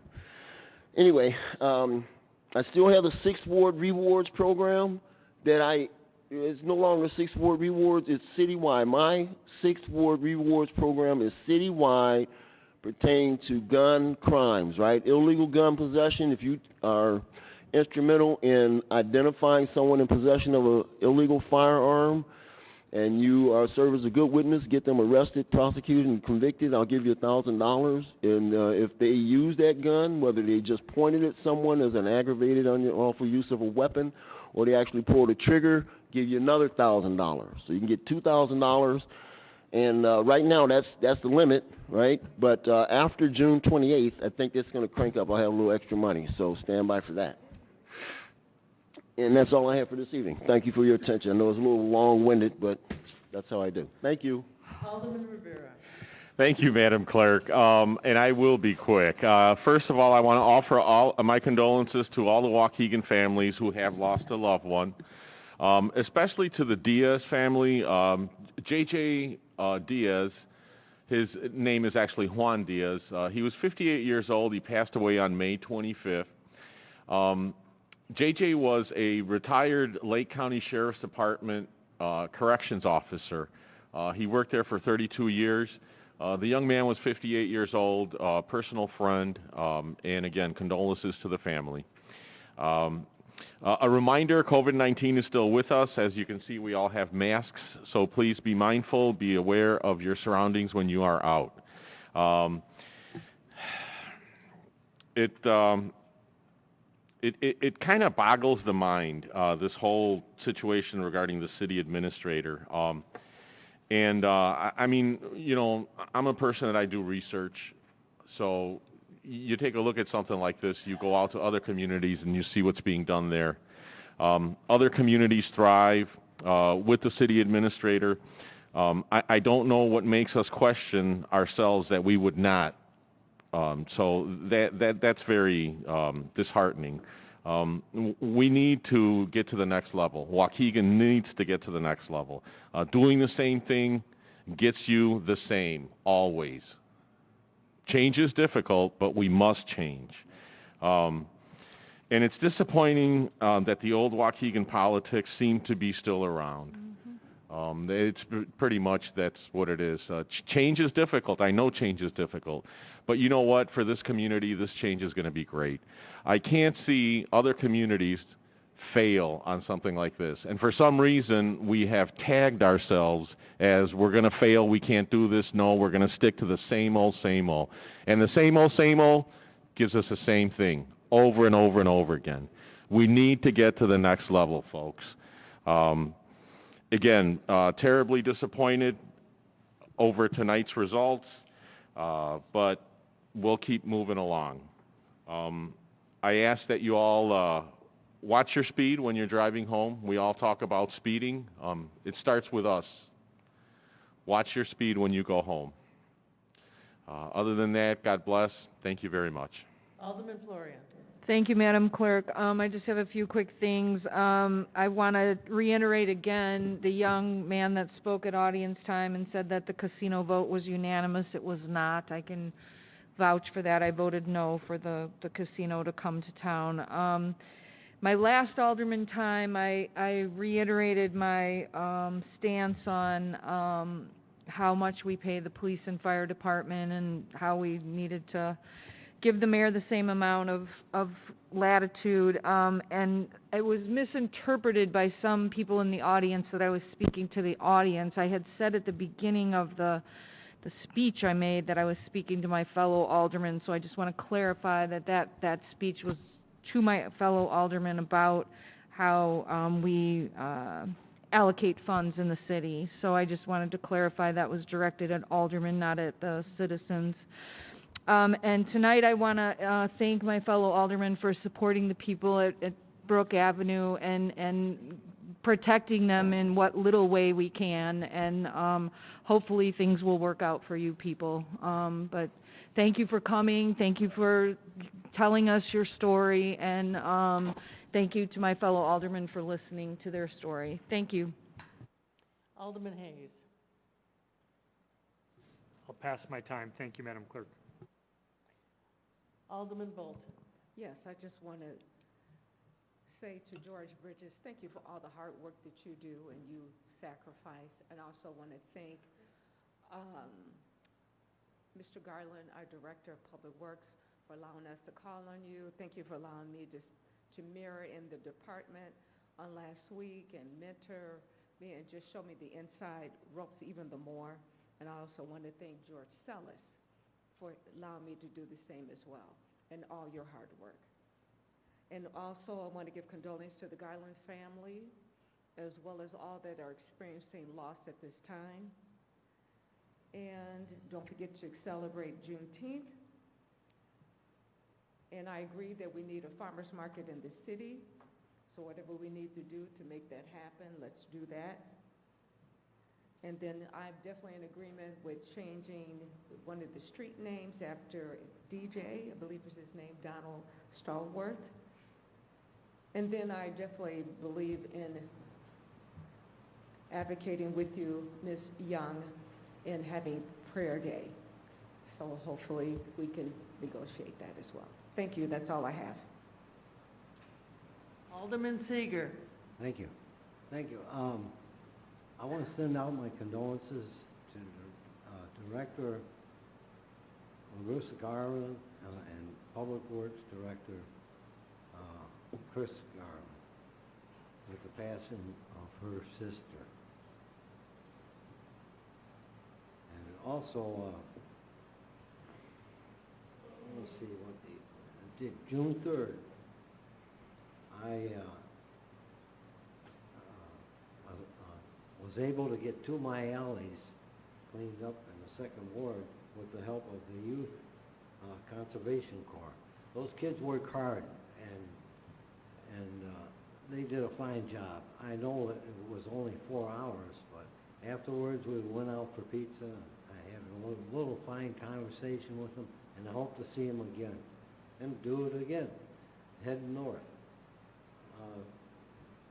June, what is it, Sunday, June 5th, I attended Word of Life Church along with some other members of City Council and the mayor.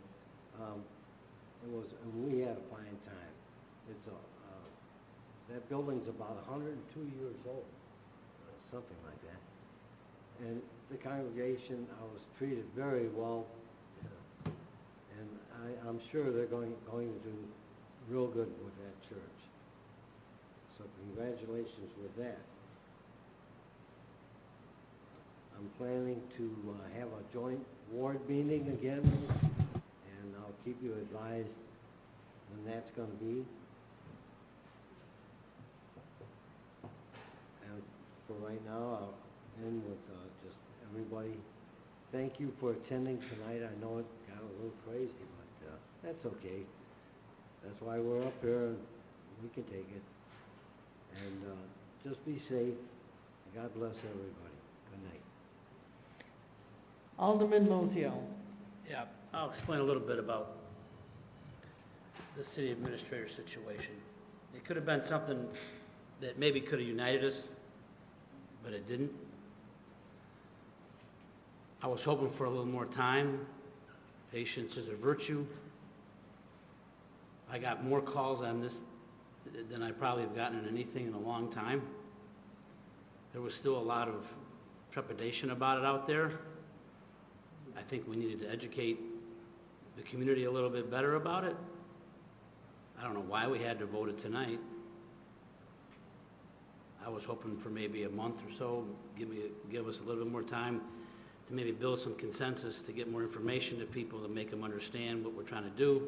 I mean, I've been on record of wanting to change the city government by a referendum, but I don't know why we rushed it tonight.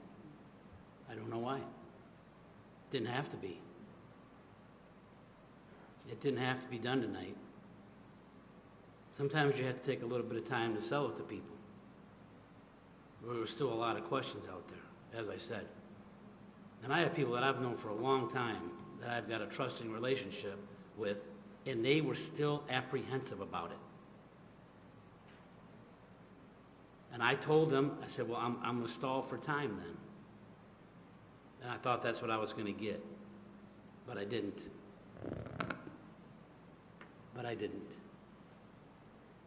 Thanks. Alderman Kirkwood. Thank you, Madam Clerk. Once again, I want to echo the condolences that goes out to the Garland family for their loss, as well as all the losses of those individuals in the city of Waukegan. I also echo from Alderperson Bolton as far as DJ looking at naming a street after him or commemorate. Also, I want to thank all the individuals who came out tonight to speak their concerns. Certainly we had a full house. Also on June 25th, we're going to have a disposal day, which will be held at the 25 South Martin Luther King Sheriff parking lot from 8:30 to 11:30. So we'll be able to get rid of our electronic devices, outdated drugs, as well as papers being shredded. Also, I think that we should certainly do something about the farmers market, work with those groups to have that happen. It just so happens to be in the 4th Ward. I got plenty of calls right before Memorial Day and all the way up till yesterday trying to work with those individuals. So I think, Mayor, we should try to do something to make that happen. Also, I will be sending out some information about having a ward meeting next month. Also, building commissioner, I'll be meeting with you this week to talk about 200 Julian. Still getting a lot of calls about 200 Julian. I don't want us to drop the ball on 200 Julian because it's a mess, and we need to make sure we're doing something about it. Also, I want to encourage our residents to have some block parties, but make sure that we do 30 days in advance. Once again, I want to thank everybody for coming out. And as a council, we need to continue to do what's best for Waukegan. Have a great night.